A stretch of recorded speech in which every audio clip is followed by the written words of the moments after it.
Hello, Wordsmith. Hello, SK. Hello, Kristen. Hello, Hotel California. Hello, Jack. How's everyone doing tonight? I'm just balancing some audio real quick, getting Dan ready, and then we'll be on in a few seconds here. I know it says start on the timer. Hello, Tina. Hello, Carlene. I'm seeing some more people pull in here, or pour in here, I should say. Jay Barney, good evening. And congratulations to all the new channel members here. And welcome to all the new channel members. All right. Are you ready, Dan? Or if you need a moment, just let me know. I have Dan's mic muted in the stream right now, so you guys can't hear him, but he just needs a moment. I'll just throw it on me and briefly explain to you guys what's going on. How's it going, everybody? Oh my god, my hair always looks like such a mess in these streams. I don't like my short hair. Sorry, I'm self-conscious about it. Maria Adamson, hello. Damn, from New Zealand. Must be like 8 in the morning where you are. 12-hour time difference. James, hello. Rob, hello. Helen, hello. Tina, hello. How's it going, everybody? I hope you're all having a wonderful week and a wonderful Thursday evening. Lisa, hello. Yeah, you'll notice there's a lot more green hearts in the chat tonight, and that's because the last stream we did on Tuesday, for those of you who don't know, we stream every Tuesday and Thursday, roughly around 8 p.m. But we did a game called Time Guesser, and one of the viewers, Micator, I had a bet with him. If he made a good enough guess on the location and the time, then I would gift him a free membership for the channel for a month. But unfortunately, I guess YouTube doesn't let you target one specific person. It just lets you gift randomly to like a viewer or to a subscriber or whatnot. So I accidentally gifted 11 memberships to 11 random viewers. So if you got one, you can thank Micator. I don't think he got any of them. If you do want to receive membership gifts in the future, because I do like to gift stuff out, feel free to, or make sure you have accept gifts turned on your YouTube channel. And it gives you access to a little bit more emotes in the chat. Also, I can make community-specific or member-specific community posts, do like a member-specific live stream. We'll do a little bit more with that in the future, as well as in our Discord, which is in the link in the description below. You get access to an exclusive members-only Discord channel. Hello, Jamie. Hello, Colin. Seeing more people pour in here. Amanda, how's it going? DKs, how's it going? Hope everyone's having a great evening. All right. Just give me a thumbs up. Oh, you ready, Dan? Okay. All right, we'll put Dan's mic on now, and let's get into the stream. Here we are. We have the one, the only, Mr. Dan Bell. How you doing? But yeah. Hi. Dan's been working on some new big projects. He's very tired, so it's very generous of him to give me the time of day here. I'm not that tired. I'm fine. Jesus. What's wrong with you? Hey, everyone. Okay, I have a question for everybody. I have a question. Oh, no. Hey, question for everybody. Okay, I can hear the music already on your stream. Oh, is it super loud? Is it too loud? I'll turn it down. Okay, everyone, listen to me. What do you think with the music in the background? Do we need the music? Let's take a poll. I have 2 polls I want to take. Take a poll? All right, here. Let me put the poll on here. The music is about insecurities. What do you mean about insecurities? You're being insecure because you're saying, well, I need sound in the background in case I don't have anything to say. See, everyone's saying, no, turn the music off. All right. We'll turn the music down. We're at 50-50 right now. Some people like it. Oh, we're tanking here. It's a resounding no. Told you. Nobody wants to hear the goddamn music. You don't need the music. Right. Okay. Well, I figured it's just like a nice the music. The music is gone. Okay. The music. Dan is a big music hater. He watched back our previous little stream we did and said, this music is too loud. It has to go. I just think sometimes it helps me like focus, you know? 70% said no music. Look at this. Okay, and now I have the second poll question. All right, what's the second poll? I'll get it.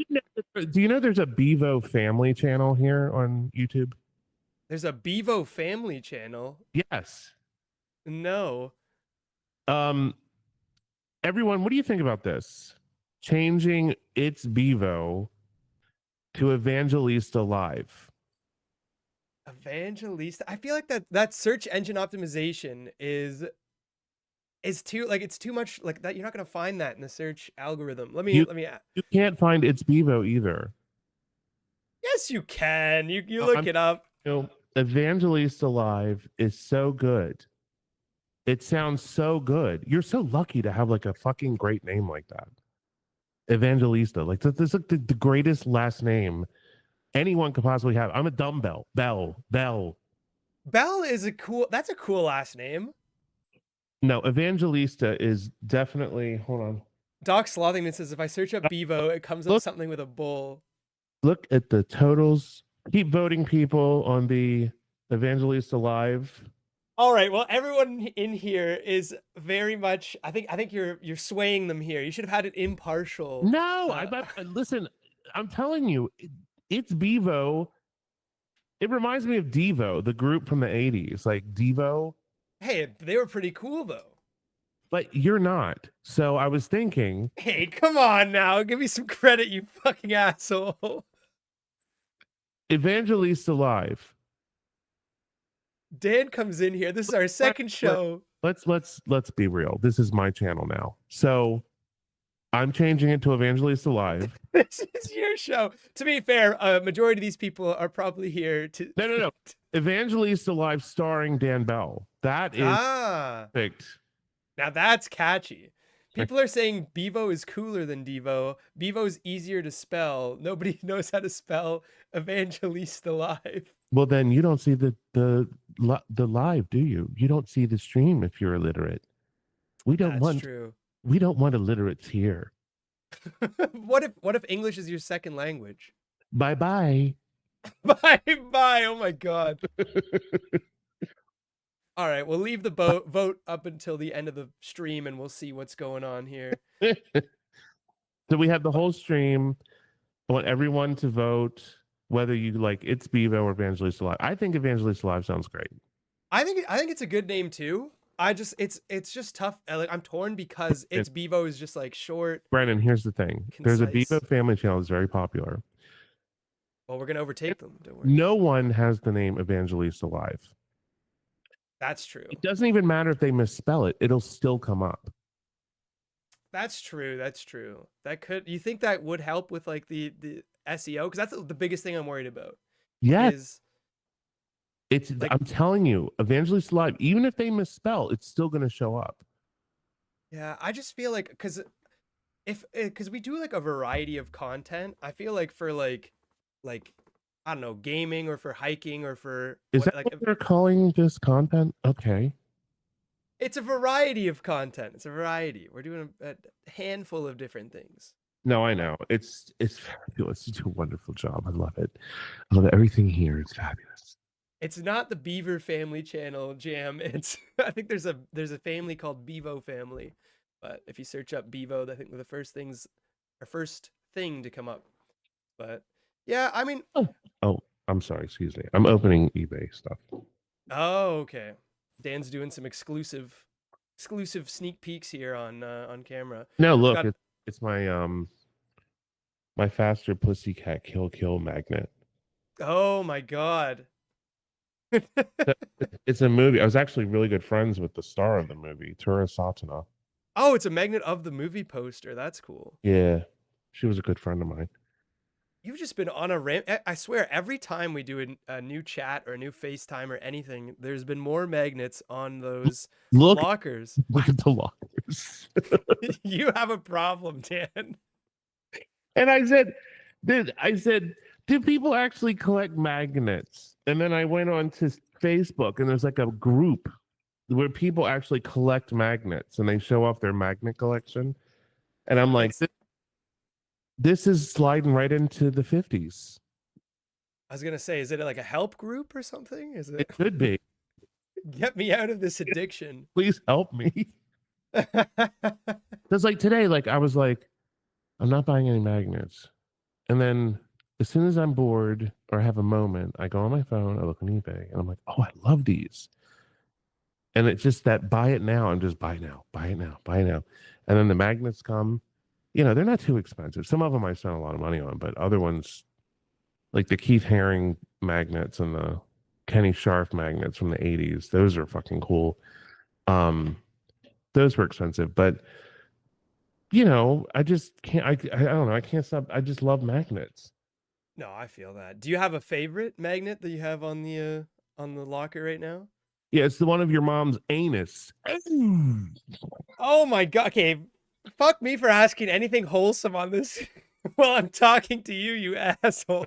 No, no, no. My favorite one. I really love the. You know what my favorite ones are?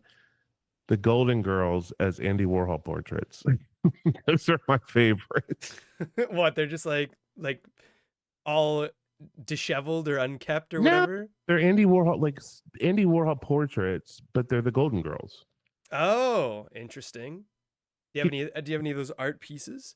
he never did silk screens of the Golden Girls, but this company made Andy Warhol silk screens of the Golden Girls, and they're just I love. Oh, that's cool. And like his likeness or whatever. Yeah. You should move that chair of Wee Wee more into it. She's kind of just cut off. She's like in this corner right here. Should have her like He Rose here. little co-star on camera. Aw. There she is. Oh, Here. she's like looking at something. She'll poke her head up every now and again. My parents got a puppy, so Wee Wee's gonna meet the puppy tomorrow. Aw, she's gonna have her little friend. Yeah. I knew your mom loved Wee Wee. She was like, she's such a pain in the ass. Oh, they love her. They're like, if they would take her, if I said, "Can you just take care of her?" They would totally take her. But I love that. I can't stand when she's not here with me. No, she is honestly the perfect dog. She's the best dog I've ever experienced in my life. And that's coming from a diehard cat guy. That's because I beat her and kick her when she acts up. Oh, yeah. I hook electrodes up to her, Dan, you can't be joking. So I'm turning up my light a little bit. and I start shocking her when she misbehaves. Oh my god. You can't be joking like that or people are going to think you're serious.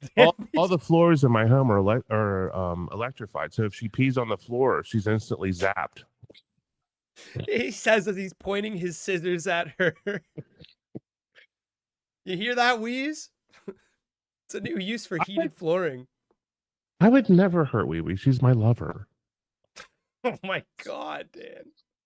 I'm having a sexual relationship with Wee Wee. I would say I enjoy probably one in every 15 conversations I have with you. The rest are just complete fucking misery, or you're just trying to fuck with me. Oh. Oh my god. The next time I'm getting a male dog, a German Shepherd. Oh my Wait. god. No, I'm just kidding. She's wonderful. She's the best dog I mean, all my dogs have been great, but she's special. Yeah, she's got your attitude. She's She's the exact same as you. You keep saying she's gonna be your last, but do you think that after I'm not good. I'm gonna be so heartbroken I can't even think.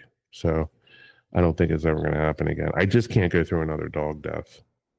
That's fair. That's fair. I'm preparing because she's not exactly a spring chicken. But I mean, she could live for another 6 years. So I'm just hoping that's what happens. I take her to the vet. She's on she has no health issues. She's a perfect weight. Yeah, oh yeah. Are all I keep forgetting her breed. It's Japanese chin. Japanese chin. Are they all roughly that size? Yeah. Sometimes they're smaller. I had a Japanese chin before, Jasmine, but she was like half the size of Wee Wee. She was a tiny little dog. Oh damn! How long ago was that? Let's see. When I met my ex-husband, she was his pet, and then she took to me like Well, that dog, I mean, she just fell in love. I fell in love with her. She fell in love with me, and um, I spent about 4 great years with her till she had heart disease, so she died. Aw, aw. I used to like the cats that you and your ex had. That they had he had anorexic cat, and then you had the big cat. Oh, I know. Yeah, Copper was the skinny cat, and he was a sweet kitty cat. I loved it. Yeah, they both loved me. I remember every time I come over to your apartment, they'd just like jump on top of me. Yeah, and Scarlet was the big cat. Uh she was a really sweet cat too. But she was a hard one to crack. I fostered her and then we ended up keeping her. But Oh, when really? I fostered her, she was even bigger than she was when you saw her. Ah, I see. See Because they that. just the people I guess who had her just threw her food on the floor and she was eating like all the time because she was so stressed out. Oh my God, yes. And then she developed sort of like an eating disorder. I get that. It's people tell me too, because like I kind of want like I mean my friends that live upstairs they have a cat, but she's like very shy and very picky when she shows her affection. Mm-hmm. And like I kind of want just have like a little kitten around, and people are saying like, but I don't want like it is a big commitment, and like I can barely take care of myself, you know. It's Yeah, dude, don't get a cat. but people are saying you should foster her, you should try it. And I was like, I know if I foster a cat, I'm gonna adopt the cat, and it's just Yeah, I don't know. you're not ready. Because I'm not ready. if you question your readiness, you're not ready. No, for sure. And it, I mean, you have to if you want to travel, you have Yeah. to find a babysitter for the cat. Um, it's a commitment, especially when like get settled, get your money going first, settled, and then get a cat. No, 100%. That's the plan. Pets are not they're not cheap. Trust me. It's Yeah, vet expenses, food, all that fun stuff, God, toys. I've spent uh, I mean, tens of thousands over the years on pet care and food and everything else. Amanda says you can have Olive. It's her little kitten. I actually would love that cat. Oh my God. But how many pets have you had, Dan? Um, 46. Or okay, that you're fucking with me. The's no way. What do you have, like a slaughterhouse or something? I There's no fucking. let them go.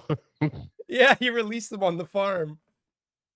You say you're gonna foster them, and then I oh, drive them out to the hood and I'm like, good luck. Get young out. Tofu had a runaway at the farm. Let's see. Um, I had Bandit.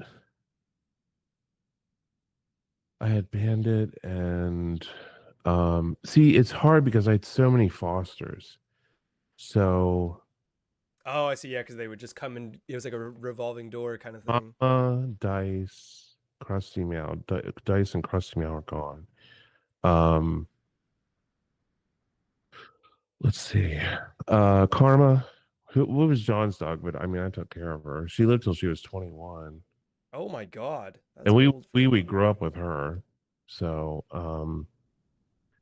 I attribute Wee Wee's good behavior to Karma. Uh, Jasmine, and then my ex, he had cats, Sally and Fuzzy, which I'm sure I mean, it's been years, so they're probably both gone too. I mean, they have to be gone. There's no way they're still alive. Were they the Fosters you were saying? No, they were our pets. I mean, but I was around them for years, for like 8 years. So Oh, I see. I see. I got really sad when I missed the cats more than I missed him. Yeah, that's more than I missed him. That is the worst part, honestly. It's like the hardest thing. I remember my childhood. My only pets I've ever had was I told you about the dog Bobo last time, the Shih Tzu Terrier. The I one kind of mom stabbed because he chewed up her slippers. I remember that one. yeah, exactly. She stabbed him with the kitchen She, knife, and she then now she's in jail. she made the dog into a lasagna. And then fed it to our family. Yeah, I remember that story. No, it's the Shih Tzu Terrier, horrible demon dog Bobo. And then I had the sweetest. We had there were two kittens. There was Aruba and Fiesta were their names. Fiesta, she had like it's called like FIP, like feline intestinal problems or whatever. Hmm. And she didn't make it past 2, I don't think. But then Aruba, he lived until he was like almost 20. I think he was 19 or 20. He was an old man. And he was a brown tabby, and he was just like such a friendly social cat. But so that's why, like, whenever I see cats, I think he just left such a good impression. I'm just like such a big cat guy. These magnets are beautiful. That I just can't believe how beautiful these are. Are you still fucking unboxing magnets as we are in conversation? Here, show some of these magnets off. Here's one here. Then what the fuck is that? Jean-Michel Basquiat. Ah, I got a it, whole set of his work. There's one. oh, I actually like that one. You don't know who Jean-Michel Basquiat is? No, is that God, no? ignorant, I'm stupid. not big on art. Okay, this is the thing. I'll come to Dan's place. That looks cool. Yeah. I'll come to Dan's place and he'll have a new piece of art hanging on the wall or new pieces of art hanging on the walls every single time. And I'll be like, oh, I really like that. Like that's nice. Who is that? And he's like, you don't know? You don't know who blah blah blah blah blah is? You make it sound like I'm so like art elitist. I'm not at all. I was just saying the other day, like I bought like I love looking on Etsy and eBay and stuff for like kind of like outsider art. And like I buy pieces that are like $20 that I absolutely love. I'll show you. Hold on. Hell yeah. We get I'll the show Dan you. Bell art gallery here. I also really liked that chair that you had, Dan, too. Oh yeah, I know what you're talking about. Hold Yeah, no worries. All right, we're on standby with Dan. on. Okay, Hello, Jeff. Hello, Wolfen. I I promote gotta. guy. I shouldn't promote him because he's probably gonna raise his prices up, but Wolfen says you bought a vintage soap bar from the Belvedere. yeah, I did. I'm gonna put it in a shadow box and put it in my bathroom. Thank you, Doc, for the donation. I appreciate it. Yeah, it definitely. I mean, I might need to start snagging the at Evangelista Live, but now that Dan mentioned it, I feel like somebody's already taking the handles, so I gotta buy it off them. You assholes. We should have thought of that, shouldn't we? Yeah, I should have kept Well, it no, under you can wraps. easily rename your channel. It's not a big deal. No, I know. Just Okay, so this piece of art, let me explain to you. You don't need to spend a lot of money to get cool art. You just have to look for it. But this is outside art. It's painted on. Oh, thanks, Doc. hey, thank you to everyone who's subscribing right now. Appreciate it. Um, so this piece of art. Oh, look, Jeffrey. Hey, Jeffrey. Thank you. Jeffrey, thank you for the donation. I appreciate it. Like the little gif of me doing doing a spin. That was for a stream. I had to a forfeit. I had to do a shoey in a dress and dance. For viewers. Now you don't have to do that anymore that I'm here. Now, so this piece of art, I love this. I paid $20 for it. It's by an artist named Those, Those. But look at this. 20 it's first of all, it's painted on the back of a popsicle box. So you see Oh, that's cool. So that's the back.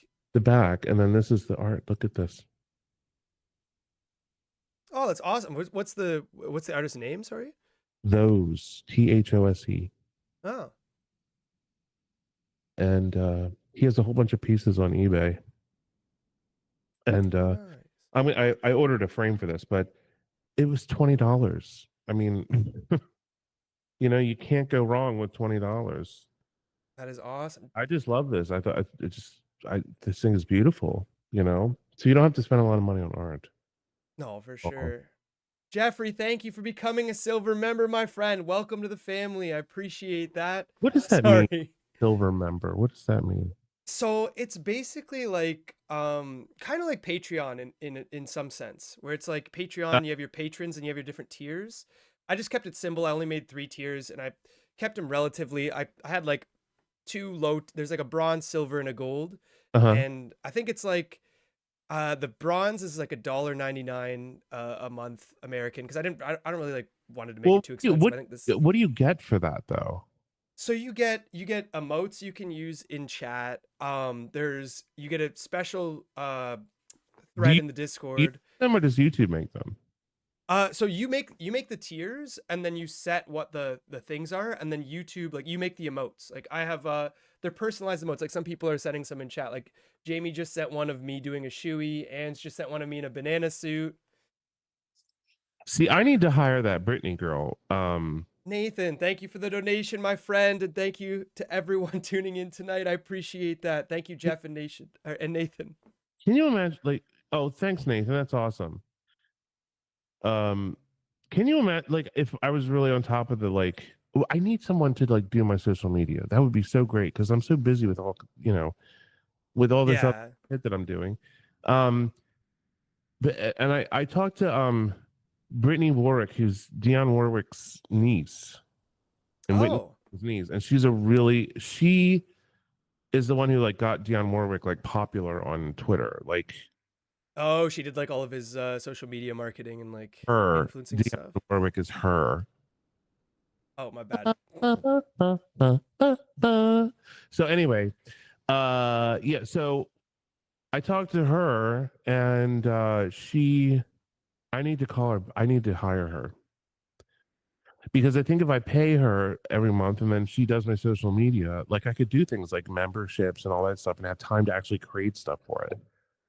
Yeah, I mean it's relatively easy with YouTube. It's like especially if you're doing like on the Film It channel, you do so many of those live with Dan Bells. I can definitely show you how to set it up and like get some basic emotes Could you? started and stuff. Could you? Jesus Christ. Thank You know you. what? Fuck you, Dan. I'm not doing it for you, you fucking asshole. I say a little prayer for you. You got some people in here already saying they can make you emotes. The original cat says they can make some emotes. Oh, And is that Catherine from Patreon? potentially, I don't know. Call her, you know Catherine from Patreon, right? Yeah, yeah. I mean, there's a couple Catherines, but The one who always reports to us, to you. oh yes, yes, yes, yes. So she does AI, like the scary AI stuff. Oh, that's So cool. I'm going to talk to her and she's going to teach me how to do it so I can start doing it. Because I want to do Instagram reels with creepy AI stuff. Oh, that'd be awesome. You can put some of your old clips, work Yeah. some AI into it. Yeah, that's what I'm going to do is take my old classics and then make AI stuff out of it. That would be awesome. Yeah. Kristen says, Dan, do you like Patrick Nagel, an artist? Yeah. I mean, he definitely screams 1980s. Um, his Brennan, you know who his stuff is like the women's faces from the 80s. They're like on the front of a beauty shop. It's like a white, Here, let me look him up. almost like cartoonish looking. Oh, yes, yes, yes. It's like comic style almost. Yeah, almost. It's sort of like Liechtenstein, but Liechtenstein kind of copied. Yeah, I have Cop- my old barber used to have like their place was decked out in this style of art. but Very Nickel, cool. like his stuff is like really it just screams 80s and like early 90s. And now people collect it because of the vintage kind of aesthetic to it. Hmm. The kitschy. I mean, his stuff is very kitschy. No, for sure. Thank you, D Kazimi. I hope I said your name right. Hope you're having a good night. I'm glad you're enjoying the stream, but I appreciate the donation. Oh, D Thank Kazemi. you so much. I know who that is. He's Hey, D Kazemi's incognito, but I know who. incognito. We've been talking on Patreon. Oh, nice, nice. By the way, you can join my Patreon at patreon.com/this is Dan Bell. We were just honored with being one of the top Patreons on Patreon. Really? Oh Yeah, my God, Dan! Congratulations. for user use. So I think we have like my Patreon is one of the highest used Patreons on Patreon. Oh my God. I think that's because I started doing Well, the show with you. yeah, right. It's all you. As far as visits are concerned, and people downloading streams and clicking on links and all that kind of stuff. That's So that's awesome. amazing. I mean, I just can't believe it. Yeah, Jeff, you're right. I'm a masochist because I just enjoy getting berated by Dan for 2 hours on I stream. love Brennan. I would listen if Brennan was out of toilet paper. I would. He could use my tongue. Seriously, how much Thanks, I love Dan. him. He is like a family member to me, like my brother. Even well, we're 20 years apart, but that's totally. I know that there are brothers out there who have that age difference. No, for sure. I would take a bullet for you, Dan. I mean, we almost did a couple of times in Cleveland and various sketchy neighborhoods, but No, guys, no. I love Brennan. I pick on him. I mean, but that's what we do. We pick on each other. It's just part of the Yeah. whole No, on the love fest, the love I've fest. it's the strangest relationship, but it's a strong bond ever since that day in But why 2016 is it a strange relationship? because we just Why? bully each other. That is true. No, I'm just And my kidding. parents do like you more than they like me, so there is that. Really? Oh, they would switch me out for you in a minute.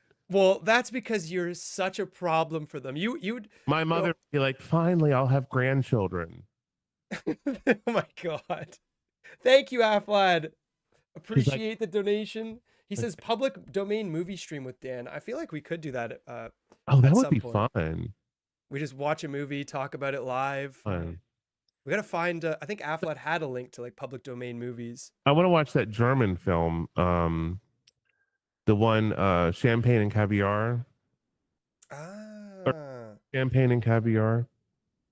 Champagne and I've heard of it. I've never seen it though. It's a scat film. Um, Wait, what? yeah, the champagne is urine and the caviar is shit, and it's about this woman who discovers Okay, you're fucking with me. I need to look this up. a deep, I'm. dark secret, There's no way. lives out her fantasies. I'm telling you, there's a German film that I saw called Fun with Champagne and Caviar. Champagne and caviar at the cinema. Is it no, just a German scat. No, I'm not fucking Googling German scat, Dan, you fucking ass. Dan's trying to prank me into like vomiting You know what? top tier stuff. So it was years and years ago, and my friend and I were down at the block, and she had gotten off work. So I went to meet her. She worked a lunch. She was a dancer down there. And we went, she was really cool. She's still cool, but uh we went across the street to this like porno store and they had a scat section. Oh my The, God, there's ta- no way. the tapes were like $3 because nobody wanted them. And so I was like, oh, we've got to buy some of these, right?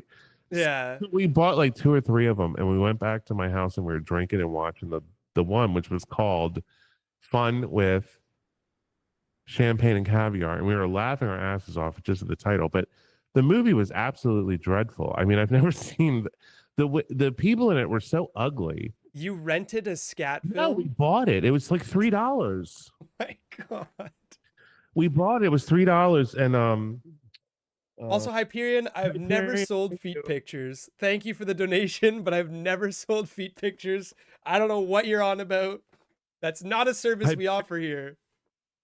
You can if you just up that total, I can talk Brennan into some other photos that you might be interested in. No, there's no fucking way. Brennan, do you remember that one time this guy contacted me and said that he would give me $1,000 if I took 10 Polaroids of Jake in a Speedo? Yes, I remember that. And Jake and I were actually like, Considering it. Yeah. 10 Polaroids of Jake in a Speedo for $1,000. I mean, that's not a bad price, but I think that's only a cartridge and two shots. I'm like, come on, it's I- $1,000. You it's would not have this. I'll take But 800 and you get 200. yeah, for your photography skills and connections.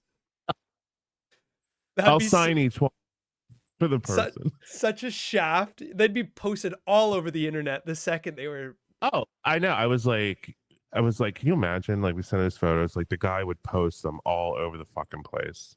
Yeah, that'd be terrible. But yeah, no. Back to your parents. And you say how they like me more than you. I would Yes. say that's because you are an absolute menace to your mother. Didn't you?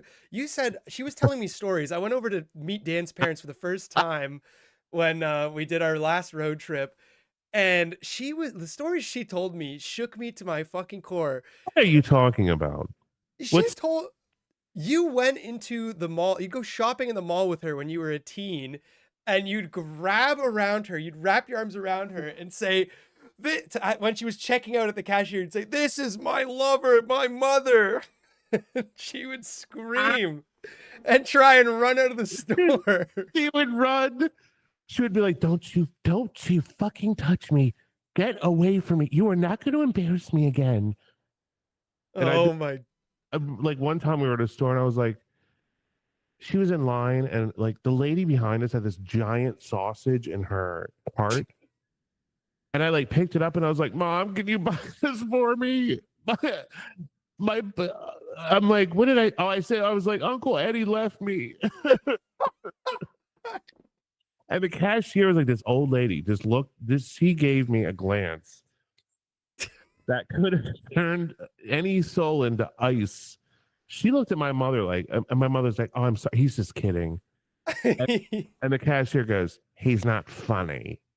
He has something wrong with him. Well, the thing is, Dan, you sell the act very well. I know. You have to do it. You can't laugh. No, you have to be I have friends, deadpan. like, I cannot believe we used to do this, but I have like a couple friends, like girlfriends who we would do this act where like I was their abusive boyfriend and we would do it in public. And like I would punch them in the stomach. Oh my My god. one friend, she would go, ugh. That's so fucked up. And like, what were we thinking? I mean, these days, like, this was like 25 years ago. Now, You'd be arrested. I would be murdered. I mean, somebody would beat the shit out of me. But back then, people were like, they were like, "Oh, look, that guy's beating his girlfriend," or they'd be like, "Oh, it's performance art." I mean, what is funny about that? It's Italian performance art. Because I was talking to my friend and Allison, and we were the one who like she perfected the like where I punched her in the stomach. He's like, "I'm sorry, baby." I'm sorry. I didn't mean to get pregnant. Oh, I know. Domestic violence is so funny. God. Oh my god. But that's the way we used to roll. We did stupid ass. My sister and I mean, we did all kinds of stupid ass Did stuff. you ever get in trouble for anything? Of course. All the time. I always got in trouble, but it didn't. It was just part of my humor, I guess. I don't know. I had fun. Didn't snuff the flame for those fucked up jokes. No. It was fun. People enjoyed it, and Oh my I miss god. those days. You can't do that anymore. I Rogue849 noticed your Kmart sign. They said they like the Kmart sign in the I background. think you can't set your friends on fire anymore in public. It doesn't. It's just not fair. Yeah. Wow. But set your friends on fire. What the fuck are you I did something really fucked up. This was like just a few years ago. My sister and I went to Walmart, and every time we go to Walmart, this was like the last. No. I've only been to Walmart twice in the last like 3 years. I don't go anymore because those videos of people getting arrested disturb me. I just it's like a Gestapo. I don't like Walmart. I won't go there. It's scary. But Why? Do you think they're a lot more strict than other stores, or? I understand that these arrests and it's like someone steals a roll of toilet paper and they're like handcuffed and thrown in jail. It's like stuff crazy. Oh, what the fuck? I haven't heard about that at all. I just don't like. I see the videos and I'm just like, ugh, I'm not shopping there anymore. But anyway, we went there and one of my things with my sisters, I would go and grab like the worst perfume I could find. So this time it was Britney Spears, like one of her scents or something, and it was like an aerosol perfume. And so Yeah. there's just standing there, and I just open it. I'm just like, and it's like I don't stop. It's just going all over her. What? It's like a can of aerosol or something? Aerosol Britney Spears perfume. You smell like a lot lizard with this cheap ass crap. And I'm spraying it on my sister. My sister turned around. She went, "Oh my god!" She like ran. We were laughing so hard we had to leave the store. And then we got in the car. We had to roll the windows down because we were choking at this Oh my god. horrible. It's like getting skunked. But I don't know.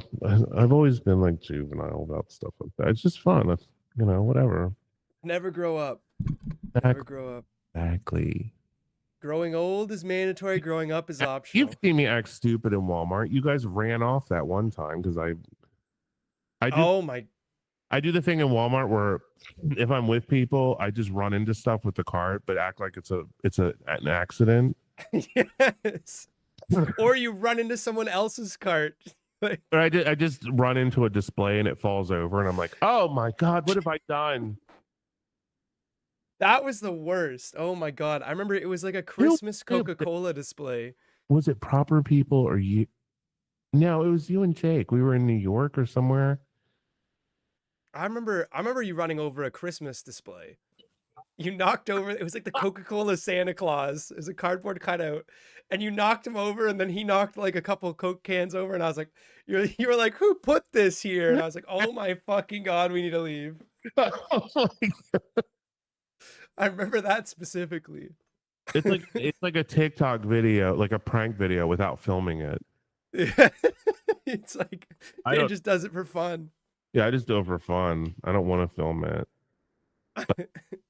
There, yeah. So yeah, the store, department store, and chain store hijinks. The worst part is it's like shock value for you. It's like the more I react to your shenanigans, the more you do it or the more you involve me in them.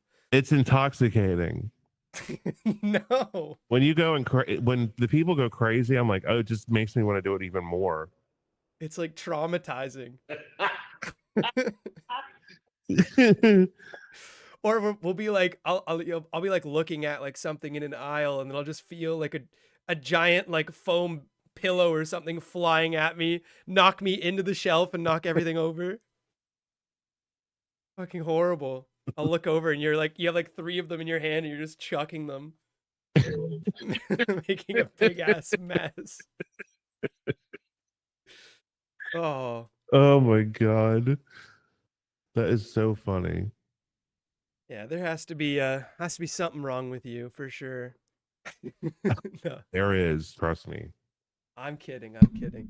There is. There definitely is.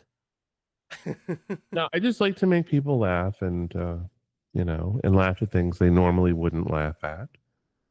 And then just say stuff that's so outrageous that you have even it could be the most disgusting thing you've ever heard, but you're gonna laugh.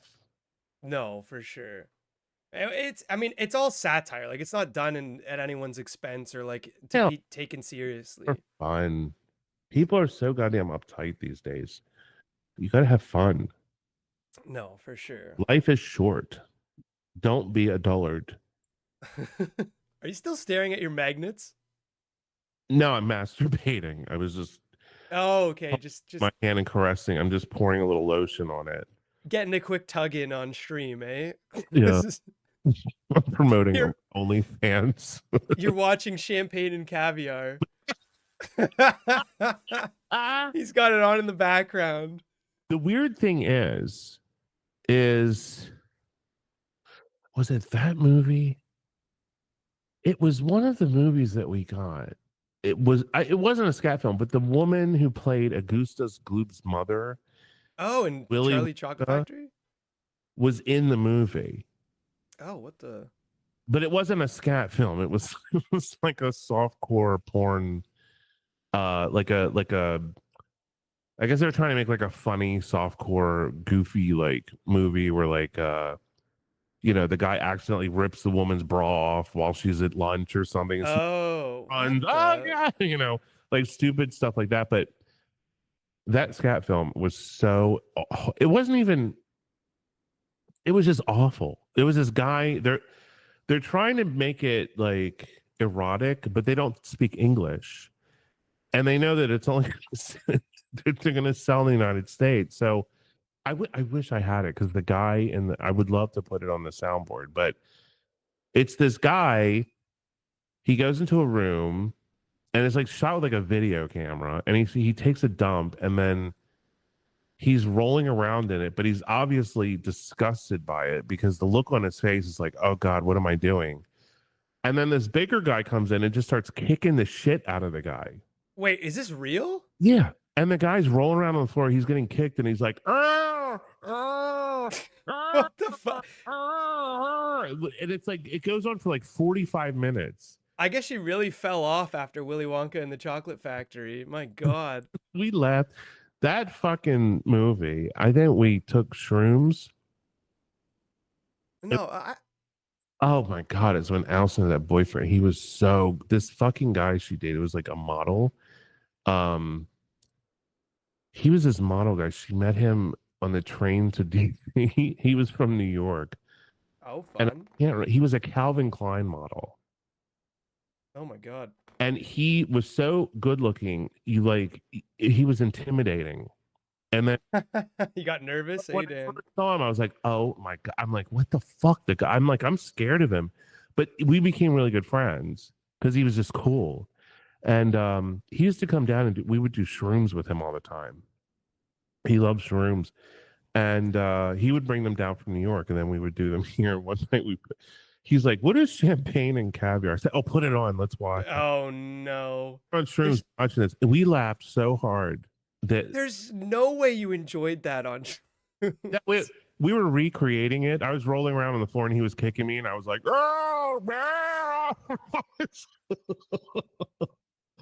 I have the video. We videotaped it. That's wait, really? Yeah, I have like party tapes that I need to like clean up and. Yeah, I you showed me a couple of them. I remember seeing the one with Douglas, the one No, but I have someone like wild party tapes, like where like I used to have like parties at my apartment, like 60 people would come and we would have like a wild ass party, and Oh, that's we awesome. would just pass the video camera around.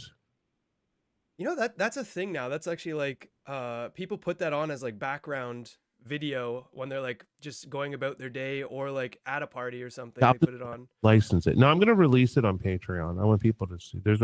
I was looking at some of the tapes because I have I have so many tapes and they have to be archived because they're just getting so old at this point that like Yeah, you the basically like machineries. it's now or never, because even the cameras, the old Sony Handycam 8mm cameras that took the full size 8mm tape, they're just getting harder and harder to find that work. So Yeah, to digitize them and stuff. yeah, so I need to make there's companies you can send the shit to, but there's so much stuff on there that I'm so afraid would get out. You think somebody would you'd send it to the company and it would get leaked? It's like party, then it's like, oh, but we had a three-way. Look at that. And then it's like another party. Oh, it's like a healthy mix of everything. It's me paying my rent with my mouth. And then Oh my God.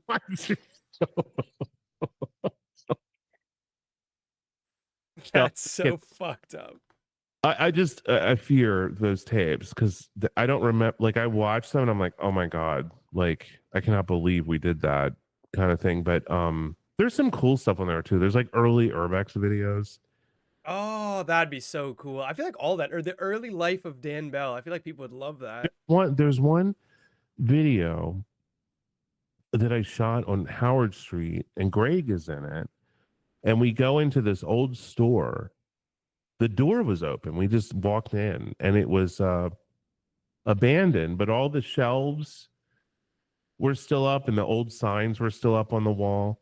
That's Um, probably before vandalism was like really a prominent. it was like from the 40s. Like it was insane, and I filmed it. The quality's really bad though, because it's so dark in there. But uh we went back with a flashlight, and then I got some more footage. But it's just stuff like that I'd like to put up. That was shot. I shot that in 1997. That's so cool. I was very fortunate too that my when I was like growing up as a kid, as a kid, sorry, my dad he loved like those handheld camcorders. So Yeah. he recorded like every aspect of my like childhood. So I remember like back in the day we used to do at Christmas, all our family, we used to watch like all these tapes back and stuff. And like he got some of them digitized, but I would love to just like cut through them or watch them back. Feel like that could be a fun stream or something. You get some of your homemade videos, I get some of mine. Even my parents have tapes, VHS tapes that I did stuff on when I was like 10, 11, 12 years old. So, That's so cool. because I think I made my first like short film or whatever when I was like 10.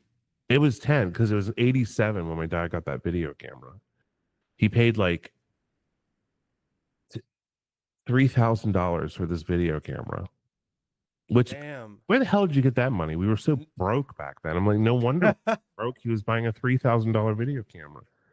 He put the house on Yeah, you put put a lien on the house. the full size VHS tape in it, and you film stuff. And um, there is actually I have a whole tape on YouTube that's private that I digitized years ago, like probably 15 or 20 years ago. Well, not 20 years ago, probably close to 20 years ago. It's probably like 2007. Damn, did the quality come out? I think it's in 480 or 360. But I had a director's account back then. Back then, YouTube, like when it first started, they had this thing called a director's account. So you could apply for it, and then you could post videos that were longer than 10 minutes. Oh, yes, I remember that. I Yeah. wasn't around for that era, but I remember like hearing about that or like reading about that. Yeah. So you would get, I had the direct, I was so happy. I was like, oh, I have a director's account. I can post long videos. So I put like that whole tape up there. And what I want to do is go back and download it and then do some work on it and try to. It's so embarrassing watching it though. It's like, oh, it's so Why? It's you as a it's kid. like cringy. It's so cringy looking, but it's like we're doing like my sister and I are doing a a fake HSN like home shopping network like thing in the kitchen, and then I cut my finger off and blood squirting all over my sister, and that we play it straight like nothing's happening, nothing's wrong. That's way better than my childhood videos. I think I did like an old James Bond reenactment or something. And what was the other one? La la la, twiddly dee dee, kiss me. I forgot. Oh, that is that the one where? Oh, I'm like this club kid, and I come home, and Pam's my mom, and I start throwing up semen. What the fuck? These are your home videos? Yes. What the? You got your dad with the VHS camcorder, like, No, oh, okay, good scene, parents. son. This was not in the house you've been in. This was the old house, which was right in front of where my parents' house is now. And it was this old house. We didn't have any heat. It had a stove. That was the only thing that heated the house. Oh my god. And it was my grandfather from North Carolina built it. He built it from shit he found at the dump. Really? Yeah. And he Is built this this house and out of garbage. So we lived in a drafty old house that was falling apart, and um is it still standing today? no, it's gone. It used to be when you go to my parents' house, it would have been right in front of their house. Oh, that's cool. Yeah. So my dad started building the new house, and then the old house was torn down once we moved into the new house. Do you still own the land across the street? Yeah, they own all that. They own it. They own everything down there. Oh, I nice. think they own the whole property. I think is like I don't know how many acres it is, but yeah, they own it. Oh, very nice, very When nice. they die, I'll own it. No, I'm just kidding. But now I see why they like me more than they like you. You're rubbing your hands, twiddling your thumbs, waiting on their Well, preying on their downfall. no. So anyway, I don't want to think about that because that's like something you start thinking about when you get to like when you're in your 30s and 40s, especially in your 40s. You start to think about your parents like getting their my parents are old. You know what I mean? Yeah. It just freaks me out, man. No, I know. I'm kind of going through it, not with my parents right now, but with their parents. Like I feel like I'm sort of like a second Yeah. caretaker for my grandparents right now. Yeah. Like especially like my no during like his sort of like whole end of life phase, and like my nonna, she has like severe dementia right now. How old was Nono? No, he was 87. Oh, he lived a good long life. Oh yeah, and I mean he worked in the steel mill his whole life when he came over from Canada, or when he came from Italy to Canada. So like his lungs were like shot Shot. day in day out. So if he hadn't worked there, he probably would have lived till he was 100. Probably. I mean, who knows? How old? But no, he was strong up until his last year. But my nonna right now is, I think she just turned 88, I Oh, believe. good for her. Yeah, oh yeah. But she still makes pasta.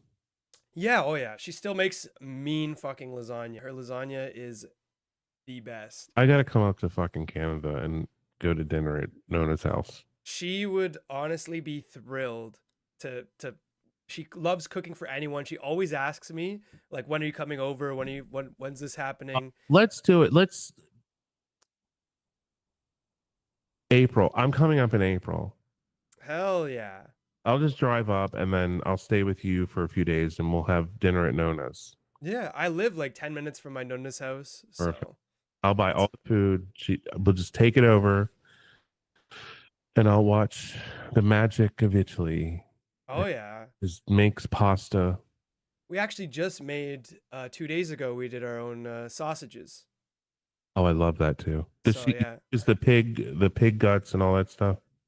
Yeah, well it's authentic. I'm not sure exactly what they use. It's they do have like the sleeve for it, and then they That, put the yeah, seasoning in, and yeah. gut. But it tastes Yeah, really the good. sleeve is pig guts. Oh, well it's a very thin They call it what like intest soufrite. I think that's how you say it. uh Soufrite.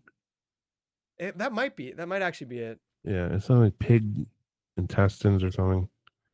It Pig, sounds a lot worse than it is, but it's actually delicious. but yeah, Italian sausage, delicious, yummy. Oh yeah, she just did a bunch of cookies with my sister when my sister was down here. They made pizzelles, they made the like raspberry twists, they made cannolis, they made like everything. And then we did sauce at the end of summers. That's tomato season, like right around September. Now, do you guys call it gravy or do you call it sauce? We call it sauce. We just call it like nonna's sauce or pasta sauce or whatever. New York is. Oh, do you remember that meal we had in Atlantic City? Ugh, Oh my God. I want to go back so bad and eat. That was such. Do you remember what the place was called? I can't remember, but it won't be hard to find. Was it Chef Viola's? It's something like that. It was, all I know is it was like an authentic, it was literally like a family home that was turned into a Yeah. restaurant, Mm-hmm. and it was so delicious. It was like And fresh oh, made pasta made that morning. The sauce was fantastic. What else did we have? I think I had penne. I ordered those fucking crab cakes. I couldn't even eat them because I was so I was just like, holy shit, these are huge. Those were fucking Yeah. delicious. And then I got that special dish with the I got two pasta dishes and then salad and Yeah, and we got dessert too. What did we get for dessert? the banana cream pie. Oh my God, that banana cream pie. It's not Chef Vulva Aflad. That Chef Chef Viola. That banana cream pie was the best banana cream pie I've ever had in my entire life. It was insane. We were so full too, and the guy's like, "You have to try the banana Yeah, he cream was pie." like, "You got to have the banana cream." And the staff, they were wonderful. They were so nice. Mm-hmm. And I have eaten in Italy. I have eaten in New York City at some of the best Italian restaurants in New York City. This place is probably in the top three meals I've had, like as far as like authentic Italian food is concerned. Oh yeah. Oh my God, we got to Dan, if we ever do an Italy trip, I got to take you to my uncle. He owns like a couple restaurants along Pescara. There's like a boardwalk there, and that's where Yeah. like Italian people go to vacation. There's like nice beaches. It's not Yeah. very touristy, but I remember we went there as a family like back in the day. He hooked us up, and then he told us like all the best spots. Like there was a like, really good like gelato place. There was also this one. I just remember I think I was like 14 when we went on this trip, but there was I don't know if you've heard of or you eat like spaducci or rostaccini or chippedilli. It all just means like lamb on a stick, like those Yeah. lamb skewers. Yeah, there's one place we went to.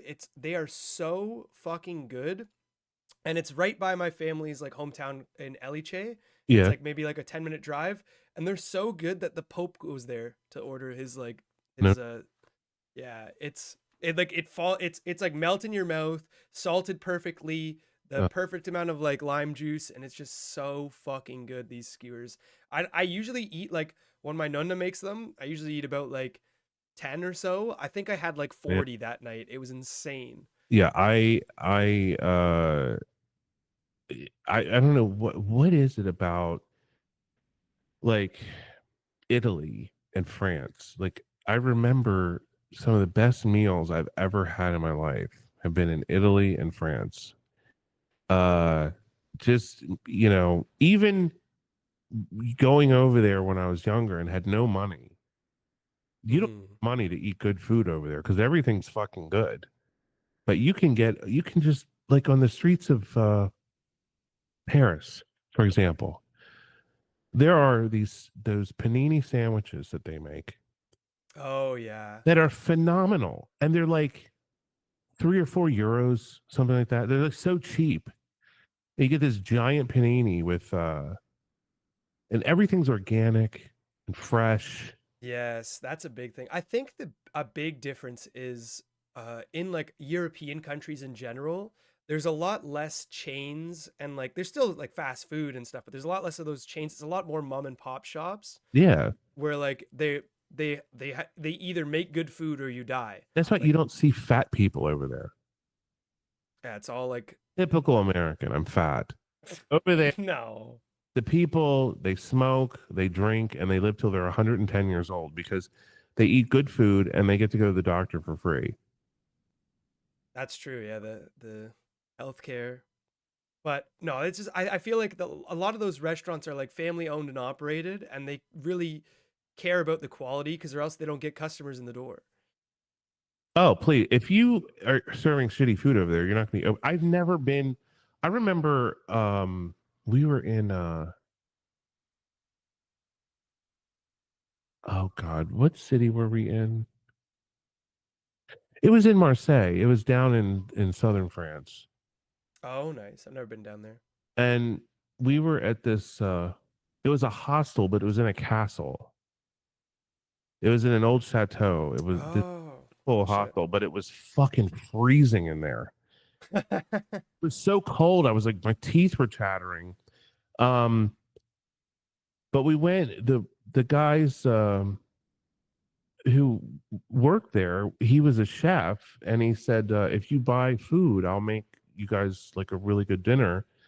And so I said, just come with us and pick out, So he went, we walked down to this market, and he had a basket, and he just picked out all this stuff and he grabbed two ducks and uh vegetables and all this beautiful produce and everything and wine. And I think for everything it was like maybe $30. Oh my God. And was he a resident of the hostel or was he like a staff there? Yeah, he lived there. Oh, And so we come back. It was a feast, enough for like 5 people. And he made this beautiful. I mean, it was just so fucking good. He took the duck and he put it in the frying pan and he like fried it in butter and herbs, and he would turn it and then he put it in the oven. Then he made this other dish and this mousse and all this stuff. And it was amazing. I mean, it was like watching like an artist at work. And when the food hit the plate and we oh my God. eat, I was like, Jesus Christ. I was like, you wouldn't even, I was like, but that's the thing. Like, you could go have a meal in Marseille on the street. Like, you could go into a restaurant and get like like they have like a courses. Like, you order the dinner. I don't forgot what it's called, but it's like you buy like your whole dinner, like a 5 course or 6 course or whatever, and it's one price, Yeah. like Grand Prix or something. I forget what they call it, but uh, you do that, and then we went to. I really got into snails, which I never. Oh, escargot. I had escargot by accident How do you have that by accident? because they made this stuff. It was you spread it on toasted French bread, Oh. and it had escargot in it. And Oh, it's like mixed in like a jam? yeah, no, it wasn't a jam. It was a savory. It wasn't sweet. It was savory. It was like a cheese Oh. sandwich, and I'm like, oh, these clams are fucking delicious. And then the waiter said, no, those aren't clams. They're escargot. And I said, these are snails. He And said, then you spat it out. and I said, oh my god, they're delicious. And I said, bring me a plate of snails because the chef there raised snails.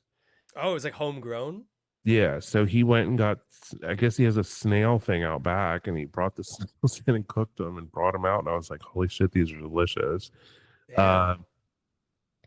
so yeah, so it just depends on how you make the food, but the difference between southern France and Italy, the food is so different, but everyone drinks a lot of wine. So Oh yeah. I remember when we were there, like, cause we go and visit family like every other summer or so, but we I got went it. and We have got to get it. We've got to carve out some time and go over to Italy. oh, I would be so down. Yeah, But I remember my cousin was 15, so I must have been like 10 at this time. It was like a very early trip. But I remember everywhere was serving wine and beer, and it was cheaper than like bottled water because like the restaurants they don't have like complimentary water like they do right. here. So my aunt and uncle, or my Zio and my Zia, were were ordering wine and beer for my cousin who's 15, and he was loving life. And I was asking him, I was like, hey Dad, do you think we can get some beer? He hits me over that. He's like, no. Yeah, but the drinking age over there is what, like 16? Yeah, something like that. Yeah, I don't even think it's. I don't They even have a drink. they yeah, I don't think they care at all. Cause Yeah, like I mean when we would eat in the village and stuff, they would like bring out like the homemade wines and stuff like that. And like everyone would just have a glass of wine with dinner. everybody like when I was young going over there, like when I was still like a teen, like 19, 20, 21, like I had so much fun over there. Like, um, Yeah, we, it's we would always go to clubs, and like the local kids would be there, and like everybody just had a great time. Nobody got out of control, which was like everybody was chill, which was so unusual because like in America, if you go to like like a club, yeah, there's like fights, small drugs. people are angry and fighting, and there was none of that over there. None of that. I remember we went to that club and it was Madonna night, and they were playing music Madonna. They were like remixing it, and it was so good. And these girls from Japan were at the hostel, and these 2 guys from Germany and this couple from Australia. And so we were like, let's go to the club, and they were like, okay, and we all went. We had so much fun. It was just like such a fun night. That's awesome. It was just weird. It was like a fairy tale. Like it was like just like because I've been to clubs in New York and stuff, and it was just so different. It was like It was just like I ordered a wine and they gave us a bottle. And it was like $4 for a bottle of wine. Yeah, it's insanely cheap. My one friend, Mo, he's been in a couple of the streams here, but he's been backpacking through Europe for the past like half of the year, pretty much, like the past 4 or 5 months. Good for him. And he says it's honestly, when he comes back to Canada, he's like, I'm losing money by being here because it's the cost of living is so expensive. He's Yeah. like, I can get a full plate of like fresh vegetables, meats, and stuff for Yeah. like $5. Yeah. Yeah. And he's like, what am I doing here? It's like insane. I know. But It's crazy. It's we I love that we almost have this, and don't get me, I mean, I love America. I'm American. I love this country. I've been very fortunate here, and but man, there's so many things about Europe, and oh yeah. it's just it's there's just so many things that are so much better. Like Yeah. I mean, including the food. The food, you just don't have shitty, like here every suburb here looks the same. It's all McDonald's and Burger King and Taco Bell. It doesn't matter where you go. CVS, Rite Aid, oh Walgreens, yeah. um, Bank of America, the mall. It's every town looks the same. There's no difference between any town in the United States. When you're in Europe, every town has its own unique, the buildings are Yeah. ancient. They're 500 years old, 600 years old. Uh, And that's the difference between like urbex and even the architecture. Like over there, they have buildings that are like like the town of Elche was built in 1200. Like yeah, it's like the buildings are like yeah. 800 years old.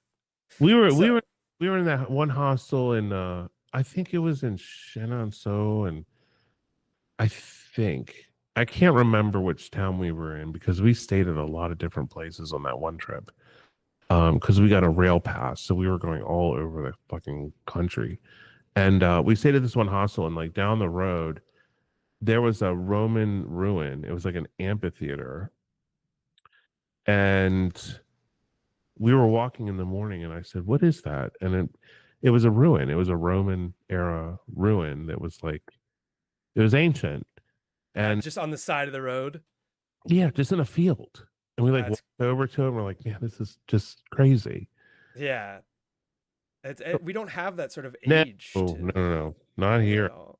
I mean, America has history, but it's like, it starts back. I mean, there's towns like if you go to New England, there's buildings that are hundreds of years old, but generally, Not thousands. no, no, no. Generally speaking, you know, pretty much in America, the oldest buildings are going to be like 250 years old at the most. But in Europe, it's just so different. It's the building Yeah. and the chateaus in France, like in the French countryside, the chateaus are just, they're incredible. Like they're amazing.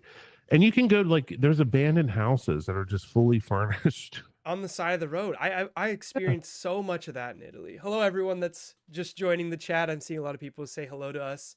Dan and I are just wishing that we lived in Europe. Boring you yet? But yeah, no. If we ever did an Italy trip, I know like my family would be thrilled. They'd put us up.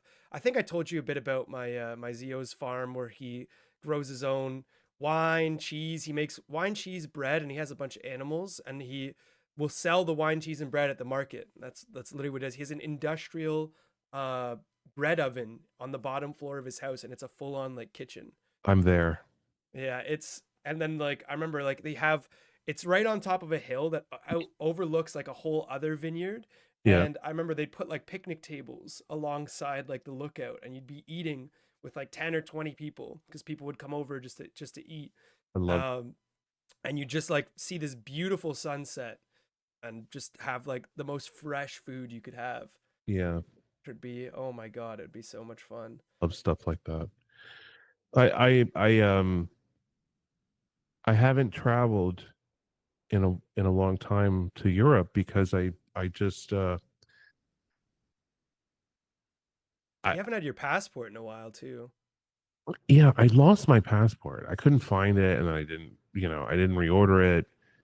Now I have it, but that's right. I didn't have a passport for a while.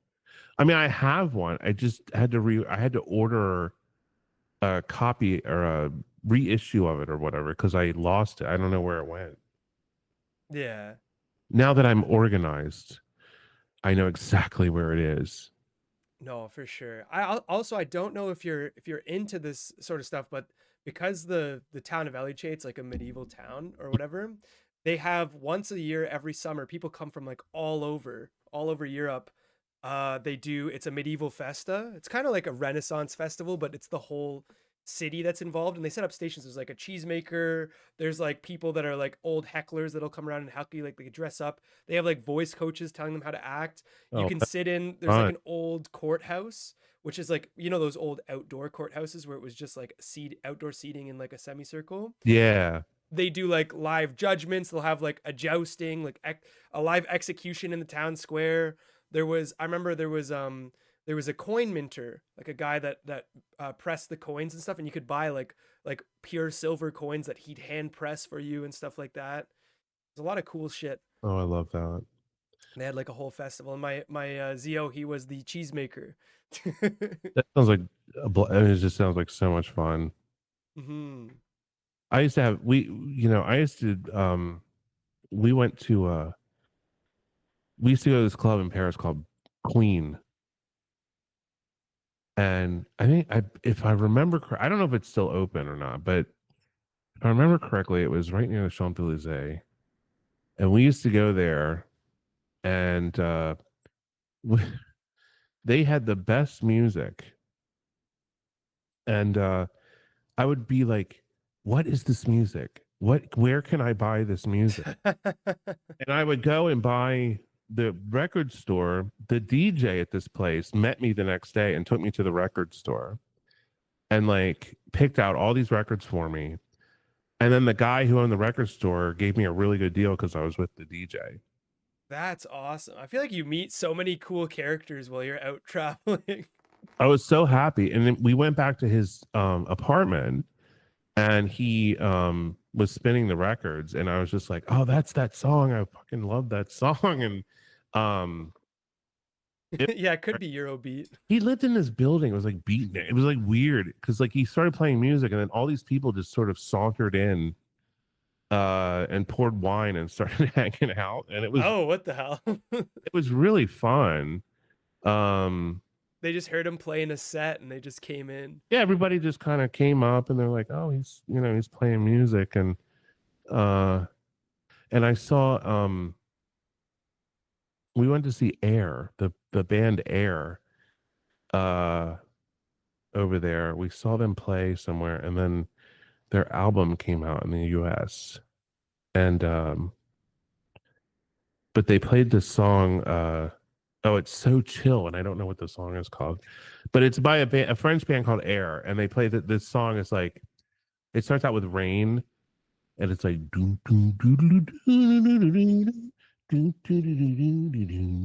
I'm gonna listen to it when we get off here.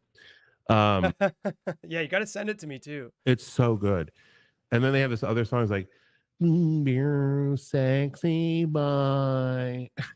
It's like, and it's Nice. like, man, this music is so fucking great, and then when the album came out, I got it and I was like, oh my God, it just reminded me of being there.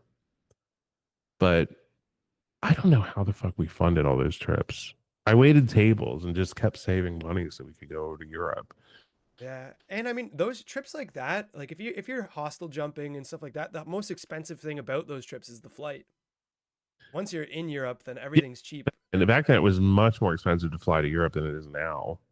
Yeah. But Now their public transit's so cheap. you can fly over there now for, I mean, probably round trip like $600. Yeah, depending on where you fly into and what time of year for sure. Back It's when I used to go, it was like the tickets were like almost $2,000. oh my God. That's like a ticket to New Zealand now. It was expensive, but I mean, a $2,000 ticket to New Zealand, that's a long ass flight. Oh yeah, we had to do it was two flights when I flew over. We did a 15-hour, then it was a 4-hour layover, and then it was a 10-hour flight. So it was Oh, 25 hours of flying, Jesus. full day. That's why I haven't gone yet, because I really hate flying in coach. Oh yeah. Well, we Sounded flew. I cannot stand coach. I mean, it is literally like once I sat in first class, I was like, there was no looking back. I'm like, I will only fly first class from now on, or business. I can't stand coach. And Yeah. it's not even that great. It's not like you get like, well, it's different on international planes, but like domestic, you're literally upgrading to first class is like you're just getting a little bit more room. That's it. It's Yeah. special, and they give you a coffee in an actual coffee cup. That's not And that's ceramic. It's not fucking a plastic cup. yeah, I remember my only time I've ever flown first class was actually with you, Dan. It was I, when we were going for ADR. that was fun. That was it was honestly like the difference between economy and first class. Like I can understand if you're like, I never want to go back to economy. The flights to New Zealand weren't that bad. Like they were actually surprisingly comfortable seats, and you got full meal service, which was nice. But Well, yeah, no, those on a flight that long, they have to take care of you. I mean, you can't. yeah. But the first class seats, oh my god. It literally felt like I was just sitting in a lazy boy for like it was like a 3 or 4 hour flight, I think we took. Yeah, it was so nice. I was like, But I can't put Brennan in coach. I'm like, me sitting in first class and he's in coach. I'm like, I'm just gonna put him oh, first class with daddy. I wouldn't have cared. I felt bad I sitting wanted you to first class. no, I wanted you to have a fun trip. We had fun. It was honestly so much the craziest part is too, like you know how they come around like for like the eco or whatever, how if people have like they give you a little juice and a Yeah, little like pretzel or something. yeah. I remember that like I my mind was blown when the lady came out with a basket and it was like full size chocolate bars, every chocolate bar you could think of. And she's like, how many do you want or what do you want? And I was like, oh my god, I'll take like a Kit Kat, I'll take like Yeah, an Arrow bar. they don't hand it to you. You just take whatever you. If I Yeah. just dump the basket on my tray, please, they would do it. Yeah, it was insane. I was like, "Oh my god." They were legitimately like full-size candy bars. A lot of that, a lot of those flights too. I get points from my credit card. Oh, okay. So that So helps. yeah, so all my bills go on this credit. I buy everything with this credit card, and then every time I buy something, I get points. And then I don't know how many miles I have for free right now. It's got to That's be. crazy. I could probably. I think they charge you double points if you go Europe, but I could go pretty much anywhere for free. That's insane. I see. I need to. Like I literally like a few times. Like I have like I don't know how many miles I have. It's like way way up there. It's probably almost 100,000 at this point. holy shit. Yeah. That's like free travel forever. So it just depends, like because if you buy coach, You they, get double points or whatever. no, they give you like if you upgrade to first class, they charge you triple the points or sometimes even more than that. So it takes, Oh, I see. but it saves money. You don't have to pay for just paying your bills. You get points. So Yeah. See, I'm fumbling a little bit because I have, for me, my credit card, I need to switch it over to Air Miles. I have scene points, which is like the movie theater, like for you get mhm, free movies. yeah, But I was talking to someone I'm with Scotiabank. I was talking to someone at Scotia and they're saying, oh, that you can do, it's not a one-to-one conversion, but you can convert all those scene points to Air Miles, which yes, would be really nice because I'm curious. that's what you should do. Yeah. That's what I think Jake was trying to get me to do that too. Yeah, fuck the movies. Get air points. Every time I pull out my scene credit card, he laughs and makes fun of me. Says, "What are you fucking 12?" I'm like, "Man, come on." He's fucking 12.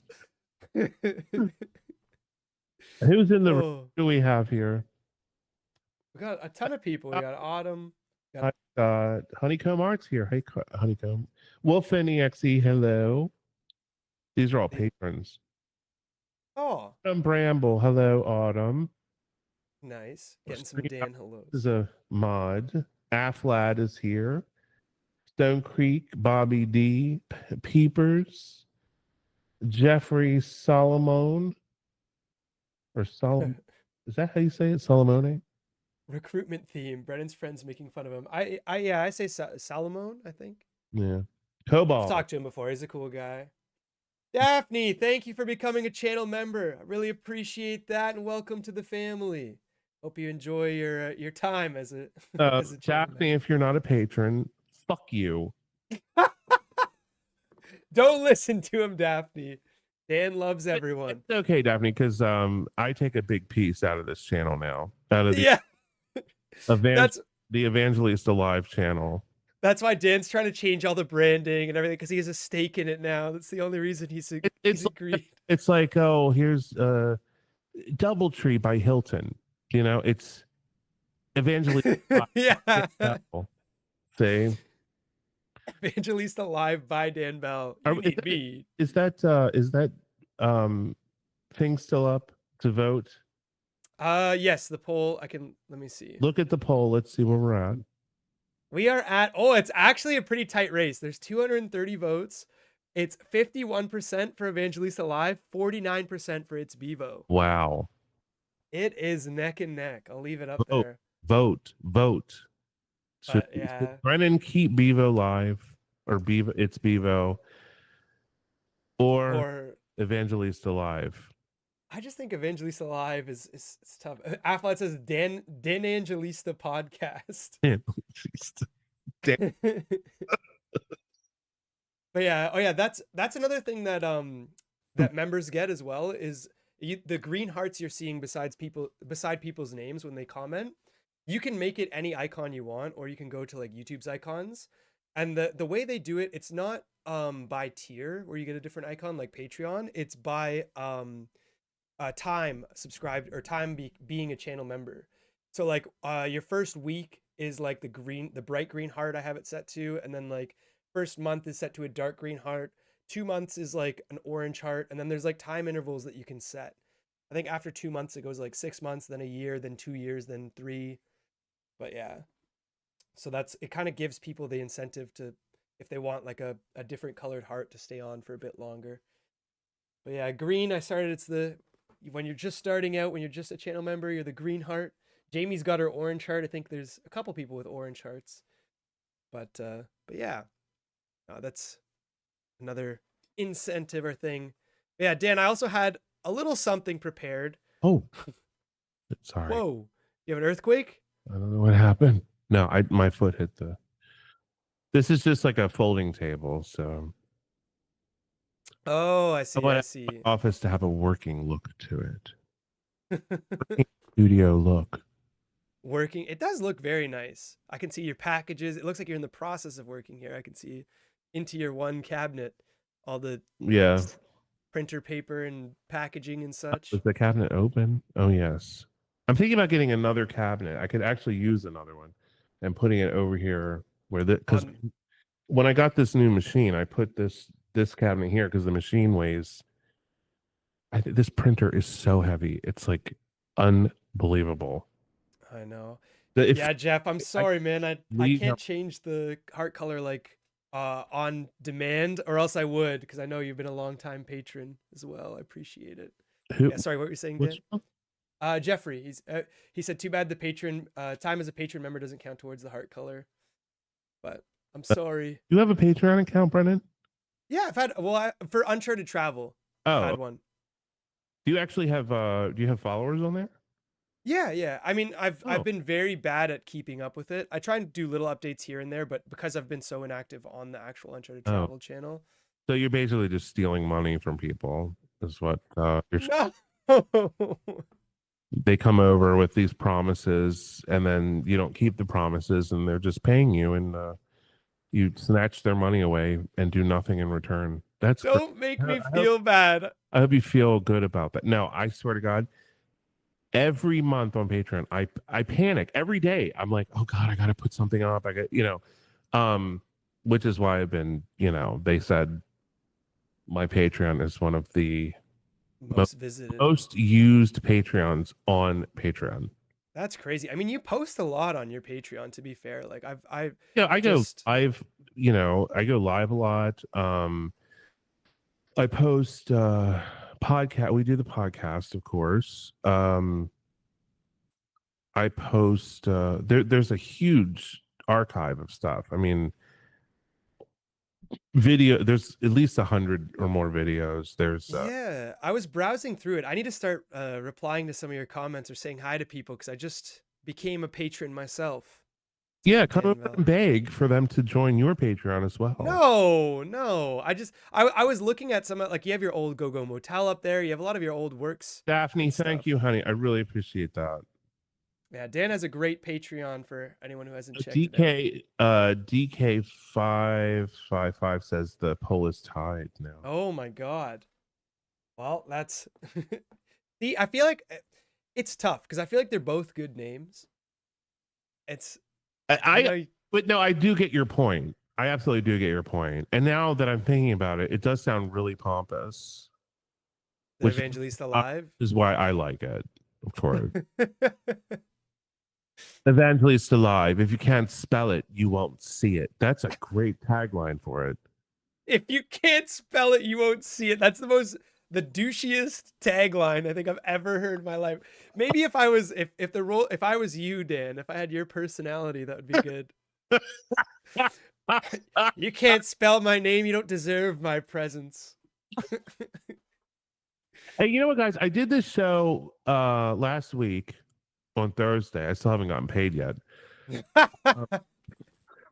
I'll send you the feet pics in the mail, don't worry. Really, if you want me on every week, I have no problem. I really enjoyed coming on here on Thursday. I love sitting and talking to you, even though we have people looking in. But it's a little different than our normal conversations. Like, what are you going to do with it? Are you going to put it in me? Oh my! Oh, come on, snap me open, fucker! Come on. Just for the record, we do not have conversations like that, everybody. Give me that giant guinea cock. Come on, motherfucker. Take me. It's usually me asking Dan about his day and then Dan spinning it into something fucking horrible like that.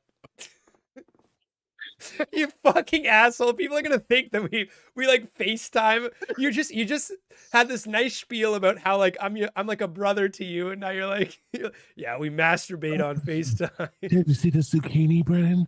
Oh, look, I can take the whole thing. Oh my fucking God. It's an Italian zucchini. You're getting the people worked up right now, Dan. This is not what they came, or maybe this is what they came for, but still. I gave Brennan the impossible choice. I sent you pictures today. Oh my God. 2 of the most ratchet looking women from Facebook. There's a crazy woman, and then I found this other woman who's like a bodybuilder. And I put them I sent the picture to Brennan. I said, well, I'm not going to say what would happen. You have to pick one or the other, or this happens. But I'm not going to say what I said because it's terrible. Here, I can pull up the photos here. Yes. Let me go to our conversation. Yeah, try not to let people see what I said would happen. No, don't worry. I won't put that. Should I blur out their names because you have their social media names on there? No. I don't want people. What does it matter? Okay, well, both crazy. Here is contestant number 1. Let me try and get a good. So too bad we don't have game show music to this. Yeah, I do have. I mean, I guess I don't really have any sound effect, but here's contestant number 1. She is in Canada, by the way. That's the chemical lady. The chemical lady. Yeah, she thinks that she's being poisoned with chemicals, that the government's trying to kill her. Well, she's maybe being poisoned by something. People are instantly recognizing her. Carlene said the chemicals. Affled says chemical lady. Oh my God. And then here is contestant number 2. Contestant number 2. Da, da, da, da. Okay, so here's number 2. So you have to choose one or the other to have sex with. Oh my fucking God. Honestly, Dan, let's put up another poll. Okay. Well, I have to close the current one. Okay, well, we're just it's Bevo. Well, what is it? What is it now for It's it's a Bevo? 50-50 tie. Wow. Okay. Oh, it was Well. 50-49%. So 51 for it's Bevo. Oh, so you Damn. won. We'll keep it. It's Bevo. So put up a new poll: chemical Lady or Bikini uh Babe. or the he babe. I'll just put Bikini Babe. I feel too bad putting he babe. I Chem. Brennan chose the chemical lady. Why, Brennan? Because I feel like, I mean, I mean no disrespect, but I feel like the chemical lady or the bikini babe might No, the have. babe really is a woman. I swear. Well, I think they might have a penis according to the photo, and that's just. I mean, some people are into that. That's just not my thing. No shame to anyone who is into that, but I feel like for that reason, the chemical lady wins, in my opinion. See, Yeah. I chose the guy because, or the woman, The guy. the bodybuilder woman because I know she's clean. I've seen the chemical lady playing with her own phlegm on her Instagram. Oh my god. Okay, but that just makes the head you get The even chemical better, lady, Dan. oh, I can't imagine with that giant tongue covered with thrush. Somebody said it's Cletus. Yeah, so far the bikini Bik- is winning. Bikini Babe's in a commanding lead of 65% here with 40 votes. I would definitely go because I know Bikini Babe has taken a shower. She's at least putting on makeup and trying to look nice. That is true. Those are fair points. Yeah, I But the chemical lady that video of her. I almost threw my phone across the room. I was, no, that's hard for that to happen to me. but don't you like the wild and mysterious spirit of the chemical lady, Dan? No, no, She brings that to the bedroom with her. I just know it. I've never seen anyone just continually post videos of themselves hysterically crying. These bastards, they're poisoning me. They're spraying menthol into my apartment. It burns my throat. Yeah, exactly. My private area is swollen. How could they do this to an old lady? What is she, like Italian now? She's from Jersey Shore. That's what she sounds like. Really? No, that's what Oh my it sounds like. god. Oh my god. Yeah, Grumpy Polar Bear says the bodybuilder lady could pick Brennan up and carry him around. That's Yeah. very true.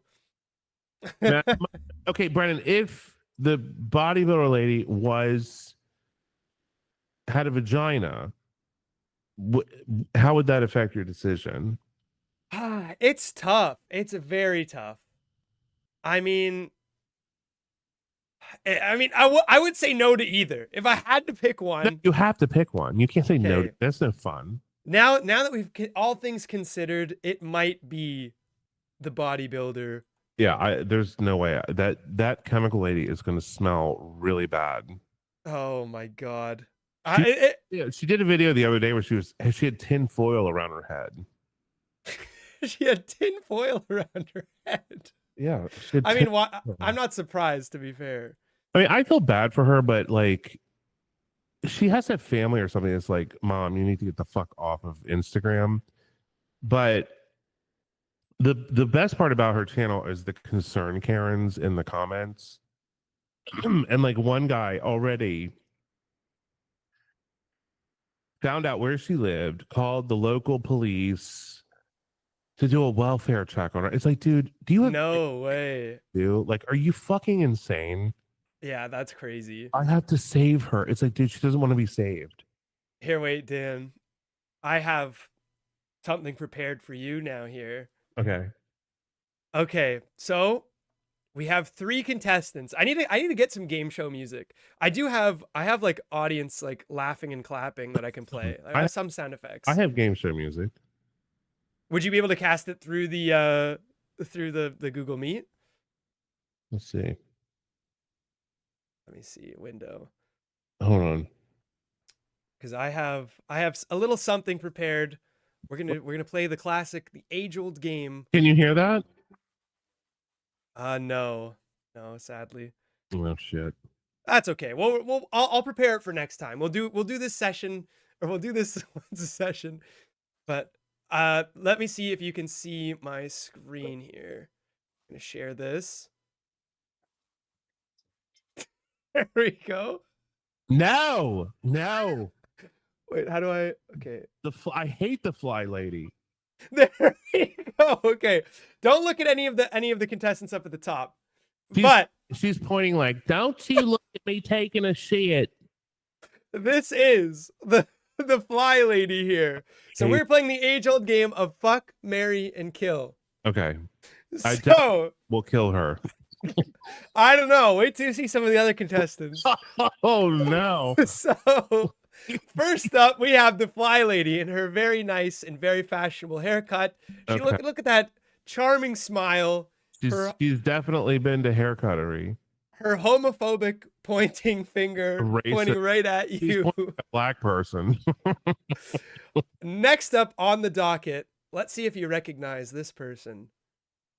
We have... Wait a minute. Who is that? She's a world-renowned comedian known for her famous comedy bit, Dear Fat People. Oh, I was like, who is this old hag? It's Nicole Arbor. Yeah, that's it. This photo of her is definitely not doing her any favors. Oh, she looks horrible. Is it recent? I think this was 2021, I think. Talking about hitting the wall. Yeah, not too great. So that's your second contestant. And your third contestant is, you all know him, you all love him, or hate him. Oh, come on. No. The man in orange, Mr. Donnie J. Trump. This is the worst F, marry, kill ever made. I told you, wait until you see the other contestants. Oh my God. This is insane. So, Dan, your choices are the fly lady, Nicole Arbor, or Donald Trump. Fuck, marry, and kill. Scott says, I say all of them. Scott would marry all of them, I think. I would kill all of them. Let's see. Fuck. Fuck.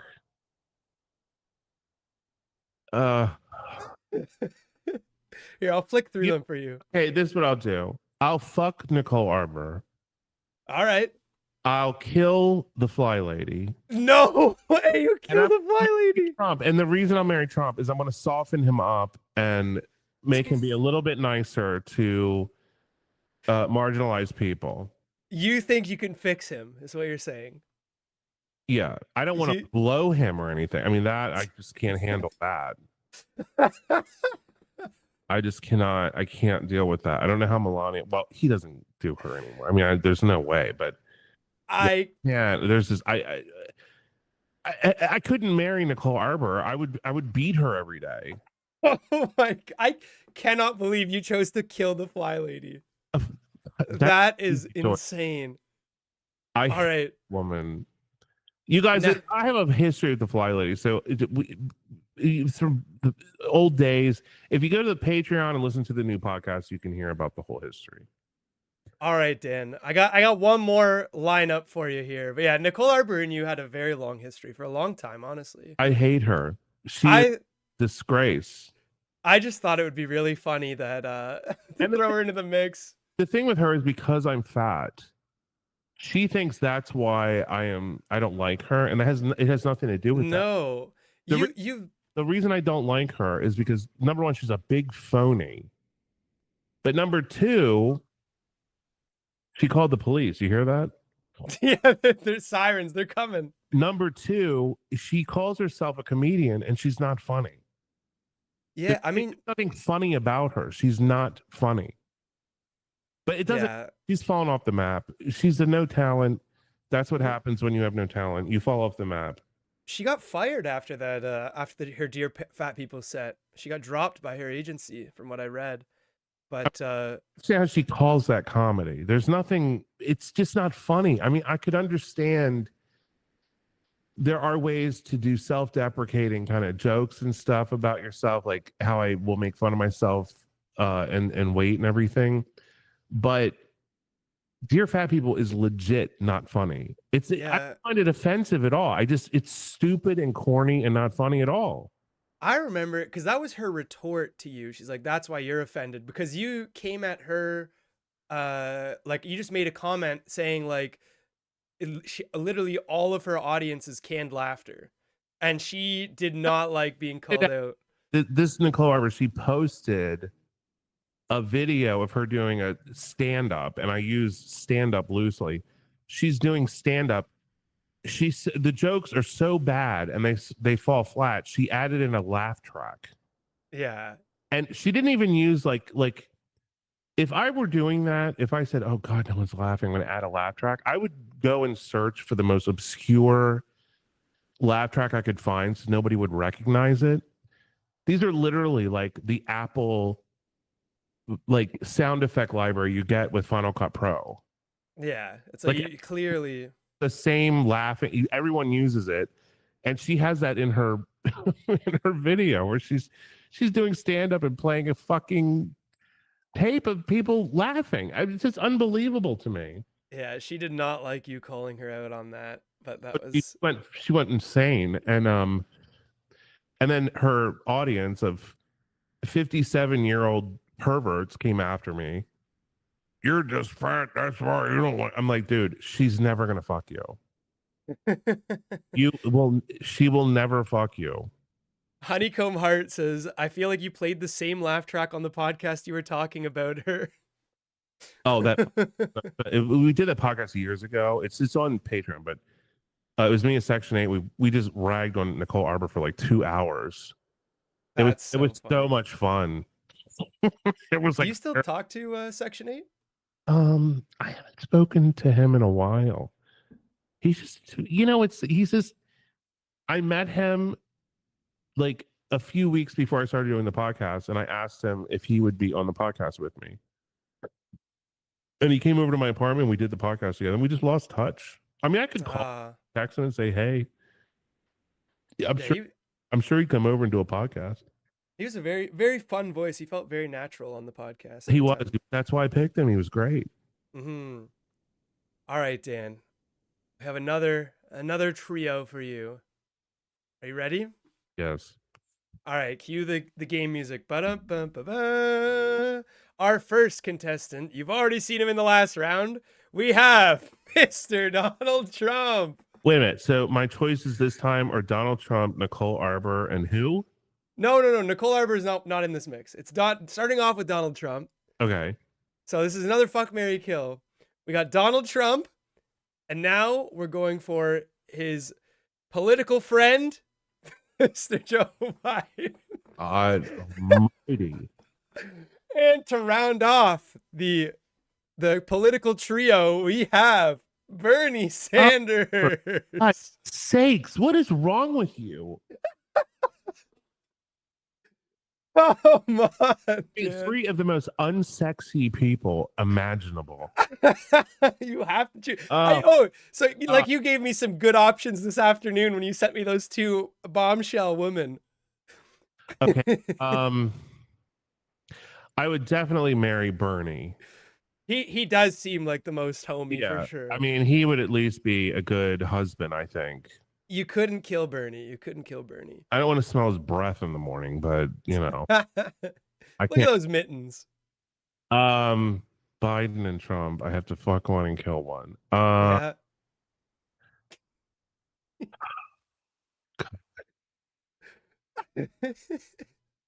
I cannot fuck Trump.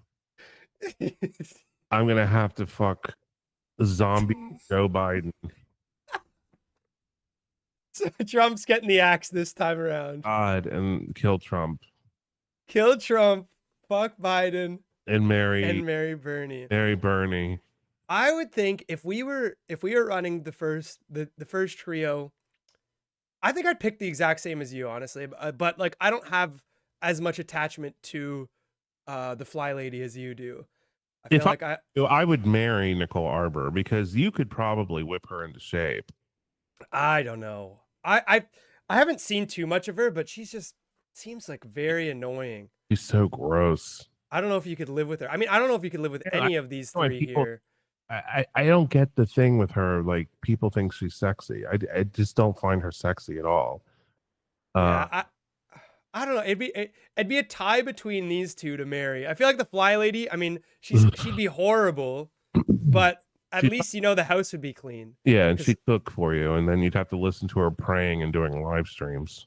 she's all about like cleaning the house and cooking, and if you have a clean house, you have a clean mind. So she'd keep the house in order. She'd be I like, feel "Honey, let's go burn down a black church." I feel like Nicole would be one mediocre night, and then it would be get annoying after that. I And cannot I even. feel like Trump, you just can't even put him on the list. And then I feel like the presidential, I feel like I'd pick the same. I feel like you'd have to marry Bernie. He's like the sweet one of the bunch. And then you'd have to kill Trump, and you'd have to fuck Joe. No,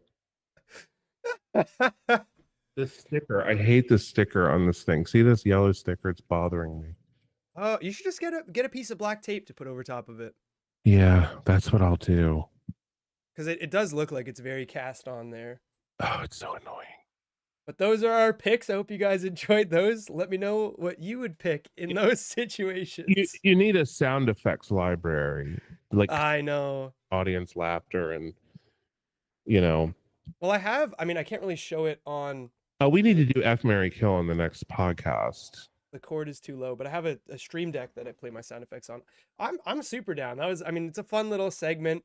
You always pick the worst people for me. Well, that's makes it more fun. The worse the people, the better the fucking game will be. I gave you good options. Those were some real picks there. Bernie Sanders, Joe Biden, and Donald Trump are not good options.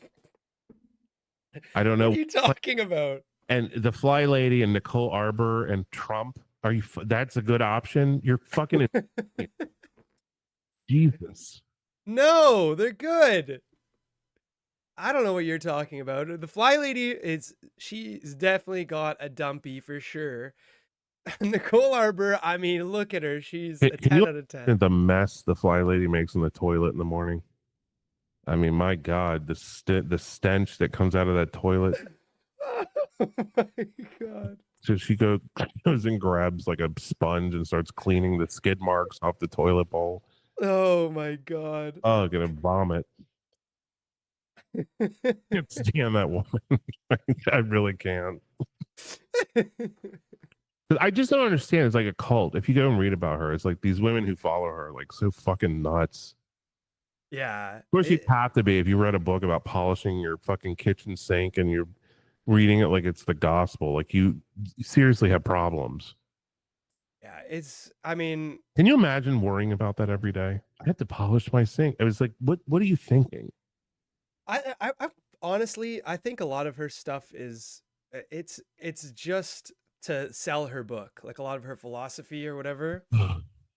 Because Buying that book. Look, I don't want to get into it again with her. We'll talk about it on the podcast. yeah, no, for sure. She'll end up trying to sue me or something. Yeah, we can't talk about it too much publicly, but yeah. No, it is if you want to hear more conversation. I mean, we talked about it a little bit last week on the podcast. We have to hide behind the safety of Patreon, the veil of Patreon to talk shit. Hey, at least Patreon's gonna back you up. If you ever get in a tussle, if you're one of the top creators on there, they're gonna back you up hardcore. How about that? I mean, I've been on there for years. I think I went on there just right after they started it. Really? I think, yeah. I You've think been on there for time. a long time. And I created a great community of people. And, we've had problems before. We've had people who are, You've had to exile. not many, but there has been times where, people expect me to perform like a SEAL because they give me $5 a month. And it's just like, dude, like, seriously. You do a lot. I mean, you post a lot. I had actually had to turn off the notifications because I was getting so many from your Patreon. Like you post a couple times a day or at least once a day. I appreciate you turning off the notification.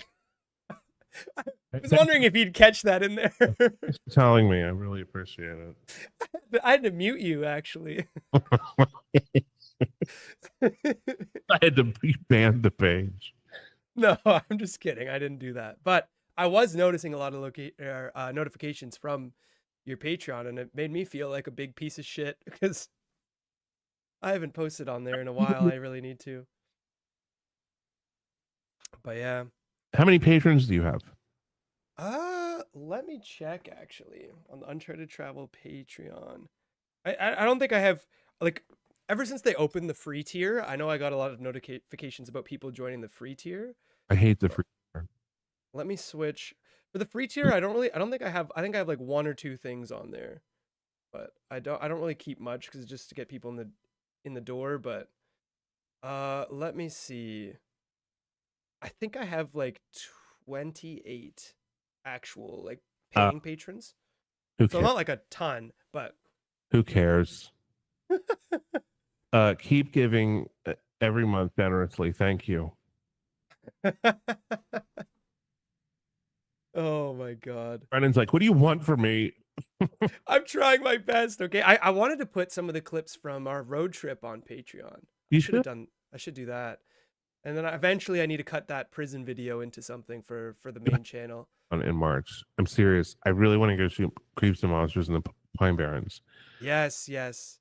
Yeah, So because I'm on vacation, I think from February 25th until March 20th. And then right after that I can definitely hit the ground running. I'm down. We'll camp out in the woods. Wait a minute. No, we'll stay at the Hilton. We'll camp out in the woods. Never mind. We're Forget gonna stay at the Four it. Seasons. Yeah, forget it. No, there's the Pine Barrens, man. There's roads that they just go on forever and ever and ever. And I heard that that the state is closing, is like cutting off a lot of those interior roads. So That'd be I hope when we go, we can still, get back there and stuff. well, I mean, your truck, I'm sure, could run over a barrier or two. True. That's true. No stranger to that. I like the first week I had the truck. There was an ice storm. Oh And my god, I'm getting some people signing up for Patreon now. Mayra, thank you. I'm sorry. But sorry. My yeah, phone was just patreon.com/this is Dan Bell. Hello. Guys, I have to buy magnets. Like look at this. Feed my addiction.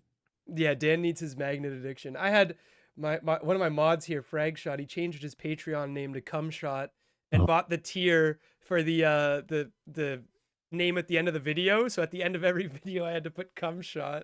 Oh my god. Thanks for that, FRS.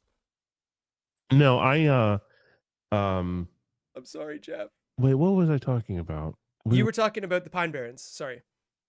Oh yeah, the Pine Before Barrens. I distracted Yeah, you. I want to shoot something. I want to shoot something in there. I've been watching videos on the Pine Barrens online. It seems, if you watch some of these channels, it seems like a really place where people just suddenly run out of the woods with a butcher knife and chase you down to murder you. Very terrifying place. Good for a movie though. Good for entertainment. Stupid. I've seen the dumbest videos on the Pine Barrens. Like people go back there and they just set up all these like insane situations, and I'm just like, who is buying into this crap? They go 5 minutes in. You could still hear the highway in the background. Like, I would really like to find like if there's a Sasquatch group in Jersey, like the Sasquatch, whatever. Contact them and see if they'll come and meet us. Yes, for Creeps and Monsters. Yeah, so I don't have to buy all fucking equipment. They can bring their own. It would also be really cool, I think. Like, I remember Dan and I were talking about potentially doing something in Jersey for like the Jersey Devil and renting like a cabin. I wonder if there's a cabin for rent out in the Pine Barrens. That would be interesting. There has That'd be very cool. to be somewhere. I'm sure somebody has some sort of hunting cabin or something I'll that. look that up. Yeah, I don't even use Airbnb anymore. And I'm going to tell you. So, like, I'm going to Philly on Saturday to hang out with Violet Sky. Oh, nice. Yeah. And she got a hotel. And then I'm like, well, you know what? I'm probably going to get a hotel too because I don't feel like, I want to go up, do our thing during the day, take a break, and then at 9 o'clock, do a live stream. So I was like looking for a hotel on the Hilton app, and the Hilton properties in Philly are sad. They're all bad. Oh no. The one Hilton in Philly is like fucking horrible. It's the worst Hilton I've ever been to. But it's cheap. It's not expensive to stay there, but I don't want to stay there because it sucks. So I was looking on Airbnb. Air, Years ago, I used to use Airbnb to rent. I only used Airbnb, and it was fantastic. Like you could get. I remember renting like a house in Homestead, Florida, for $46 a night. Yeah, we used to use that as our main source for ADR when we Yeah, were on the road. Airbnbs, and now it's ridiculous. Like, so there was an apartment in Philly, and I thought, well, why don't I talk to Violet and then see if we all just can share? It's like a 2-bedroom. Her and her friend can take one bedroom, and I'll take the other, and then we just have an apartment to stay at. So the apartment was like $175 for the night, and I went to look at the total, and the total is $350. That's fucking insane. That's more than a hotel room. They add on a fucking cleaning fee. Yes, I was gonna say that's the worst thing. So Airbnb, they've added service fees, and so the owner has the option to add the cleaning fee, and they can add up to a certain amount. Yeah, it's $150 fucking dollars. Yeah, they always max it out. For one night. I'm like, dude, I'm staying at the fucking Renaissance at that price. Like, fuck you. I'm not fucking wasting my time in some dank ass fucking apartment with no parking when I can just go over to I can go to Canopy, which is like $250 a night, stay there and get valet parking. Yeah. And still not spend as much as that apartment. The worst part is too, it's like no matter how so they charge you this exorbitant cleaning fee, and then no matter how much you even like I usually am pretty diligent if I'm renting a place to leave it clean afterwards. They always fucking complain about something. Yes. Because they're trying to get money out of either you or from the Airbnb app or whatever. Yes. And it's like it used to be like a community system of like people renting a room and people getting a room, and you were just helping each other out. Not anymore. Now it's just how can I screw over the other person for a buck? Fucking joke. There's this couple that they buy properties and then they rent them out on Airbnb, and they were showing their Airbnb, like they have an Instagram page, and they're showing the Airbnb where like the people who were there left like dirty dishes and stuff. And it really wasn't that big of a deal, but I'm like, dude, you charged them $150 for a cleaning fee. Yeah. Get the scrub daddy and the Dawn soap and clean the fucking dishes since you shut the fuck up. And you're putting these people on blast because you don't feel like cleaning dishes. These Airbnb people are petty and lazy. Yeah. You're better off staying at a hotel or a resort than staying at Airbnb. Fuck that. I don't even use it anymore. I looked at it the other day. I said, this is the last time I look at this. I'm not even bothering anymore. Yeah, if I'm paying $150 for a cleaning fee, you best believe like the most I'm doing is taking out the trash at the end of the stay or whatever. Because it's like the thing is, yeah, if you complain about dirty dishes in the sink, it's like you're getting paid $150 to clean those dirty dishes for an hour of cleaning. $150 an hour. You know how much the value in that? And she's showing like a paper towel on the floor and like some other stuff. I'm like, yeah, bitch, you charged them $150. Like, What do you Yeah. want? The place be sparkling so you don't have to. You can just take the 150 and not do anything. No, It's it's like you should be insane. there wiping it down anyway and disinfecting the place. Yeah, no, there was There's Airbnb people that rent places. They're so annoying. yeah. Thank, Every hold on one. Nolan Bromley. Thank you, buddy. He said, "Hey Dan, I rediscovered your Pike Creek Bowling bowling center. Center video recently, and only found out the other day that it had burned down. Not surprised there. Pike Creek. Oh, That I remember when I put that out. I said that the bowling alley was in No, I said it was in Ohio, but it's actually in Delaware. oh shit. I was so freaked out because like I found out about like who owned the place. It was basically like a mobster guy. Oh shit. It was like a money laundering business. It wasn't a money laundering anything. It was just I have you remember that video when we went in that bowling alley and like the ceiling fan is spinning and Wait, was I there? no, you weren't there. The whole place Oh. was trashed. Oh no. It was just I, completely trashed. And like I went with this dude who was it the old sheriff? the what? I remember you used to go do urbex with that sheriff guy. No, not Jim. Justin was with me, but we met these two people. It was this guy and this fucking. He had his girlfriend, and she was like really getting on my nerves. And we called her Bow Ass because My God. she's wearing short shorts, and she had two giant bows tattooed on each, like below each ass cheek. This Nice. bow, it was so bad. I mean, I was like, oh my god, I cannot believe Bow ass. you did that, Bow Ass. Like, what the fuck? Poor But girl. we're shooting, and the girl keeps wanting to jump in front of the camera, and I'm like, honey, this is not about you. Yeah, what the fuck? Like, please get out from in front of my camera. So when I cut the video, it was very difficult. I had to cut it without her being in it. Did she know who you were? Well, it was very early on in the process, so I really didn't have a ton of subscribers. I mean, I don't remember how many I had, but that had to be back in 2015 when we went there. Is that I see. how long ago that was? That is 10 fucking years ago. That's fucking insane. That's right. I mean, I haven't watched. That's right around the time when I started watching you, I think.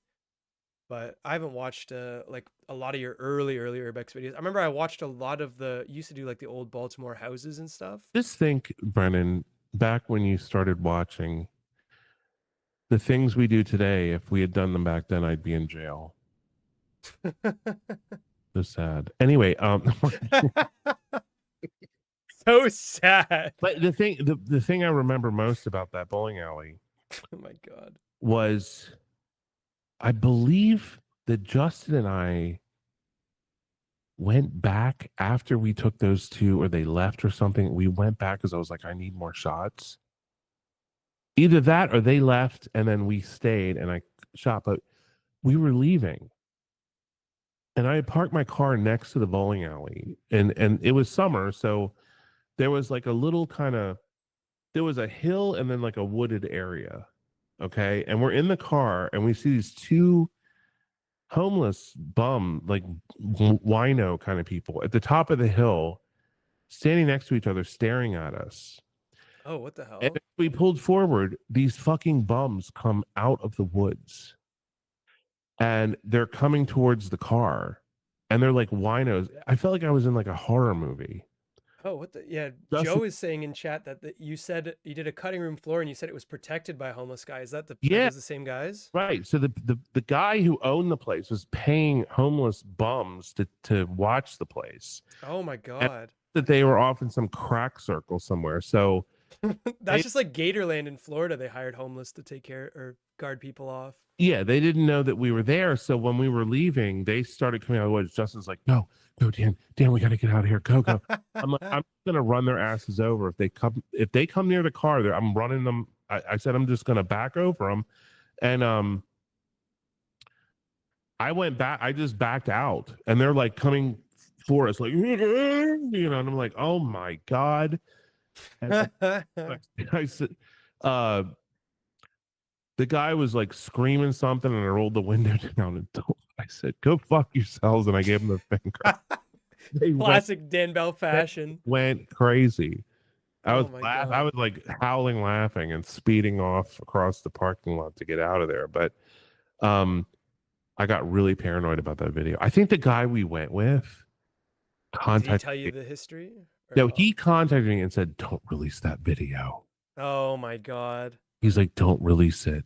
It's a bad idea. They're gonna find you." And I'm like, "Oh, for God's sake!" Who cares?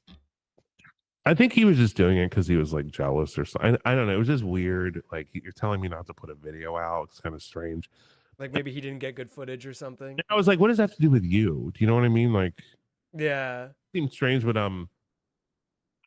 those homeless dudes coming out of the woods, man, that scared the living hell out of me. Fuck. I could imagine. I mean, the only time I've ever had that sort of experience or like a bad experience like that was when we were trying to do Upsteins with that guy with the I remember specifically it was me, you, and Jaden. Fucking, And he was a bum. he was, I mean, he must have had product or something because we were walking down, there's like a back alley, but splitting the two buildings. And No, like, he didn't have any product. That man is a drug dealer. And ah, those bums in that alley are drug dealers. They all deal drugs. cause yeah, we were sitting and so he's sitting in like a little, there's like an opening in the alley, like where it opens up. And then right on the other side, kitty corner of that opening was the access door to the mall that we were trying to get into. Yeah. And he saw us walking up and he stood up and he had like a tire iron in his hand or something. And he was like, wrong way. He's like, you're in the wrong neighborhood. He's like following us down. And then like I remember we like backed away because we're carrying like, Hood, bitch, I live 3 blocks up the street. Don't tell me yeah. shut the fuck up. I just remember he kept saying that because we were backing away because we had all this expensive camera gear. We're like, whatever. And I remember as soon as we got to the car, he like scurried back to like his seat, and I'm like, because I thought we were gonna get mugged. I was like, Dan, why the hell did he just like back off as soon as we got in the car? And he's like, and I remember specifically you telling me like, oh, he knows everyone here has a gun in their car. Yeah. And I was like, what the fuck?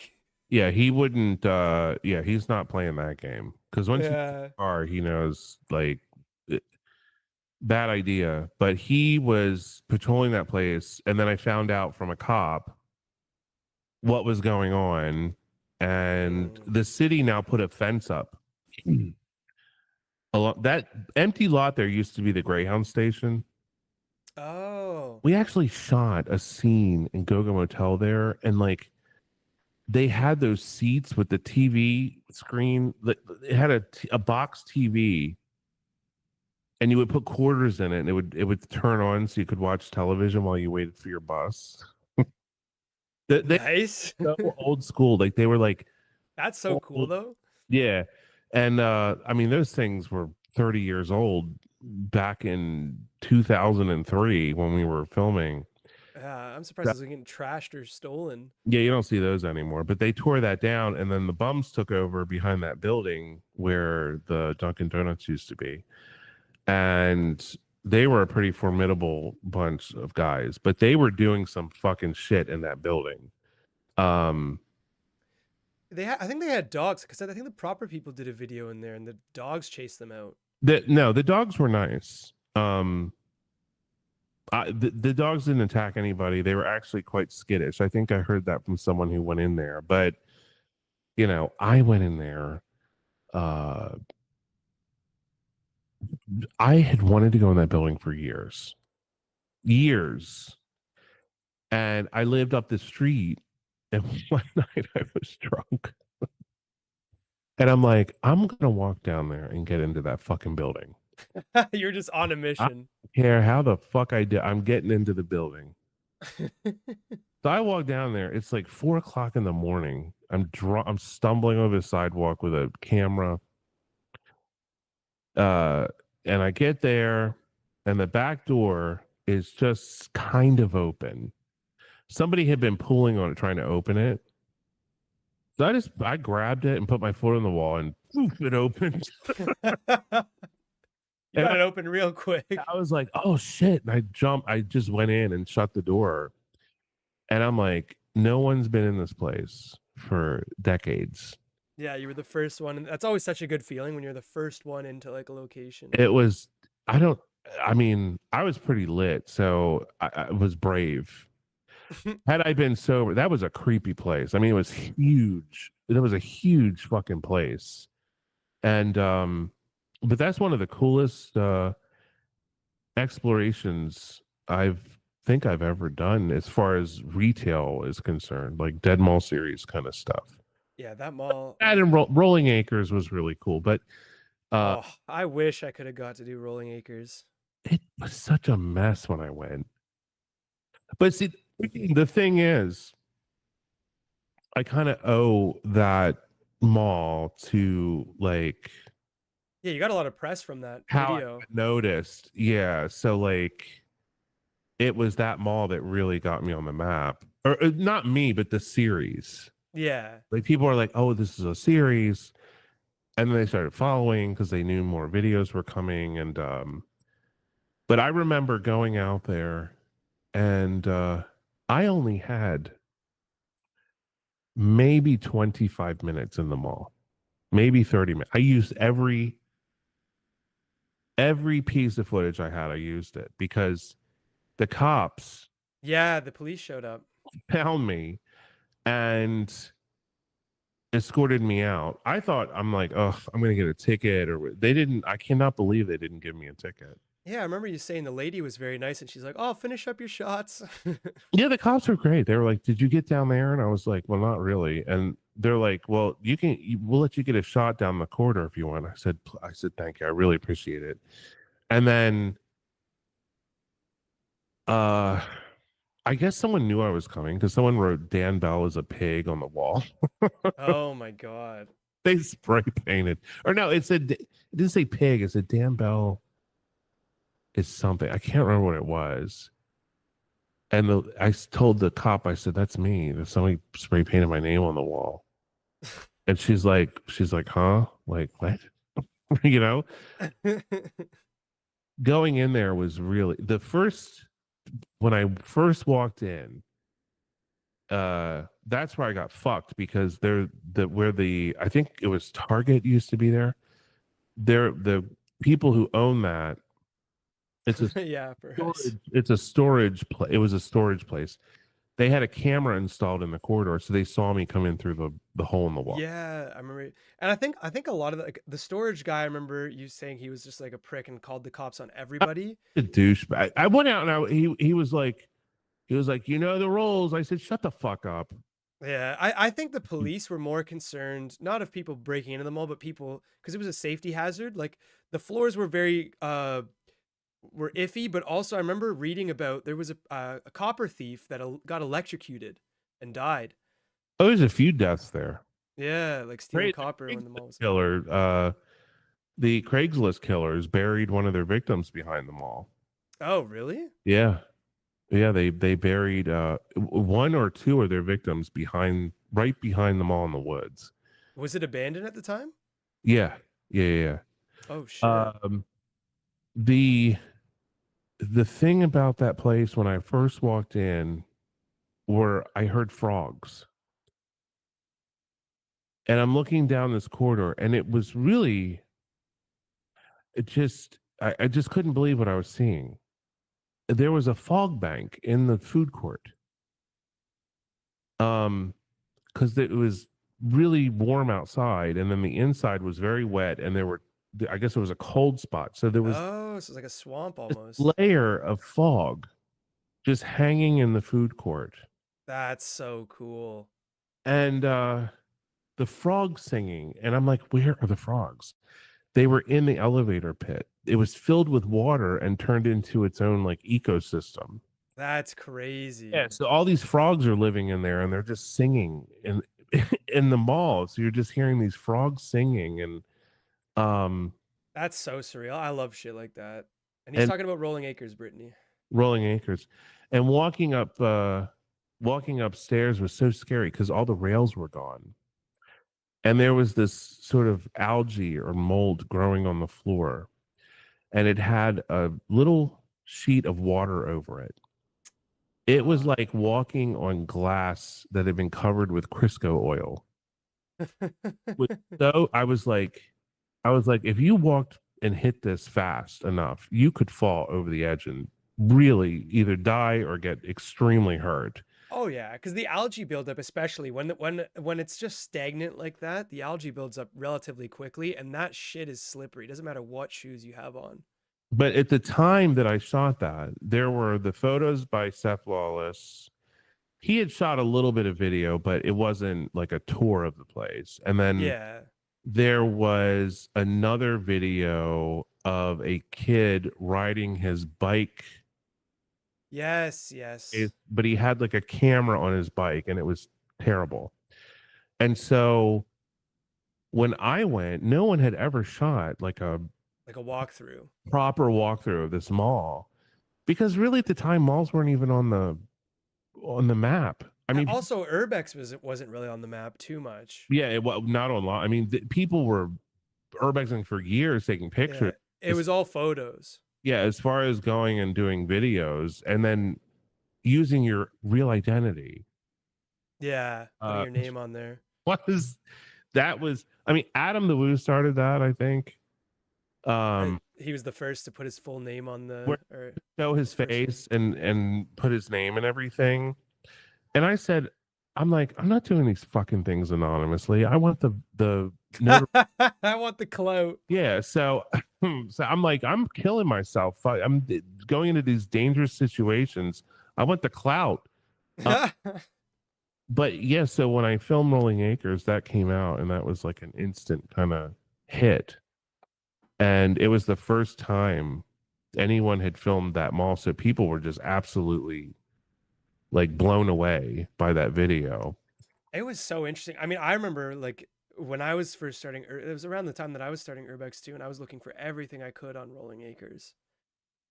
And I think that's when I stumbled across your video too, because I thought that just for me it was, I think it was the escalators that Yeah. the iconic escalator shot. Yeah. Just That whole center area with the elevator and everything. And then I when I got home, I found a clip of the mall on YouTube. There was one clip from the last day it was open, which was the mall closed because they turned the power off. oh, they were cutting it from the grid or whatever. The power company hadn't been paid. And they kept giving the mall time to pay, and the mall didn't have the money to pay. So finally, the power company said, "We're cutting your power." So the mall, they came over, they cut the mall's power, and the mall manager told everyone to get out, and they locked the doors, and it never reopened. Damn. Yeah, so that's like a real sad ending. But that mall was, that whole area in Akron was really up and coming at one time, and it just completely fell off the map. I mean, it's just that Rolling Acres sort of was like exemplified the entire thing of what was going on at that time with all the malls closing. Yeah. I think one of my favorite explores, and one that I did with you specifically, was I saw Jack talking about it recently. I know you had been there several times before, but it's the Children's Asylum in Baltimore. Oh yeah, that was great. I loved that place. It's just like I think it was called the Gundry Glass Asylum or Yeah, whatever, but it was just it's I find I associate like that iconic like red brick with like almost like Tudor slash like Gothic style. yeah, Like that to me, I just like affiliate with Baltimore, just like with Uplands, with that. It's just so cool. It has such like a nice vibe to it. And I remember watching your video on it. It seemed super creepy but super cool at the same time. Like that front foyer with those main grand stairs, like that main grand stairwell, the wooden banisters, beautiful. it was such a weird the first time I went there, and obviously there was someone in the house with me. I didn't see it. I heard a couple times. I heard stuff, but I just thought, oh, it's probably a raccoon or Yeah. you know. But that part when I was going up the steps and I had this back in those days, 10 years ago, you couldn't just go onto Amazon and buy an LED light for, $10. An on-camera LED panel back then was like $600. So Yeah, I had wasn't a as accessible. a micro pro flat panel LED light. It was just a plastic piece of shit that was like $600. And I had lost the rear of it. So the batteries were exposed. I got on the steps and the battery in the fucking thing exploded. Oh my God. It, Oh it- yeah, I think I remember you telling me about this story. it's on the film. It's in the video. And so it exploded and the fucking acid sprayed out all over my face. My God. I was like, "Oh my god, it scared the shit." It was so loud. And well, the light was just shot at that point. And then it worked sometimes, but then other times the battery would explode. So that's the risk you're taking with That fucking light. And I called the company and they was like, "Oh, yeah, we can fix it. It's going to be $250." And I was like, "This is your product and you're going to charge me $250 to fucking fix it?" I was like, "What kind of company is this?" But back then, if you wanted an LED panel, this was 10 years ago, like in 2015. Yeah. Was Maybe it that was the beginning of it. I bought that panel in like 2010. damn. So it cost $600. That's fucking insane. Was the acid from the panel more painful or less painful than the drug testing kit acid? It wasn't painful. It just, I felt it hit my face and I was like, "Oh my God." And Oh shit. I had a water bottle and I just dumped, I was like scrubbing my face with the water because I was like, the shit got in my eye and everything. So I was like kind of freaked out. and um and then the video came out, but the video was so good. Yeah, it did really well. It's Uh, creepy as fuck. the I was just saying the other day how proud I am of those videos because uh, it is so rare that YouTube videos have a shelf life.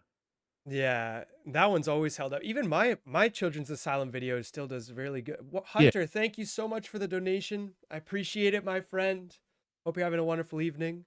But yeah, but even my children's asylum video still is putting up numbers, which is crazy. There's yeah, something about that place. If you do a good video there, I feel like the shelf life is just insane. yeah. That is one thing. Like, because back then it was like in Baltimore, it was the meat factory and the children's asylum. I found Uplands completely by mistake. There was no Really? there was no information on Uplands. I remember we were on 40 driving down. We were driving towards the city on 40, and it was in the winter or the fall, so the leaves were gone. And I looked over and I said, "What is that building?" We just saw the roof.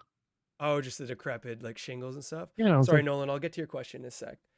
yeah, I was like, "What is that?" And we drove over, and I was like, "Holy shit! It's like a giant man, like an abandoned mansion." That's crazy because Yeah, that was such a cool spot too. that was a really cool place. It is amazing that all those places are gone. Children's Has Home's gone, Uplands burned, it's gone, and the meat i- factory was demolished. is there any like good urbex would you say left in Baltimore? Because isn't Upstein's even gone too now?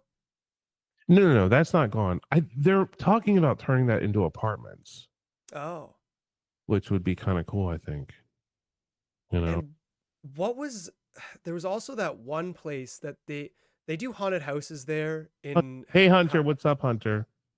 in Halloween. They do haunted houses there in Halloween. It was part of the North Town Center Mall or something like that. Um, wait a minute, where down here? Yeah, it's in Baltimore.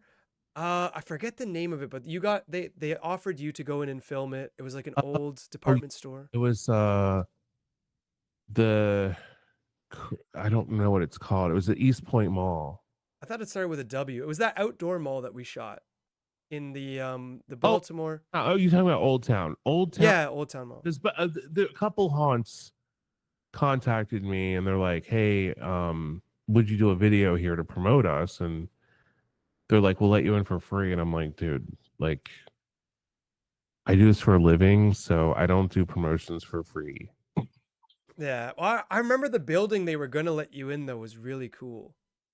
Well, no, that is different. That building, those guys were different. There was another haunt that wanted me to do a walkthrough, and I said, "Why don't I just film it and you guys upload it to your channel?"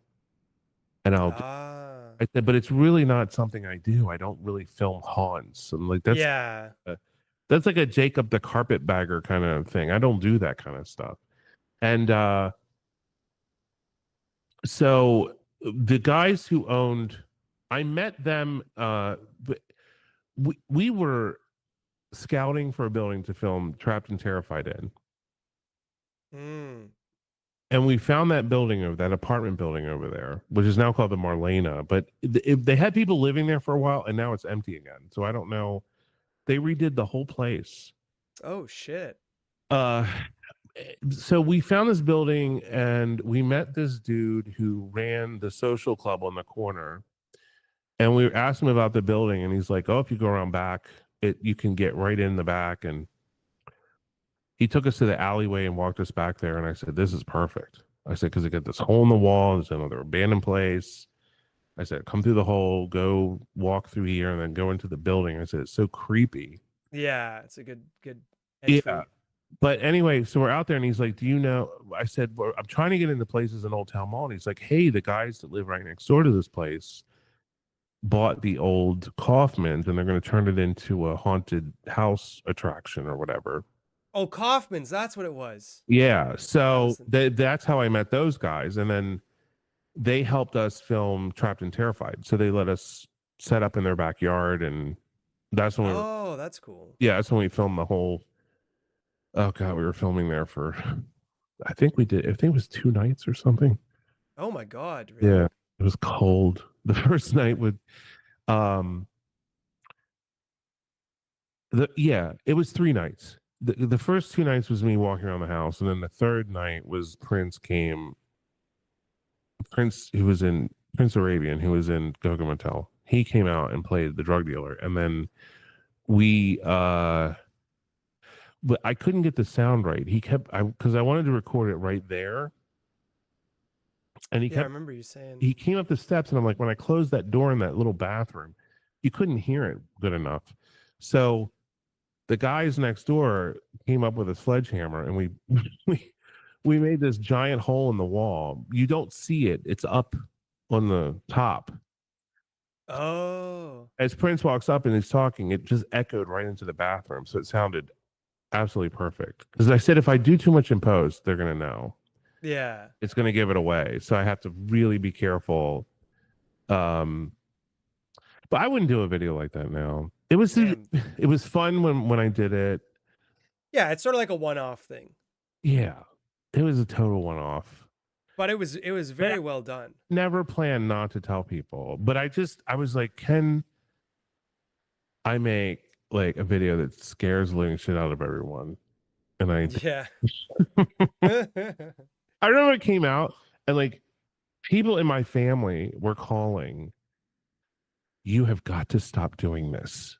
You cannot keep filming these places. You are going to be killed." And I'm like, "Mom, it's fake. It's not real." What? What? It's like, I was terrified watching that. And I'm like, that's why it's called Trapped and Terrified. Goodbye. Sadly for me, all my horror content is real scares. But I'd say the closest I came to that was my alone video with the coyotes. That was fucking It was horrible. insane. It was, you gave me that idea, but we'll dive into that in a sec. But I want to get to, I feel bad. Nolan's waited patiently for me to answer. He said, "Brendan, do you have any updates on that house in Ontario that you and Bros of Decay went to?" Yeah, I went to it a year prior, and then when they came down, they wanted to do some filming, so I took them to a couple different houses. That one in particular, I remember it's in like a wooded area, and the whole history behind this house was I'll be back. it, yeah, no worries. I'll put my face cam on for a sec here.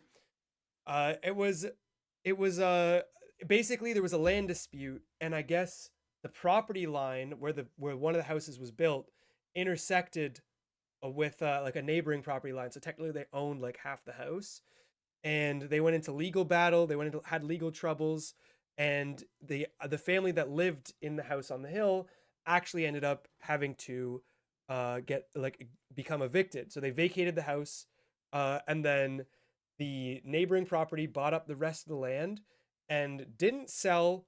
Either they bought up the rest of the land or they didn't. I can't remember exactly what happened, but for whatever reason, they kept that house vacant and the power still on because they were connected to the same grid. I don't know why, but they left the power on. It was crazy. The house was in a total state of disarray. Like the drop ceiling had completely fallen through. All the insulation was all over the floor. They had like cut the ceiling or cut the popcorn ceiling because there was so much moisture buildup that they needed to like in order to prevent the house from collapsing.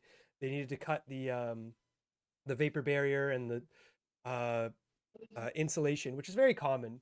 And so the house sat abandoned for a number of years. And sadly, last year it actually burned down. So that's what happened. Yeah, it was in super bad shape. The power was left on. There was so much water damage. It was only a matter of time. And I think that's honestly what the neighbors wanted. They kind of wanted an insurance claim. So I think they got the rights to that property. They probably got a big insurance payout. But yeah. And then what Hunter said something.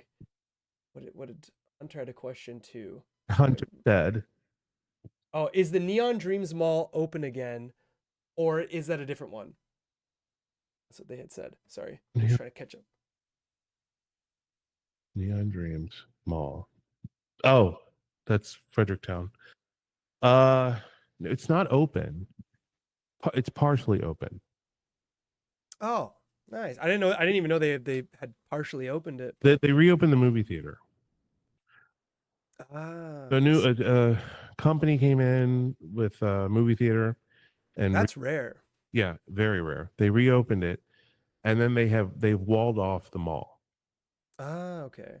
Yeah. Chris says the video you're talking about is outstanding. Thank you. I'm glad you like it. It's on the Uncharted Travel channel. I think it's one of the time capsule house with power videos, but you'll see in the thumbnail everything looks like I think it's like a living room covered in like fallen debris, and then there's a TV that's turned on in the corner.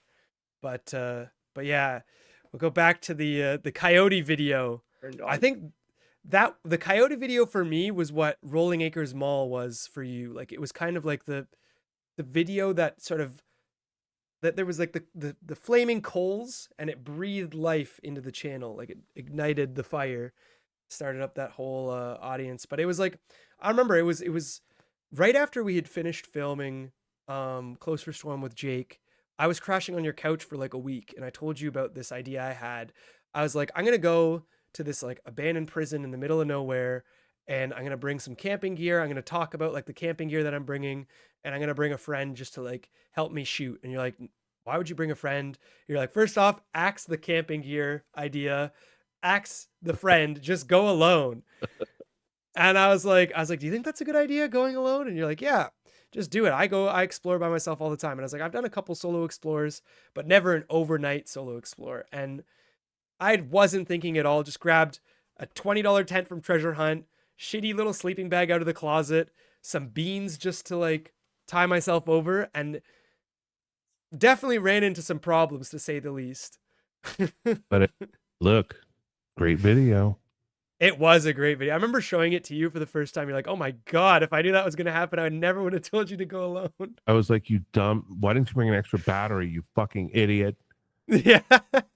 That I would have been filming the entire time. I would have been like, I'm gonna be killed. Fuck, could you imagine if I got killed out there? You would have felt Those coyotes. overjoyed. Those coyotes aren't gonna kill you. No, I know. You just throw rocks at them, kick them. I hate coyotes. Yeah, well, I mean, they're really only aggressive if they're super hungry or if they're like in a huge pack. Those things, when we were out in, well, first of all, up at Rebecca's, which I got to take you up there so you can see the house she redid.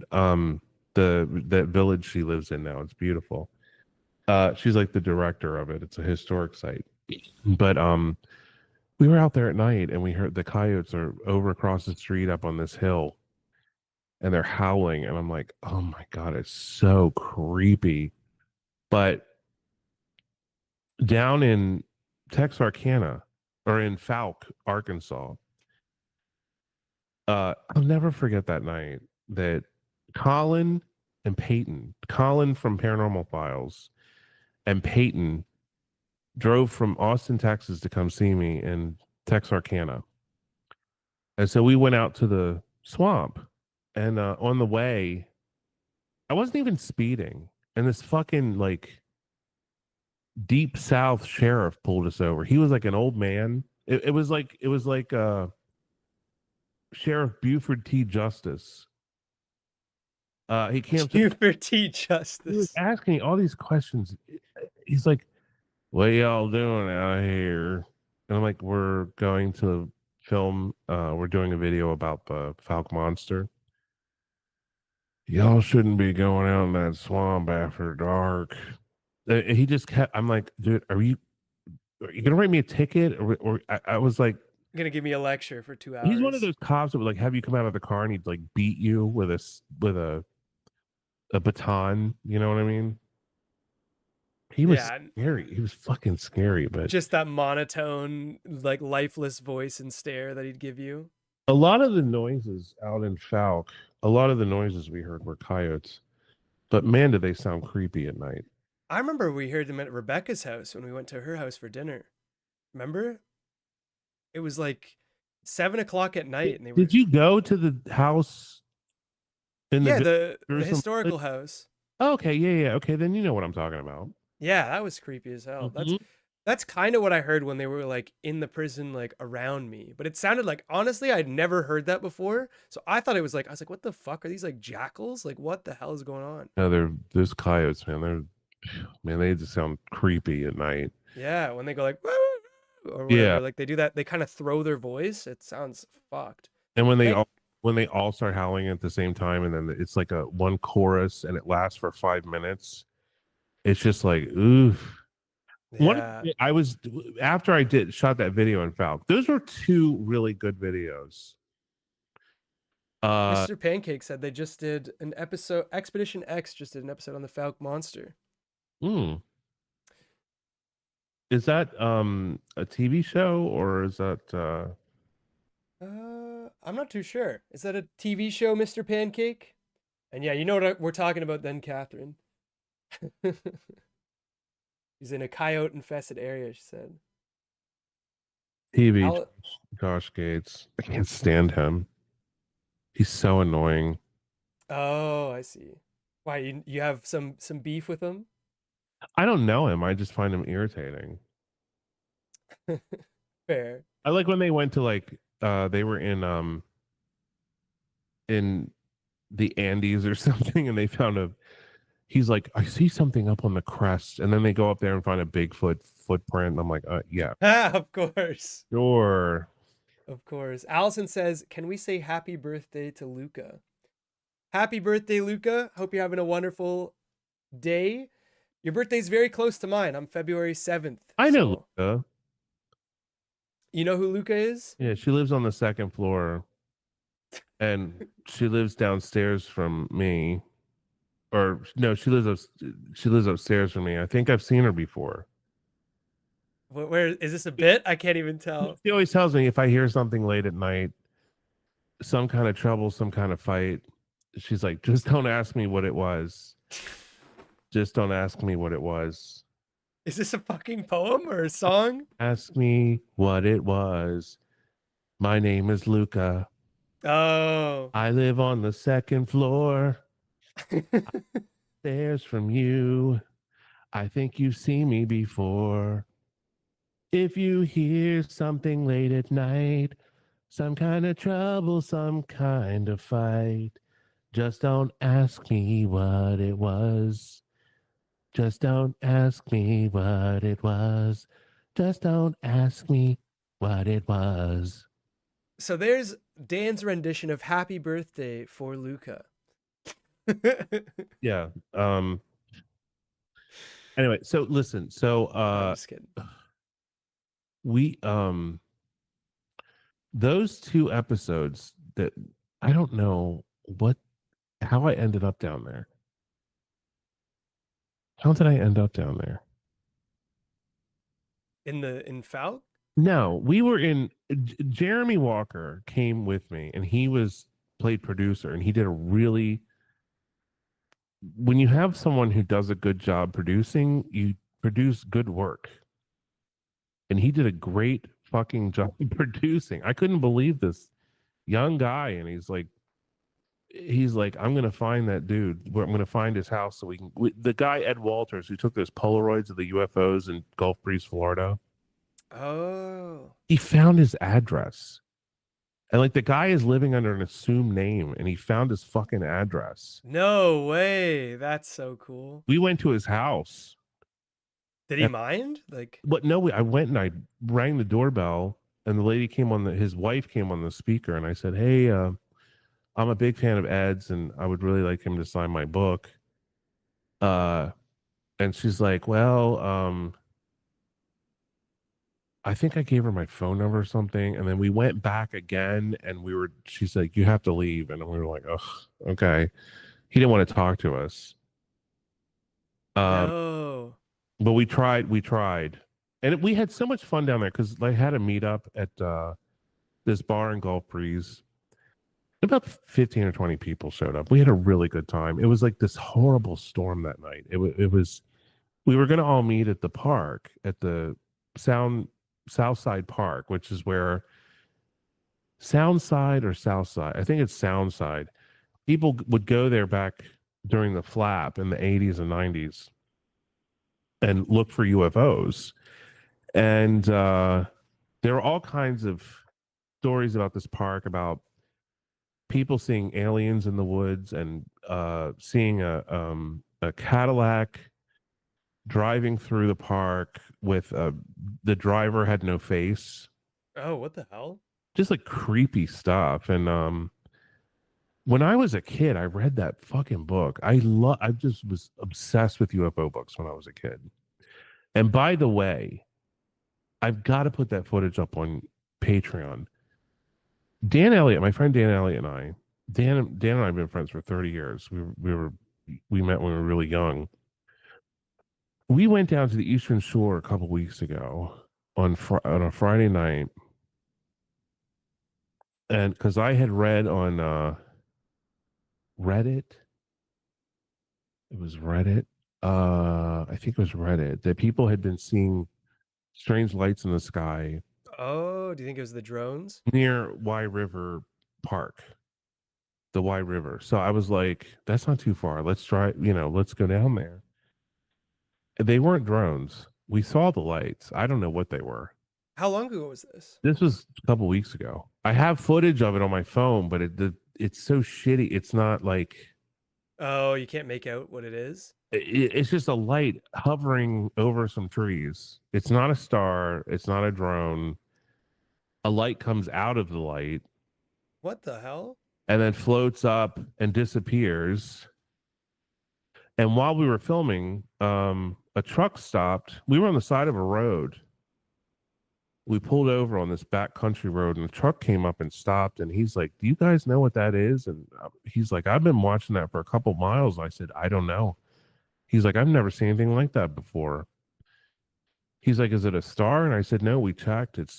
We have the app, you know. Oh, yeah, like the star tracker, plane tracker, or whatever. Which we checked for stars and planes, neither. That's crazy. No helicopters, nothing. This light was just hovering over these trees, and What color was it? it was an orange light, and we thought it was Mars, but then we found Mars, so it wasn't Mars. Mars or Venus? I can't remember which one it was, but I said it has to be Mars or Venus. And then we looked and we used that star app is really good for identifying stars.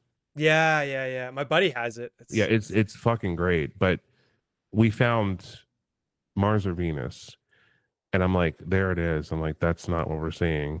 That Yeah, not at all. it That's was some, I don't know what it was. It was not a drone. It was over a kind of a lagoon. It was near the bay, but it was inland over kind of a swampy area. damn. And it was just floating there, and it was like um it was Wasn't blinking or anything? very, very bright, and it was like a twinkling kind of thing. And it was large, and Did it move at all? it was at one height, and then it started to lower down on the other side of the tree, so we couldn't see it. Hmm. So we watched it for about 5 minutes in that one spot, and then that guy, we followed him, and he took us down this road where we saw it again.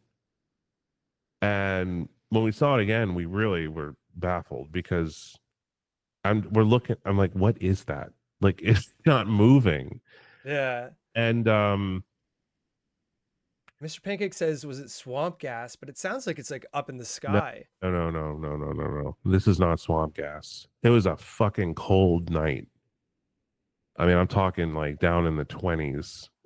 Swamp gas, I don't know if swamp gas can even uh pull off that kind of brightness for that period of time and that kind of cold.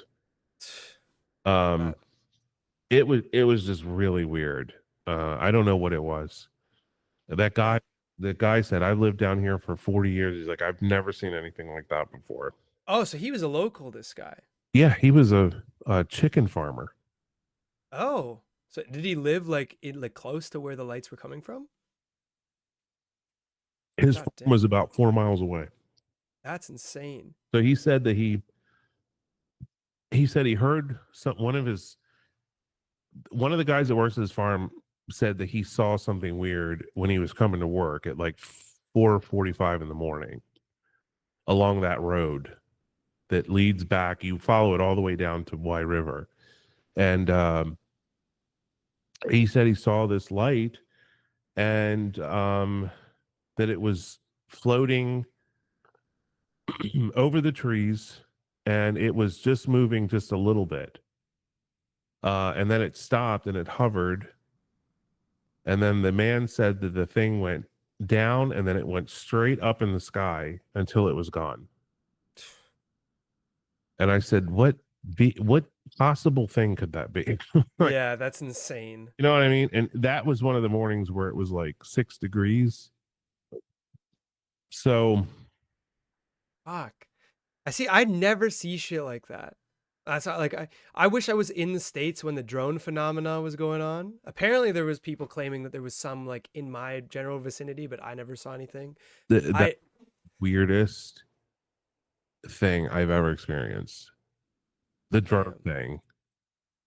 Yeah, because you were driving all over the place. Those drones were everywhere, all along Jersey, all along Now, I like didn't see anything when I was over in Monmouth County, which is over by the bay, where you can look when you look across the bay, you see like the Verrazano Bridge, Long Island, um,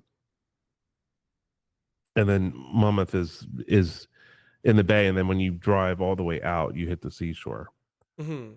And I didn't see anything when I was there because the weather was bad. And then that night I drove out of there because I'm like, well, I'm not seeing anything. So I drove down to near that Air Force base and didn't see anything there either. So I thought this is going to be a total bust. The next night I said, what is the county with the most sightings? And it was Somerset County. Oh, really? So I said, I'm going to drive. It was like 3 hour drive, and I drove out there. And as soon as it got dark, when I went, I was driving in that little hamlet. It was like called Pottstown. And I drove past there. I was trying to find a place to like a open field or something where I could pull off and Yeah, have a good view. It was rush hour. People in Jersey drive like maniacs. Even when you're back on a country road, they're still driving like crazy maniacs. So Carlene says she found them and saw them in Massachusetts. So they I've must have been all over. I've had people contact me from everywhere. California, Florida, the Eastern Shore, Maryland, Virginia. Um, People send me videos of Didn't you? drones. Yeah, you were saying some guy like the drone like shattered his window or something or like whatever it That was. was the craziest thing. I don't know if I've told that story. Uh, the You guy, don't have to talk about it if you don't want well, to. the guy is. I guess I can talk about it in a vague sense. So I was contacted by a guy in New Jersey. He lives out near Tom's River, and he lives at the end of a road in kind of a rural kind of area. Bag sense. Proceeds to dox the guy. That's something to think about. Yeah, I just didn't think about that. His address is 8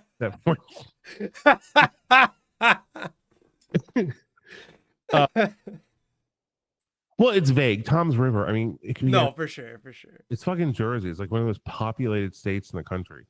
Uh Yeah. this man sent me this video of that I am not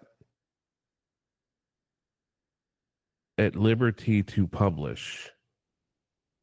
I've saved it, but I cannot publish it. I showed my dad the video. He was like, "What the hell is this?" Um, Fuck. this man and his wife live in a house, and it is a mid-level house, meaning like when you walk in, there's half a stairway that goes up to one level, and then half a stairway that goes down to the basement. Mm. So I think they call it a mid-level or split level. I think it's what. Yeah, side split or mid level. So he and his wife were out on the back porch. It was like 10 o'clock at night, and there is a drone hovering over their backyard, quite high up in the sky, but they could hear the propellers on it. So he started to shine a light, a very high powered light at it. And he was blinking the light, and then he used a laser and started pointing this laser at the fucking thing.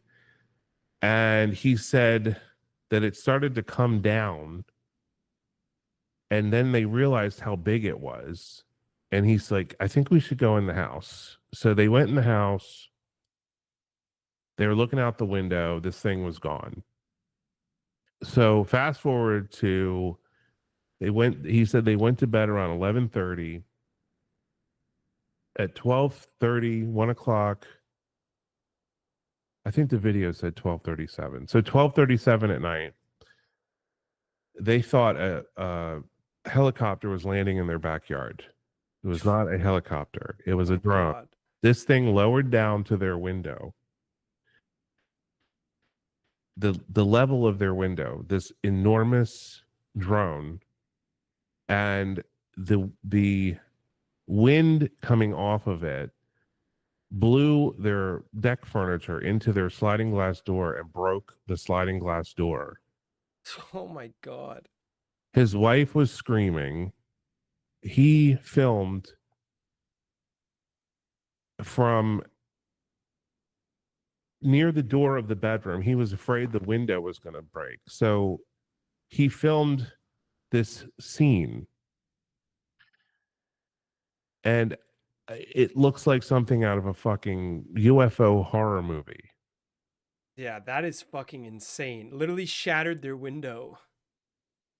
And he sent me this video. I went to see them Oh, because you actually met the people. yeah, I went to meet them. Um, they were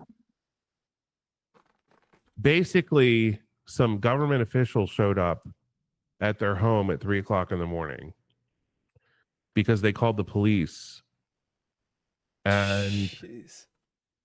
the government officials came to their house and said, "You are not to talk about this. You are not to share the video." They wanted them to erase everything. "Have you sent this to anyone?" I said, "Thank God you didn't tell them you sent it to me." Yeah, they would have showed up at your door too. Uh, but I told them I would not show it to anybody, so I haven't shown it to anyone. I would have loved to have put it in my video, but Yeah, that would have been quite something.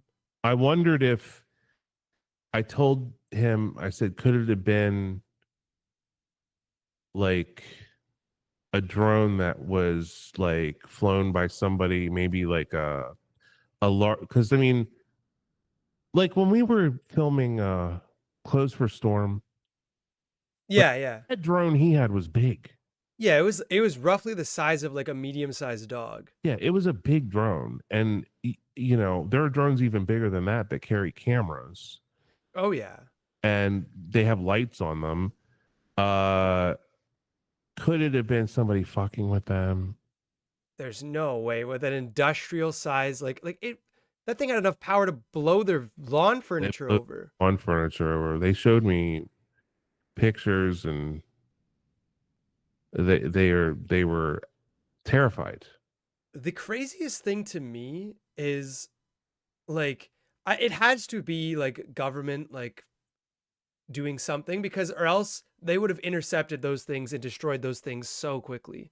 I really, that's what bothered me so much. Like people are saying, "There's no goddamn drones. It's just, it's whatever." I've seen the drones for myself. Yeah, didn't you say a policeman told you to keep driving or something? Yeah, and I've also, but when I was in Jersey, that fucking thing that flew over my truck was a military drone, the size of it was the size of maybe bigger than a school bus.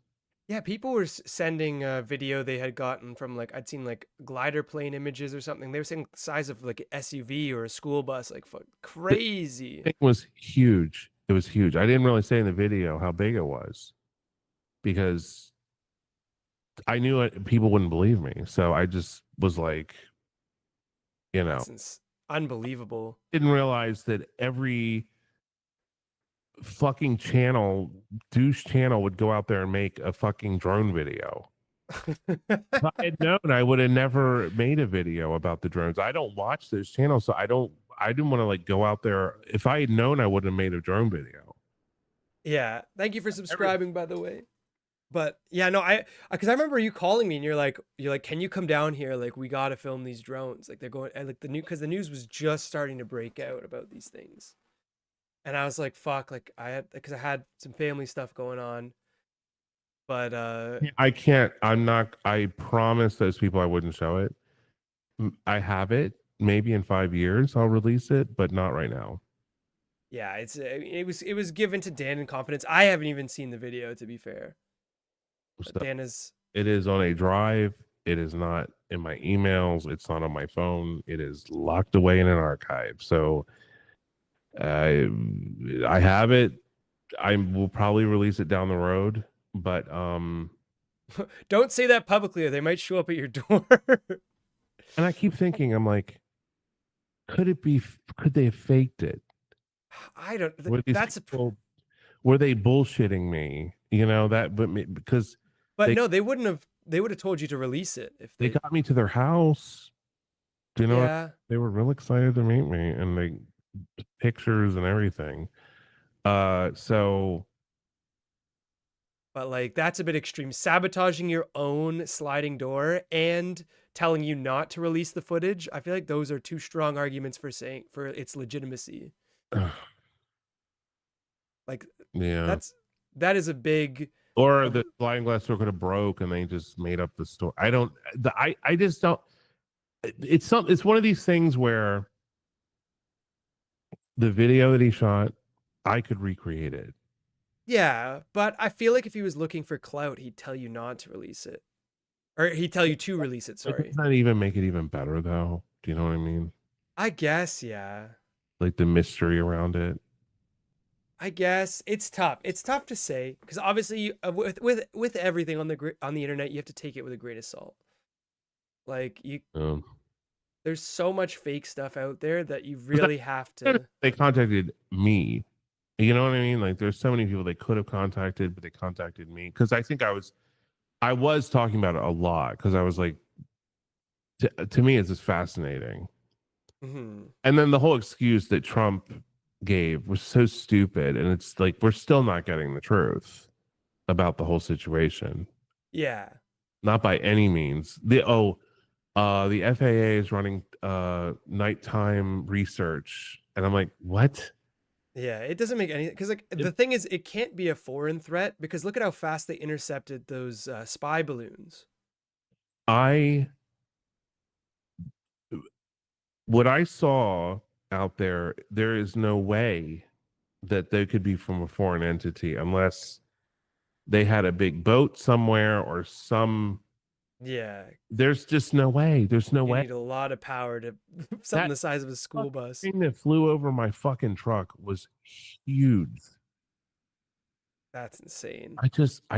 Was so, I can't tell you the excitement I had. My heart was just pumping when I saw that. I was like, holy fucking shit. I wish I was there.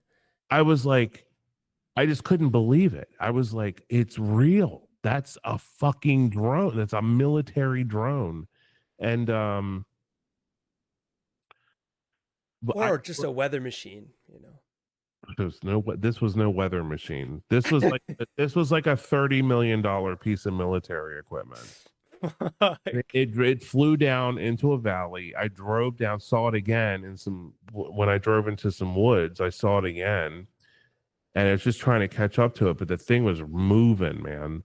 Um, It and yeah, was fast? it was fast. Yeah, it was fast. Fucking thing flew over my truck. I saw it for if 5 seconds. Oh my god. And then I saw it at a distance. I knew it was that one because it only had, if I remember correctly, it only had red lights. It had red lights and a white light in the middle, but it only had red lights. It did not have navigational lights. That's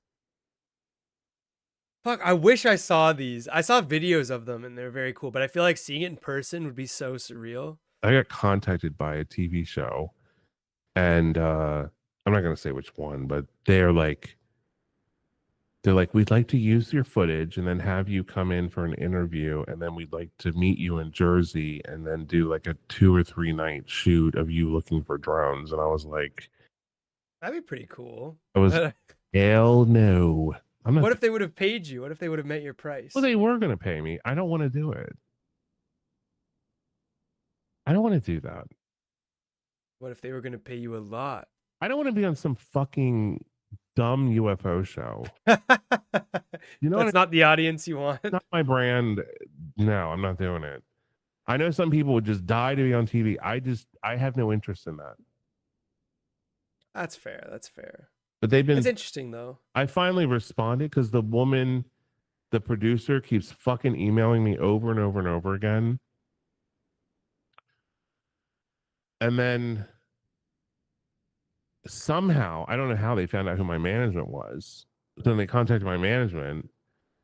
And of course, he was excited because he's like, oh, I might get some money from my client who I get no money from. And I said, no, I don't want to do it.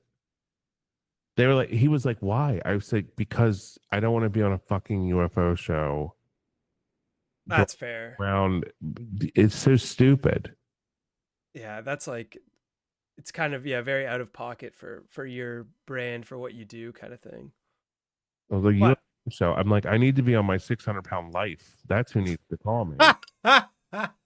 Get the damn UFOs. I want to be on 600-pound life.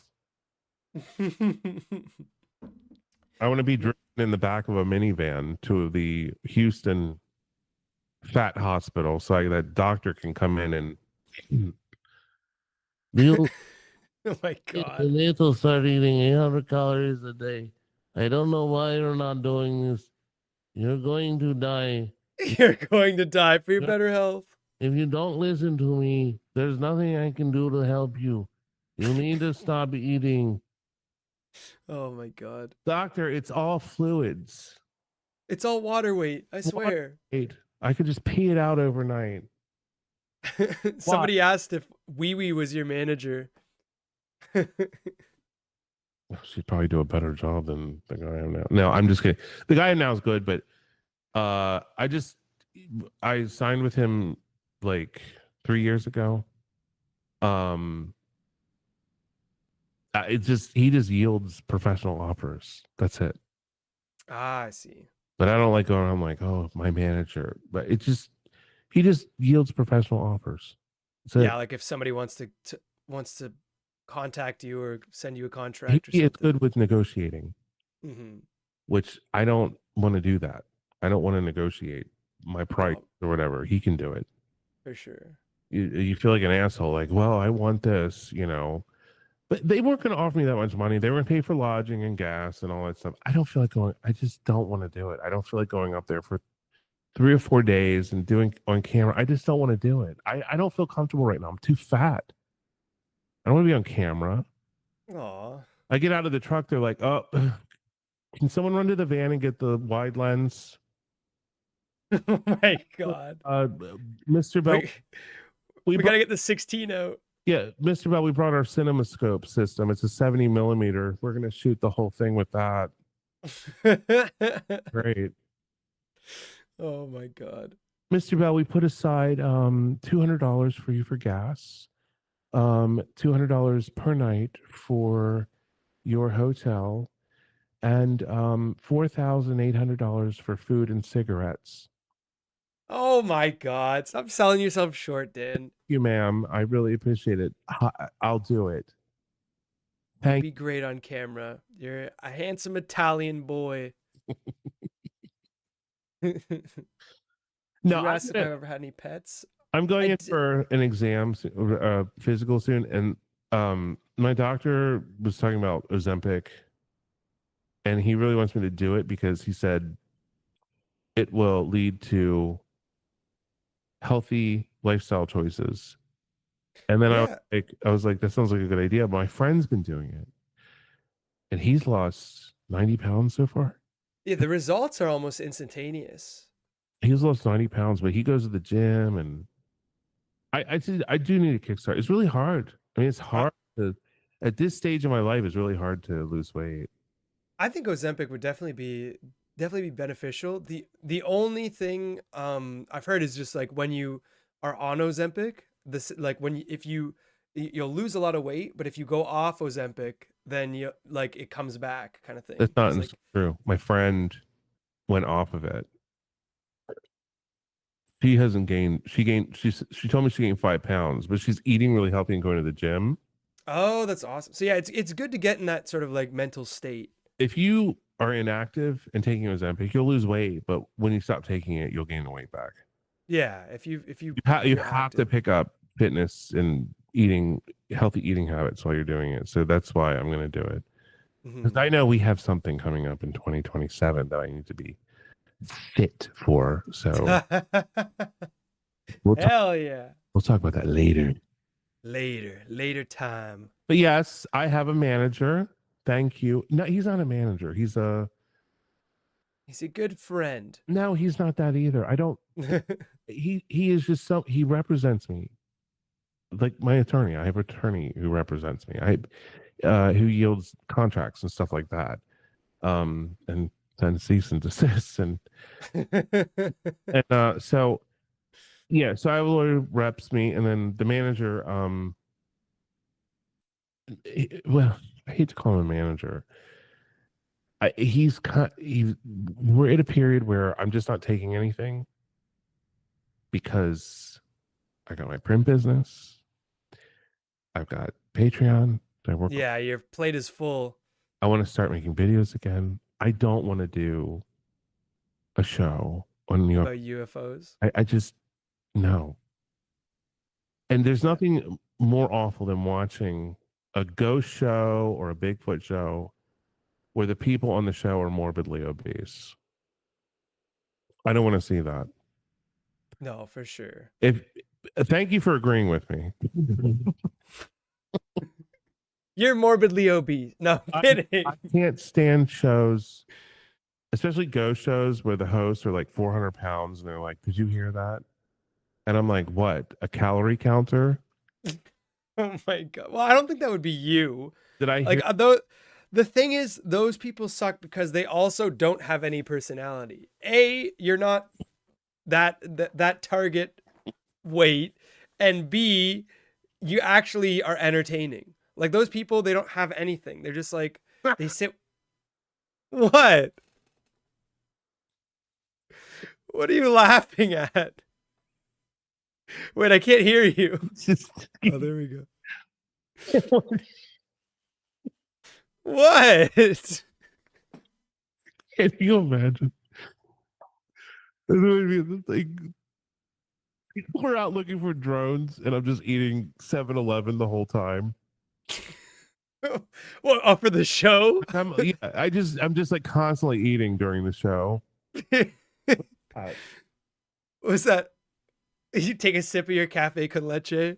you hear that? It's the fire alarm. Do you hear it? No. I think your mic's filtering it out. Ugh, please don't tell me that the building is on fire. That's an old building. I'm sure somebody pulled it as a joke. Does it go off and very often? Not this time of night. What time is it? It's 11:15. If you want to check it out, I mean we've been on for a while. I don't No, want to. just wait a second. I'm gonna go. Let me just. We'll watch. You'll hear it when I open the door. I'll hear the screams. We're about to watch live as Dan's building burns down. Hopefully everything's okay. That's scary.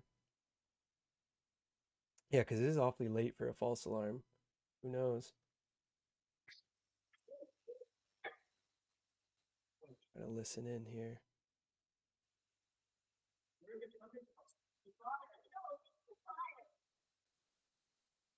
Oh shit. Sounded like the neighbor. The fly lady found him, Afflad said. Oh my god.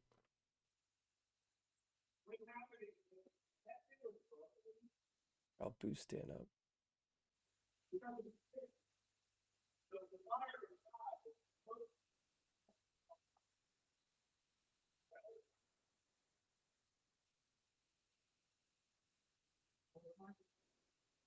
Yeah, he is talking to someone. Hard to hear what he's saying.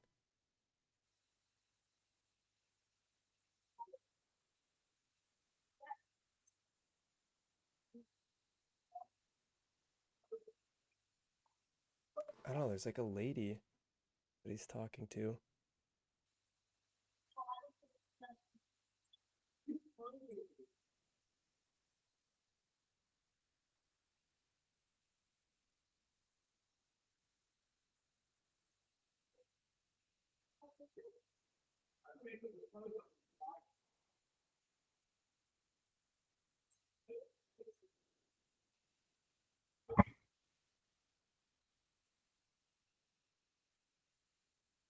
Sounds like he's coming back. I don't know.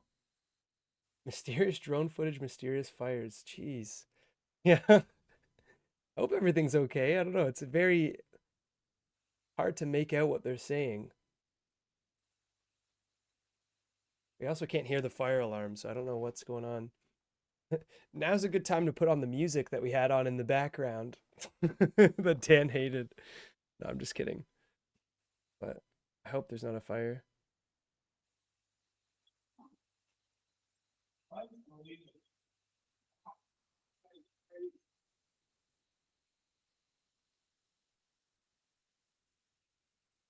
Yeah, that's what I'm thinking too, DK Zimi. I think yes, something's got to be up, or else Stan would already be back by now. Could be a boiling pot wolfing. Hey, can you hear me? Yeah, yeah. Oh, sorry. Let me turn you down now. I maxed up your volume because Can you hear the? I can't hear the alarm, but we heard a little bit of you talking to some lady, but we couldn't really hear what happened. Fire out in the hallway, and the There laundry caught the clothes on fire. Oh my God, there's a fire in the laundry room? The fucking dryer, they've been trying to fix it.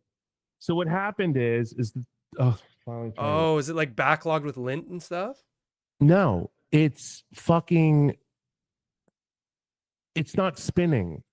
So it's burning the clothes up. The clothes are just sitting in there, and then there's smoke in the hallway and everything. Oh my God. So who was the lady that you were talking to? It sounded like some lady was coming out and like My neighbors. she was like in a panic or something. That goddamn jar has been broken for months, and then they finally came and quote unquote fixed it, and now it's fucking catching on fire. Fuck. Are you okay? Is everything okay though? Yeah, everything's fine. It's just fucking irritating. Damn. Hold on, let me Well, on them one more time. I'll be back. yeah, no worries, no worries. Well, hopefully it doesn't spread. It sounds like it's contained, which is good at least. That's crazy. Was it your neighbor Luca? It could have been Mr. Pancake, but Luca lives down on the second floor. Damn, I hope Dan doesn't have to go down to like another floor to do his laundry. That'd be a pain in the ass. Talk about a hot night, Chris says. My God. Sounds like he's back talking with the neighbor here. I'll boost up his mic, so I'm sorry if there's a big jump scare again. That's one way to dry your clothes. Just throw them in the burning embers. They'll be dry real quick, but they'll also be incinerated. Yeah, that sucks. At least it wasn't a false alarm. I feel like I'd be more mad if it was a false alarm. But yeah, they are wasting more time fixing. Now they have a bigger problem to deal with, which is the burnt out laundry room. I have to buy all new machines in there.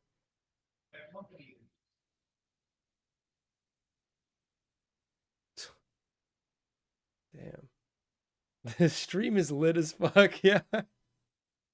I guess in some ways, Chris, I guess. At least we know Dan is safe. That is the big thing.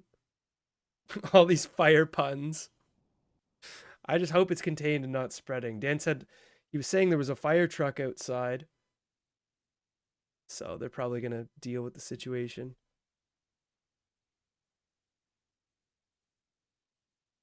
Damn. Yeah, lampshade. I hate it when the fire alarm goes off. At least, like I said, at least it was a real fire. Like it's not like back in university all the time in first year, we used to people used to pull the fire alarm as like a joke and people would go outside in the freezing cold. I remember I just slept through it cuz like the place was made out of cement. I was like the fire's not going to get to me, but it would get pulled like every other week. It was so annoying. So, I understand. I can empathize with Dan here.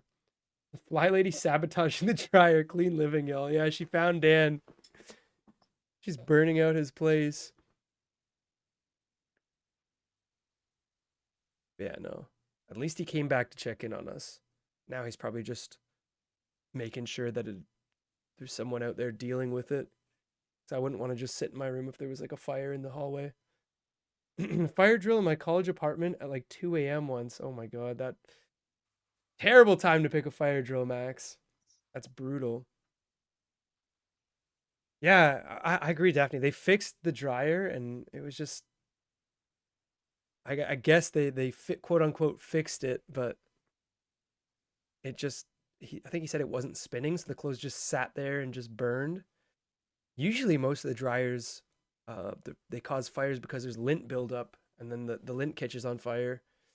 At least to my knowledge. That's why my parents were like very diligent and always telling me as a kid, make sure you empty the lint trap after every run so that you don't catch the house on fire. But my God. So as soon as he said it was like the washing machine or the dryer, that's instantly where my mind went. But always weary of appliance fires in apartment buildings after the Grenfell fire. Never even heard of that. Yeah, lint fires are scary. They catch so quick, and if there's anything like flammable in the area, because they can shoot out sometimes. Just catches everything. Parents traumatized me with a lint filter as a kid. Yeah, you understand my pain, Carlene. They were always on my ass about that.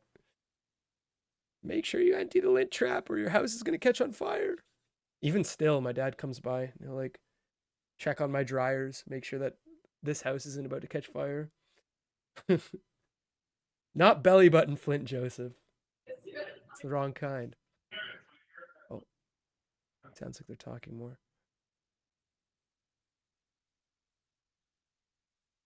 Yeah, the repair person definitely didn't do a good job fixing that one.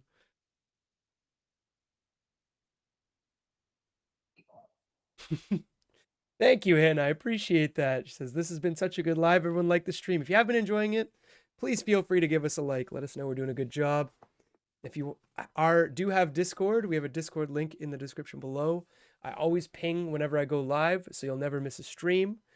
Because I know sometimes YouTube doesn't give those notifications all the time, even if you have the bell equipped, which is kind of a shame. If you haven't subscribed already, please consider subscribing to the channel. We're rounding the bases on 2,500. We might have hit it tonight, but I'm not sure. And at 3,000, I want to do a big 12-hour stream with the chance to go longer, depending on. But I'll give more details when we get closer. But yeah, it's time for a solo queue of Marvel Rivals. Yeah, I'll jump into a video game real quick while we wait for Dan. Smash that like button. Exactly. Exactly. Big Little Man 010203. Quite the name. Thank you for the Discord command, Aflad. Yeah, there's a bunch of hidden commands for the Stream Elements bot that I think Mod FRS or Mod Fragshot is set up. Thank you, peepers. Thank you, Trash Can Chick. Yeah, I've been planning it out. I have a plan for it of what I want to do, but I think it would be a lot of fun. And then it could go longer, so you might get the sleeping cam soon. Alchemist, will you be dancing in a dress again? That was a very rare forfeit. I don't know. That's like a once every couple months, or every 6 months, or once or twice a year event. That was you gotta get it while it's hot kind of thing. Listen to Dan. Nobody knows what a Bevo is. That's true, Decomizi. I mean, the thing is, Evangelista is just so hard to search. Will the dryer be replaced in Dan's building? Doubtful. They'll probably recycle the parts or something. Sleeping Cam will summon the weirdos, Trash Can Chick, but for one of those lives, I gotta do what I gotta do. All right, I feel like I don't know if I have like a bruise here or something. I feel like this eye, it might just be the lighting. I'm like looking and I feel like this eye looks like darker for some reason. You see me like twitching, that's why. I'm just like checking it out. Okay, I'm back. Okay, welcome back, Dan. Is everything okay? Yeah, everything's fine. The firemen came on my face and how did I know you were gonna go there? they just left. How did I know? I was like, you got a big hose there.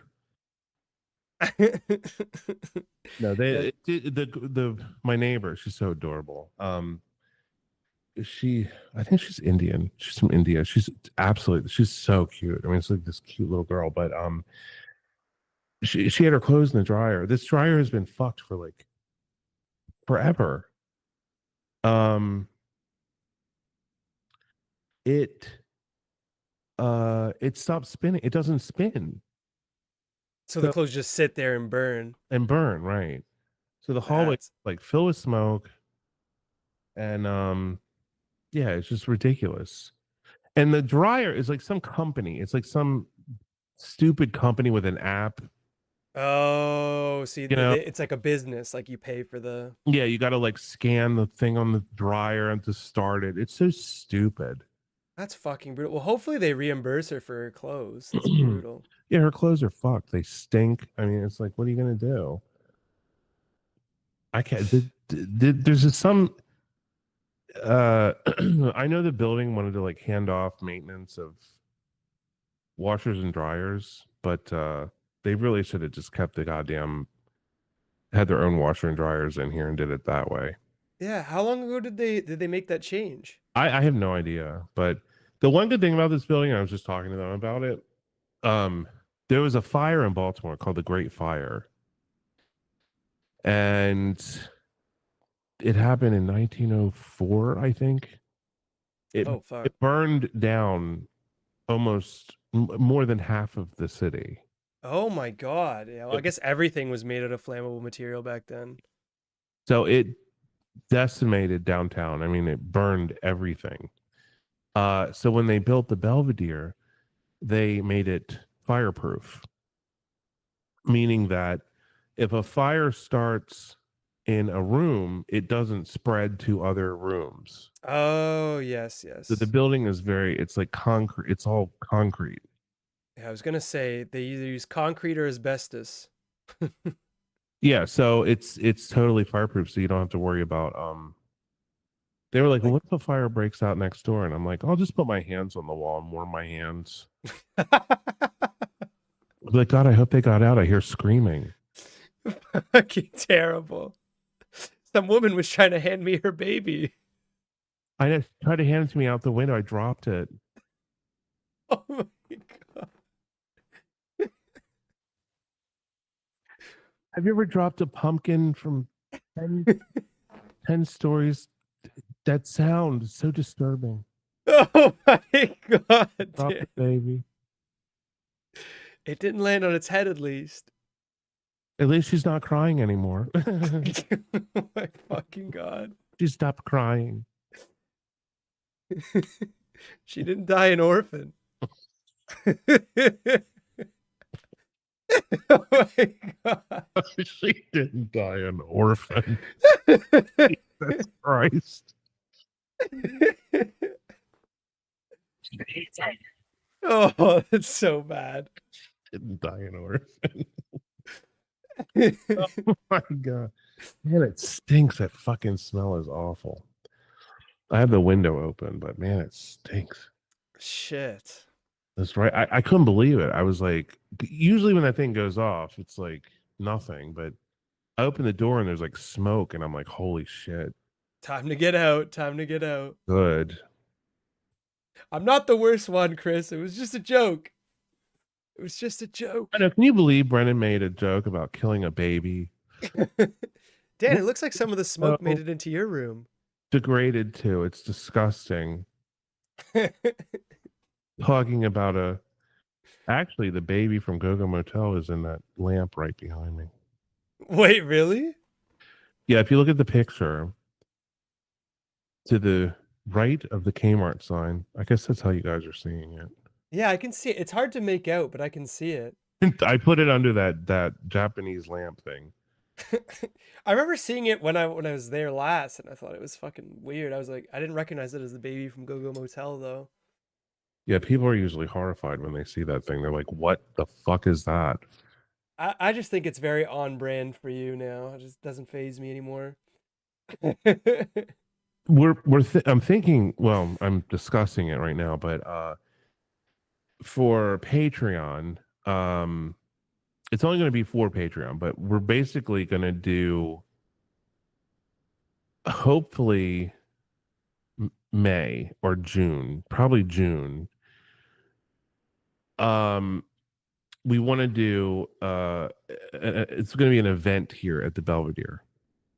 Oh, that'll be cool.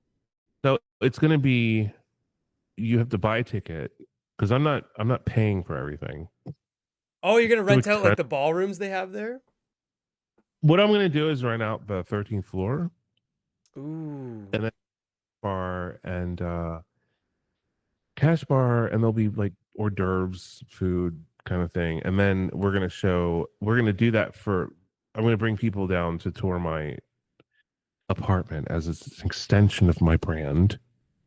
And and then we're going to show Gogo Motel in the ballroom. Oh, that'd be so cool. Yeah, so we're going to do probably like 100 tickets, 150 tickets or something like that.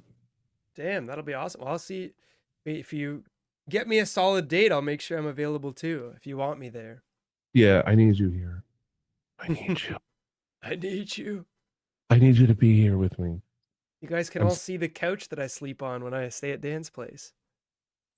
no, you'll not be sleeping on that couch anymore. I had that thing professionally cleaned because it stunk. All these people sleeping on it. I'm like, no more. So I bought this really nice, like I'd researched and bought the best inflatable mattress on the market.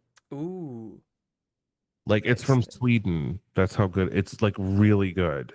Oh shit. I Yeah. didn't, I like sleeping on your couch. I'm sorry if I stunk it up, but it's comfortable. It's Mm-mm. You didn't stink it up. It just what happened was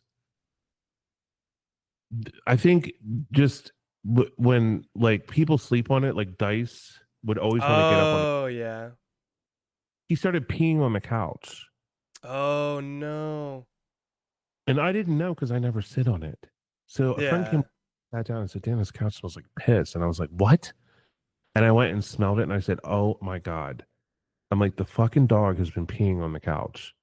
Well, So, I didn't tell you, Dan, but there was one night we got home from the bar. I was really drunk.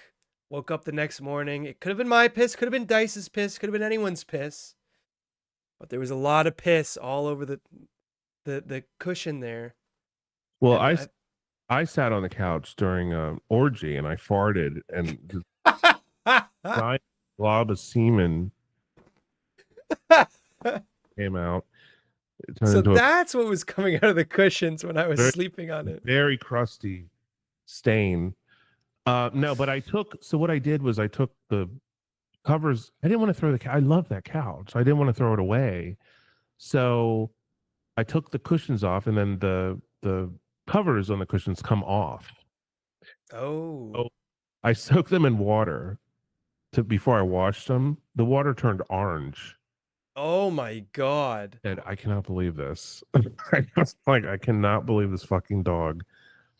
Um, so so I cleaned those and then I took them to a company in Baltimore that puts they cut foam for cushions. So I got new foam put in them and threw the old foam away that was soaked with piss. Oh, so they actually cut it to like the exact dimensions Yeah. and like pretty much perfectly. Yeah. That's awesome. Hmm.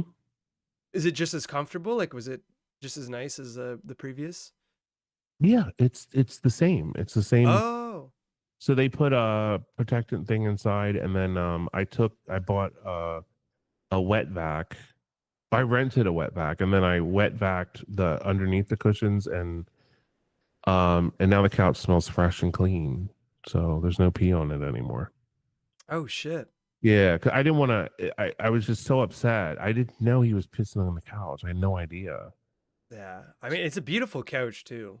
Oh, I know. It's a beautiful couch. I love that couch. It's so comfortable and it's nice. And Hmm. um, so I didn't want to throw it away. And that's what I actually called to have it taken away. And then I was like, I looked online to see if there was any way to fix it. And then I was like, my friend said, did the covers come off? And I was like, let me look. And there was zippers and I was able to take them off. So I was like, oh, I can fix this.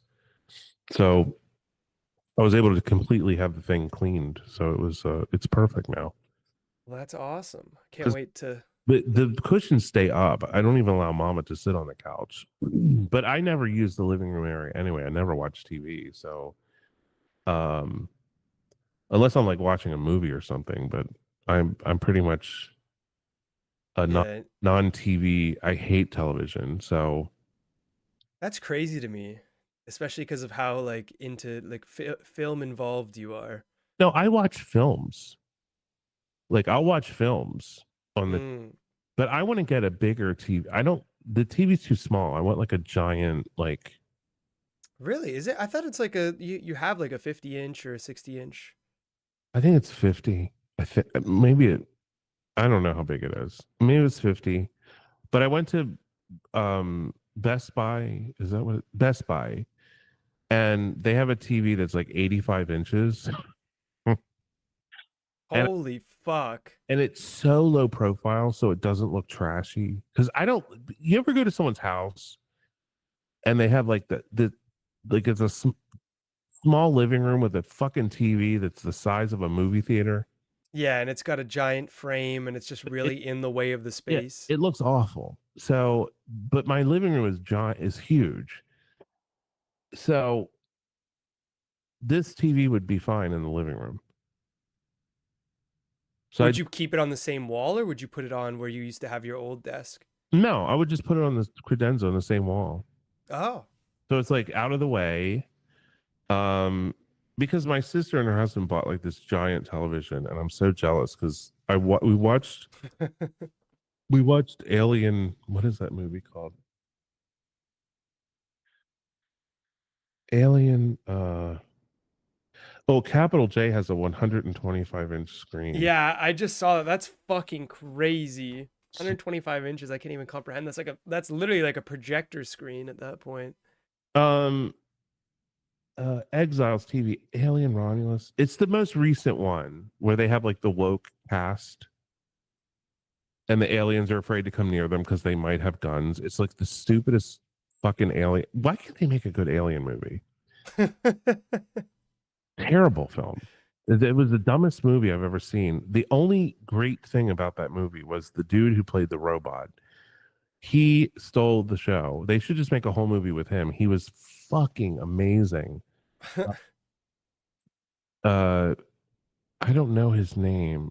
He's a black actor. He played the robot. Let me look it up. But What was the film called? Alien something, I don't know. But that guy in that movie, he just blew me away. He was fucking phenomenal. He was the best thing about that movie was that guy. The sets were beautiful. The aliens were not scary, and I especially hated that they had Ian Holm Ash like AI'd into the film. It just looked so bad and so corny, and I was like, this sucks.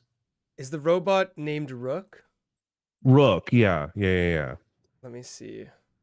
I think the guy Who played Rook? David It was. Oh, maybe I'm looking at the old one. Maybe they did a remake because mine says Daniel Betts. someone said David Johnson.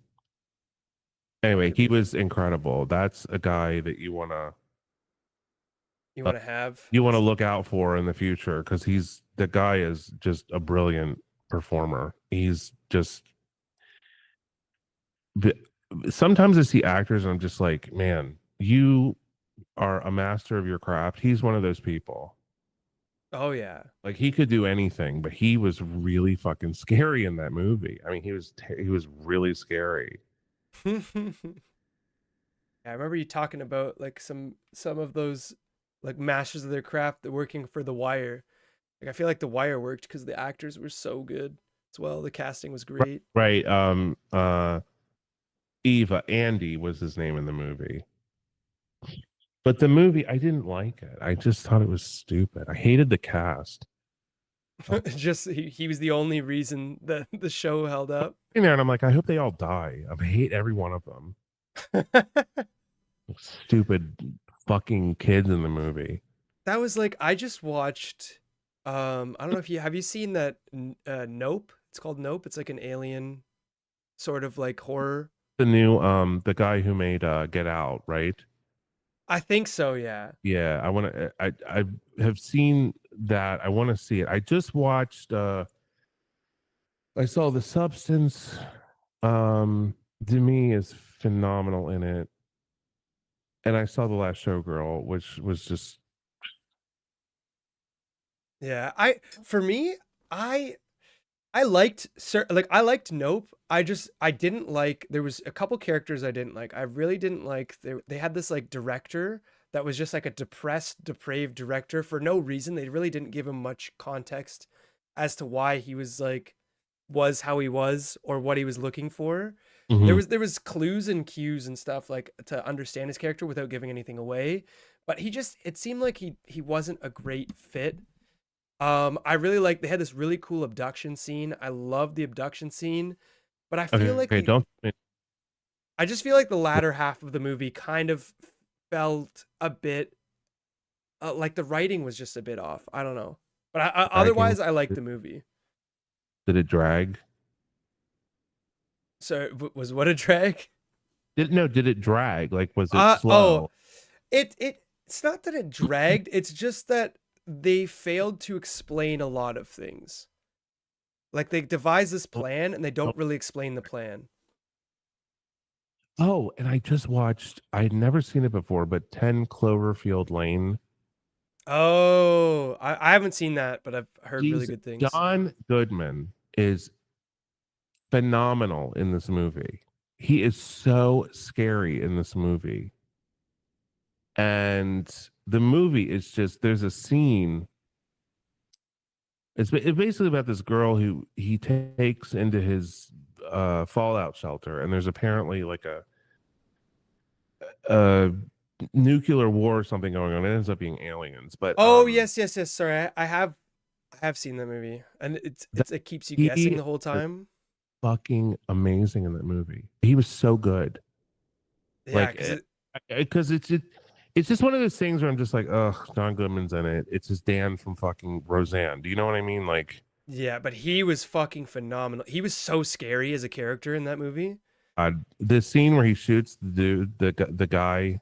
Yes, and then he puts the body in like the acid and stuff, and the girl like she finds because like he locked someone down there pretending that it was an apocalypse before, and she's finding like traces of that, Yeah, yeah. and yeah, that was such a good fucking It was movie. so great. I mean, it was just he stole the whole show. I mean, Yeah, he was he was fantastic. the best thing about the movie, but it was a little there was some times where I was just like, ugh, what is going on? But he held it together. The whole thing was he was great. And then the girl, I worked on that fucking Die Hard movie. She was in it. She played Bruce Willis's daughter in it. Die Oh, Hard with a Vengeance, I think it was. oh, I didn't even make that connection. That's crazy. Yeah. They filmed part of it in Baltimore. And so it was my last time I ever worked on like a movie, Really? like a big movie. I've just worked I got hired to work on this movie. And it was just such a huge, expensive, like crazy production with like, they're shutting down all of downtown Baltimore. They've got helicopters. They've got, they're doing crashes. They got stunt people. They've got two doubles for Yeah, fucking Willis. And was a high budget film for sure. it was crazy. I'd never seen like like a production like that. It was just huge. It was just like this huge production. That's like The Boys over here. Have you ever heard of the it's I think it's a Prime show called The Boys? Mhm.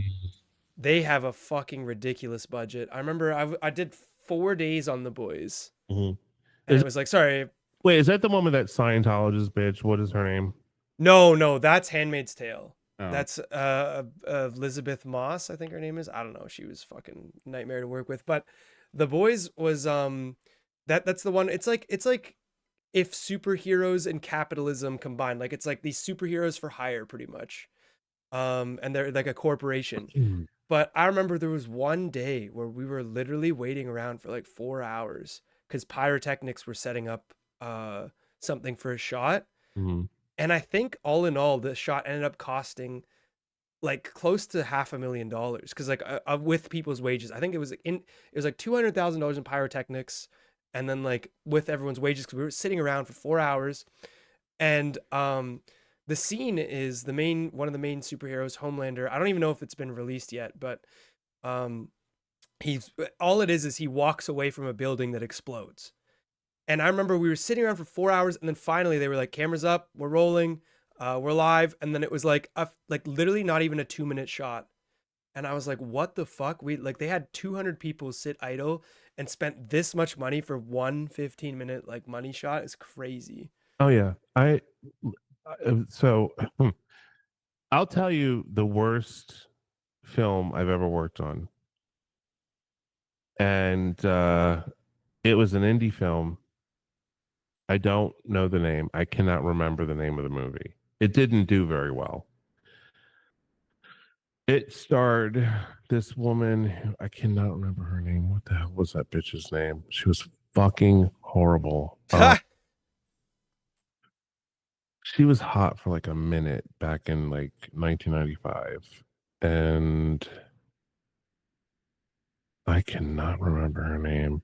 Anyway, it was one of my like first professional jobs, and I got a job on this movie, and it was an indie film, and the director thought he was like Stanley bloody Kubrick. I mean, the guy was like, "Let's do the shot again. Let's do it again. I want to do it again." It's like, dude, you don't have the money to do this.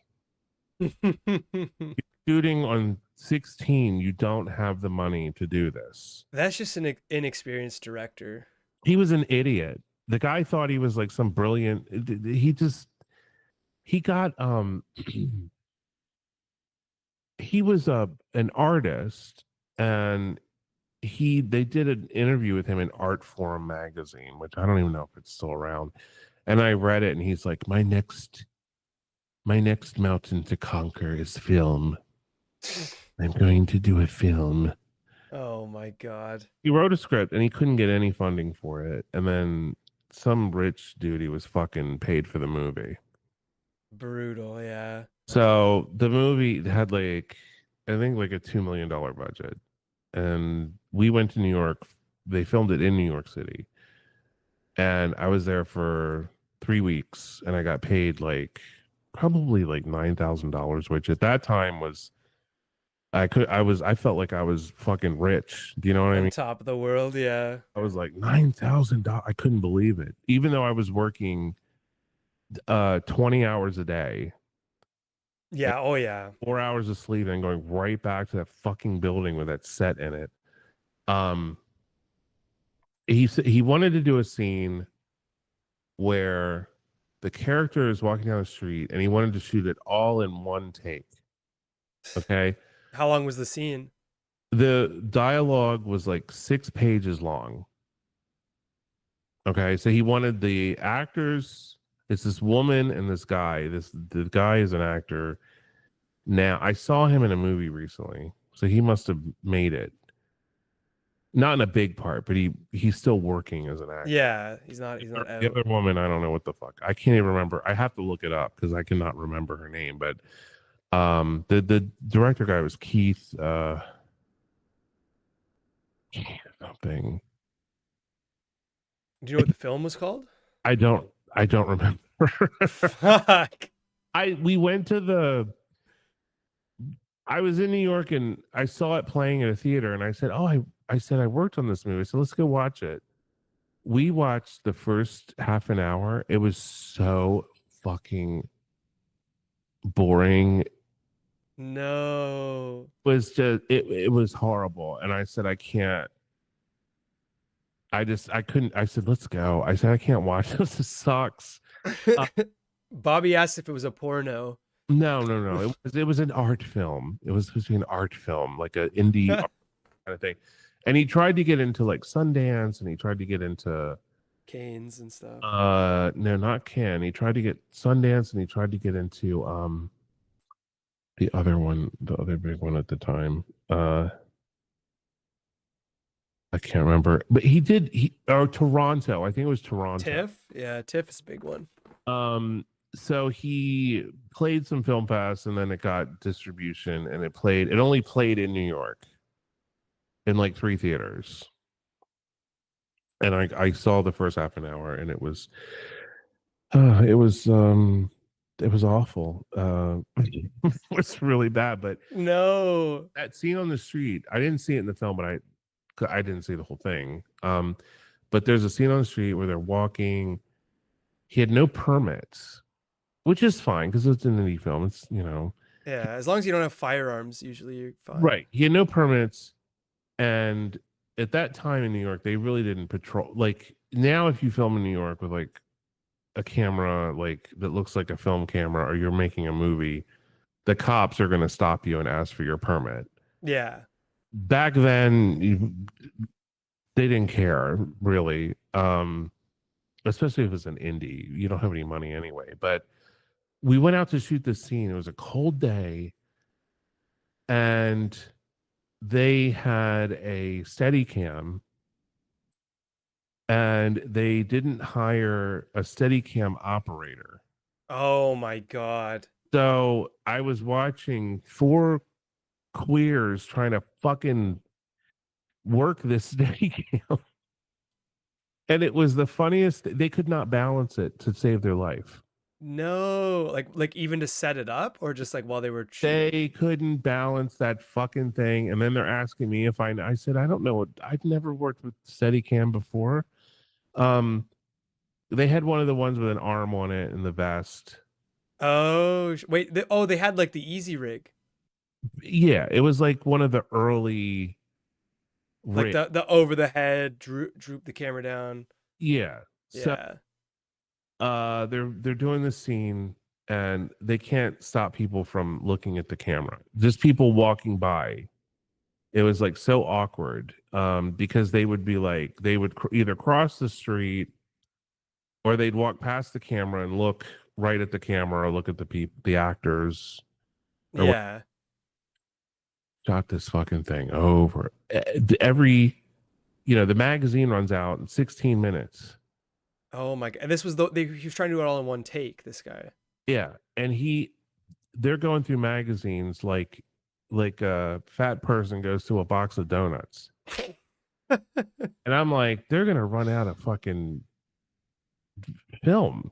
And sure enough, that's what happened. They ran out of film, and then he's like, we have to shoot this somewhere else. And so they ended up going to a park, but he wasted something like they must have did 8 rolls, 8 mags of film that day. That is fucking That's insane. insane. It's crazy. It's like, dude, it's not video. It's Their editor must have been crying. well, the final product was it was awful. The whole thing was awful. I remember seeing pictures of the premiere because the guy, his partner, was like a dude in the entertainment field. So he was able to get him like press. Mm, But back then, I didn't know what the fuck I was doing. Like, but I certainly didn't spend a $2 million on Go Go fucking Motel. yeah. It cost that movie's budget was $1,000. That's incredible, honestly. $1,000 It's crazy that you got that many people to like just work on your film for like free. just yeah, just for free or food or whatever. They degrade themselves for free. Food. We didn't have any fucking food on the set. What are you crazy? We didn't have Oh, anything. you got Douglas some new teeth, so he got a little bit out of the deal at But that, least. that was different. We were working in that hot fucking warehouse. It was so hot in there.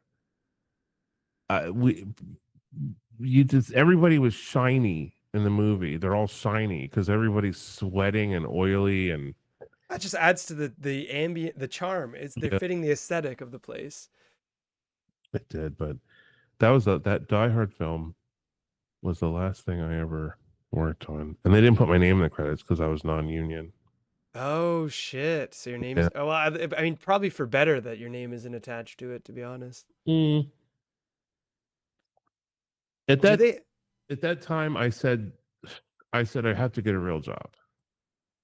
And so that's why I started chasing after and doing television.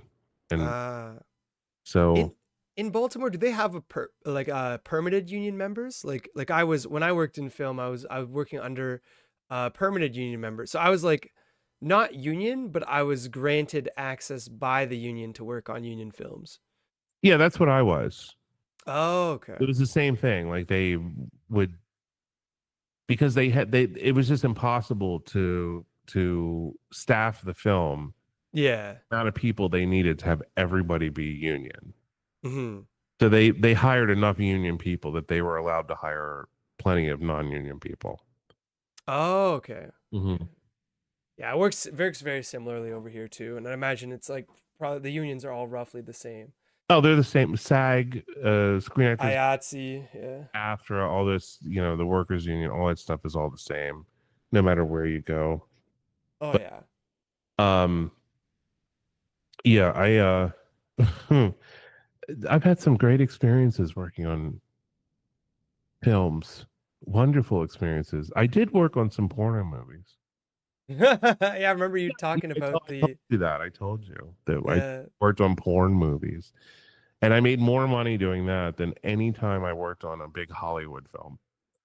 that's honestly blows my mind, but I'm not surprised because A, there's a lot of money in film, and but there's also a lot of money in that industry as well. Commercials is supposed to be like the sweet spot. Commercial That's work is great. yeah. If you can get it, you make a ton of money on commercial work. Yeah, you hang on for sure. My cousin, he does some commercials. I think he was getting commercial work for like a little while, and then the writer's strike happened, and then everything shut down. And I don't think he's gotten. He's still working on sets, but I don't think he's gotten back in the commercial field. So you That get paid so much. that the problem is now it's all run by agencies, so you have to work at the agency, and you don't make as much money. If you had your own thing going on, it would have been more financially um, positive than if you just work in an agency and get paid through an agency. But Yeah, but the porn business um, and the advent of putting video online, man, when that started happening, when you could still buy cunt.com, when bigblackcocks.com was still available. yeah. It wasn't. It was still on the market. I mean, we so uh we met this guy. It was through an ad in the city paper here in Baltimore, and it said crew needed for adult films. And I thought it's better than waiting tables because at least I'm in the field doing something I like to do. And I wasn't union, so I didn't have any. I had nothing to lose. Um, this guy, the wealthy guy, he was an investor. He bought this crummy warehouse in Jersey, right near Philadelphia, and he bought websites, adult websites. So he was starting up. I think he had like 12 or 13 or 14 websites, and they were churning out daily video content. Damn. And at that time, he was putting it both online and then selling DVDs and video cassettes. Yeah, I remember you saying there was like 13 or to 20 films being filmed in there at any given moment. Mm-hmm. It was a big operation. And the thing was, it was so unremarkable. That was what would get you. You would go and you would think, oh, God, it's a porno set. But it wasn't like that at all. It was like the most unremarkable but professional environment you could go to. Because all the guys that worked there were all production dudes, Yeah, you know, that's crazy to me. and half the guys you didn't even know their real name. They all used aliases. I'm like, what's your name? Uh, Peter. Okay. Um, but I worked there, and then I got my friend a job there, and my friend, it was great because he had a car, so I didn't have to take the bus to Philly anymore. Um, so we drove up together to work, and we would work like we would work 4 days a week, and then Friday, Saturday, Sunday we were off, and we got paid like $700 a week. That's crazy. Like That's that, good money for especially back then. yeah, seriously. It was like I was like, like my rent was 350, so it was like perfect. You made your rent in like 2 days of work. But they built sets in this building. So they had like a jail set, a kitchen, a motel room, they had a courtroom, they had just all these different sets. Like a college classroom. They, Yeah. Have you ever seen any of the films that you worked on in the I adult did. video? So I was looking at porn recently, 10 minutes ago, and no, I was on a porn website at some point, and there was a clip. It was said classic porn, and I looked and I said that looks familiar, and I clicked on it. And it was one of the movies that I had. No way. It was one of the movies I worked on. It was called like College. What the hell was it called? Because if I preferred working on the gay films because at least it was like visually. But I would work. They would make gay films there and interracial and transgender, straight, whatever. He was producing all kinds of shit in that place, and it was fun. Everybody was nice. You never got yelled at. Nobody was in a bad mood because he paid everyone really well. I mean, he was making bill like he was bringing it home as far as money was concerned. Oh, I can imagine if you can rent out a whole warehouse and staff that many He didn't rent people. it; he bought it. Oh my god. Bought the place. So he had living quarters set up. They were like little bedrooms. So we would just stay there we would get there Monday morning and we would leave Friday morning. That's crazy. So he had like staff quarters on site. Yeah. So we would stay in the building and it was nice. They had TVs and they had a kitchen and it always had a pantry full of food. So we would all make food and we'd sit there and some, you know, horror would come in who just shot a book. Yeah, I was gonna say there'd be like a cum filled whore coming through. Like, oh, you're making steaks. I got some seasoning. Yeah. So, I mean, it was just fun. A lot of the people we met were just, a lot of the porno stars were, oh my God. Some of them were really normal and other ones were just a fucking mess. I remember this woman came in and she did straight porn and her boyfriend did gay porn. And he preferred to do straight porn, but she wouldn't let him do straight porn. So he did gay porn, but he got paid more money doing gay porn than he did doing straight porn. Because I think a straight porn scene for a guy, they would pay like $1,000 or something. But if the guy did he did gay porn, he'd get paid $2,500 a scene. So it was like, that was a big difference. He's getting a big pay bump. Guys were like really good looking. Like the guys who were gay, none of them are good looking. They all wanted the straight dudes who would do gay porn. So they would pay them more money. But all the big porn stars back then came through there. We met. I mean, I could just think of at that I don't know any names, so at that time there was let's see. Jenna Jameson came one time. She was there for like 3 days. You've heard of her. Jenna Jameson. I mean, I don't know. I don't really like. I guess like I mean I'm sure everyone watches porn, but I don't really follow like actresses or actors. Sorry. Yeah, there was just but it's not like it is today. Back then there were actual stars, and today Yeah. stars. Everybody's on fucking OnlyFans.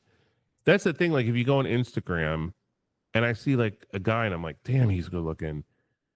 He's going to be on OnlyFans. Like they're Yeah. always on OnlyFans. If they're hot, you just go to their page, click on their link thing, and they always have an OnlyFans. Yeah. And it's like, Jesus Christ, man, everybody's on that fucking website. So that's what I'm saying. There's no stars anymore. Yeah. It's I mean, it's just like I know back then there were actual stars. So they like paid, they got like, I think when they got Jenna Jameson, they paid her for 3 days. They gave her like $25,000.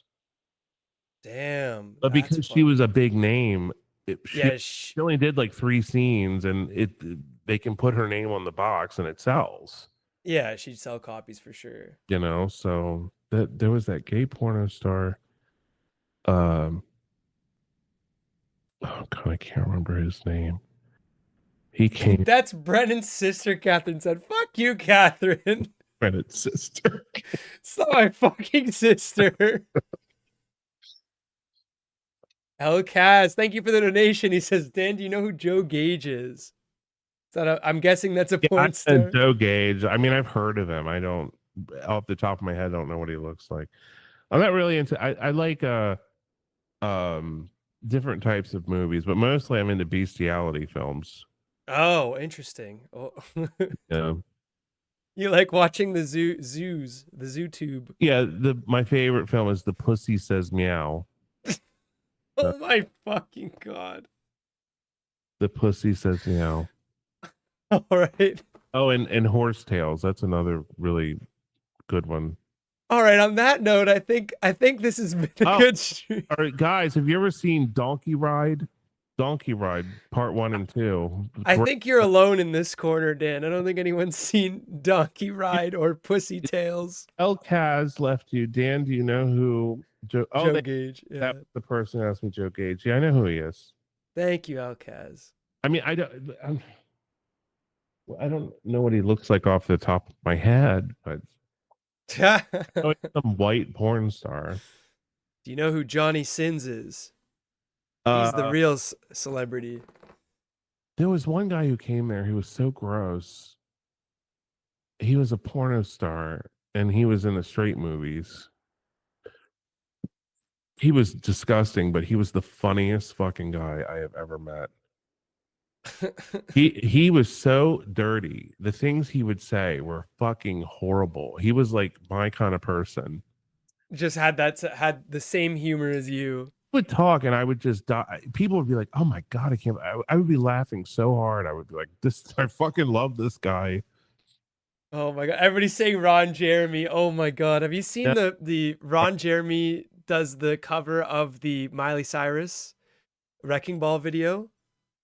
I had an experience with Ron Jeremy in LA years ago. No way. Yeah, and he is a disgusting. I'm glad the dude is in. He is a sick individual. He's got problems, man. Oh, I could imagine. Oh my god. I was at a party. He showed up to the party. I was there with a friend of mine, a famous friend of mine. We went to a party for this guy who was a good friend of my friend. And Ron Jeremy showed up at like midnight, drunk, high, crazy. He stinks. He has an odor. And when he came, I remember I was in the kitchen and there was these two, I was there talking to a friend of mine and there was these two girls in there and they were really nice girls. They were like dressed. I mean, it was hot. It was hot outside. So they were like kind of scantily dressed, but they looked good. Do you know what I mean? Like they worked out. Yeah. So they wanted to show off their bods. Like, I'm all for that. He comes into the kitchen, Ron Jeremy. I said, "Oh, look at him. He looks like a buck out of a cave." He comes in. I've told this story before. Um, he looks at us and he looks at my friend and just rolls his eyes. And we're like, "Oh, okay, attitude. Like, who the fuck are you? Like, seriously." And he's like, "Where's the fucking drinks? Where's the fucking champagne? I Oh my god. want fucking champagne." And he looked over at us and he's like, "Who are these holes?" And I'm like, What the fuck? he's like, "Who are these holes yours?" And I'm like, "Oh my god." And I was like, I was like, no, I didn't say anything to him because I was just like, ew, dude, like, what the fuck are you talking about? Yeah, who the fuck says that? So like 10 minutes goes by and he comes back in the kitchen and the woman's still saying that she's talking to her friend. He takes his hand and puts it from behind her. He puts it up in her crotch, What the fuck? up her little dress, and he squeezes her crotch, like violently squeezes it until she's like in pain. What the fuck? Did you slap And him? she turned around. I ran over and I said, "Get your fucking hand off of her, you fucking disgusting pig." And Yeah, I think he is she in was jail now, Ange. yeah, he's a rapist. She was really upset. Like she was like crying upset. And I was like, "I am so sorry." And she's like, "Thank you for coming over." And so the party had security. Uh not really security. They were like parking guys, but they're guys you don't want to fuck with. They came in and grabbed his little midget ass and tore him out of that house and pretty much beat the shit out of him outside in the parking lot. And Fuck. all I know is they took him out the door. I went to go out the door, and one of the guys he touched my chest and he goes, "No, no, no, stay inside." And he shut the door. So You he don't want to beat be a him to. part of this. I That's couldn't believe crazy. that, dude, because I was like, he came in and people were like, "Yo, whoa, man, it's him," and I'm like, "Who fucking cares?" I'm like, he's a washed up, old, dirty street urchin. It, Dude, he's literally famous for being unattractive and having a big penis. he's disgusting. I mean, he stunk. That's the thing. Like he smelled like body odor, like a real stinky, sweaty smell that he had. And when he came in and rolled his eyes at us, I was like, I would fucking punch him in the face. I hate him. Yeah, that's just Like, dude, all you're known for is you can blow yourself. Like, wow. Oh man, that's awesome. But yeah. you run into people like that out there, but he was particularly disgusting. But when he put his hand up that woman's crotch, not to Yeah. feel, but to squeeze her until she was in pain. Yeah, that's fucked up. Um, That's just I've never seen absolutely any. insane. It was fucking crazy. I was like, who does that? No, it's like At on the first, border of at first I thought, oh, he must know her because why would he do something like that? She was in such shock. She didn't even know what like she was like she didn't even know what happened. yeah, And I that's kept telling her, I'm like, you need to call the police. Like he assaulted you. You need to call the cops. She's like, I'm not calling the cops. I think because she was like trying to be an actress. oh, so she didn't want like a that's crazy. Ugh. And that was a different time then. Like now, she would call the cops. Yeah, oh yeah. This was way before Me Too and all that stuff. So he was so gross, man. Fuck. Well, good thing he's supposedly locked up now. I mean, I think he's in they're putting him in a mental hospital. it's just Perfect for him. And perfect. Brandon, we've been broadcasting now for 4 hours and over 15 minutes. 4 hours. No, I really appreciate it, Dan. Definitely some great stories, some new stories. Yes. Yes. The smoke from the fire, the laundry fire has inspired me. Yes. Is the alarm gone off now at least? Oh, it's done. It's over. Oh, that's good. Yeah. That's good.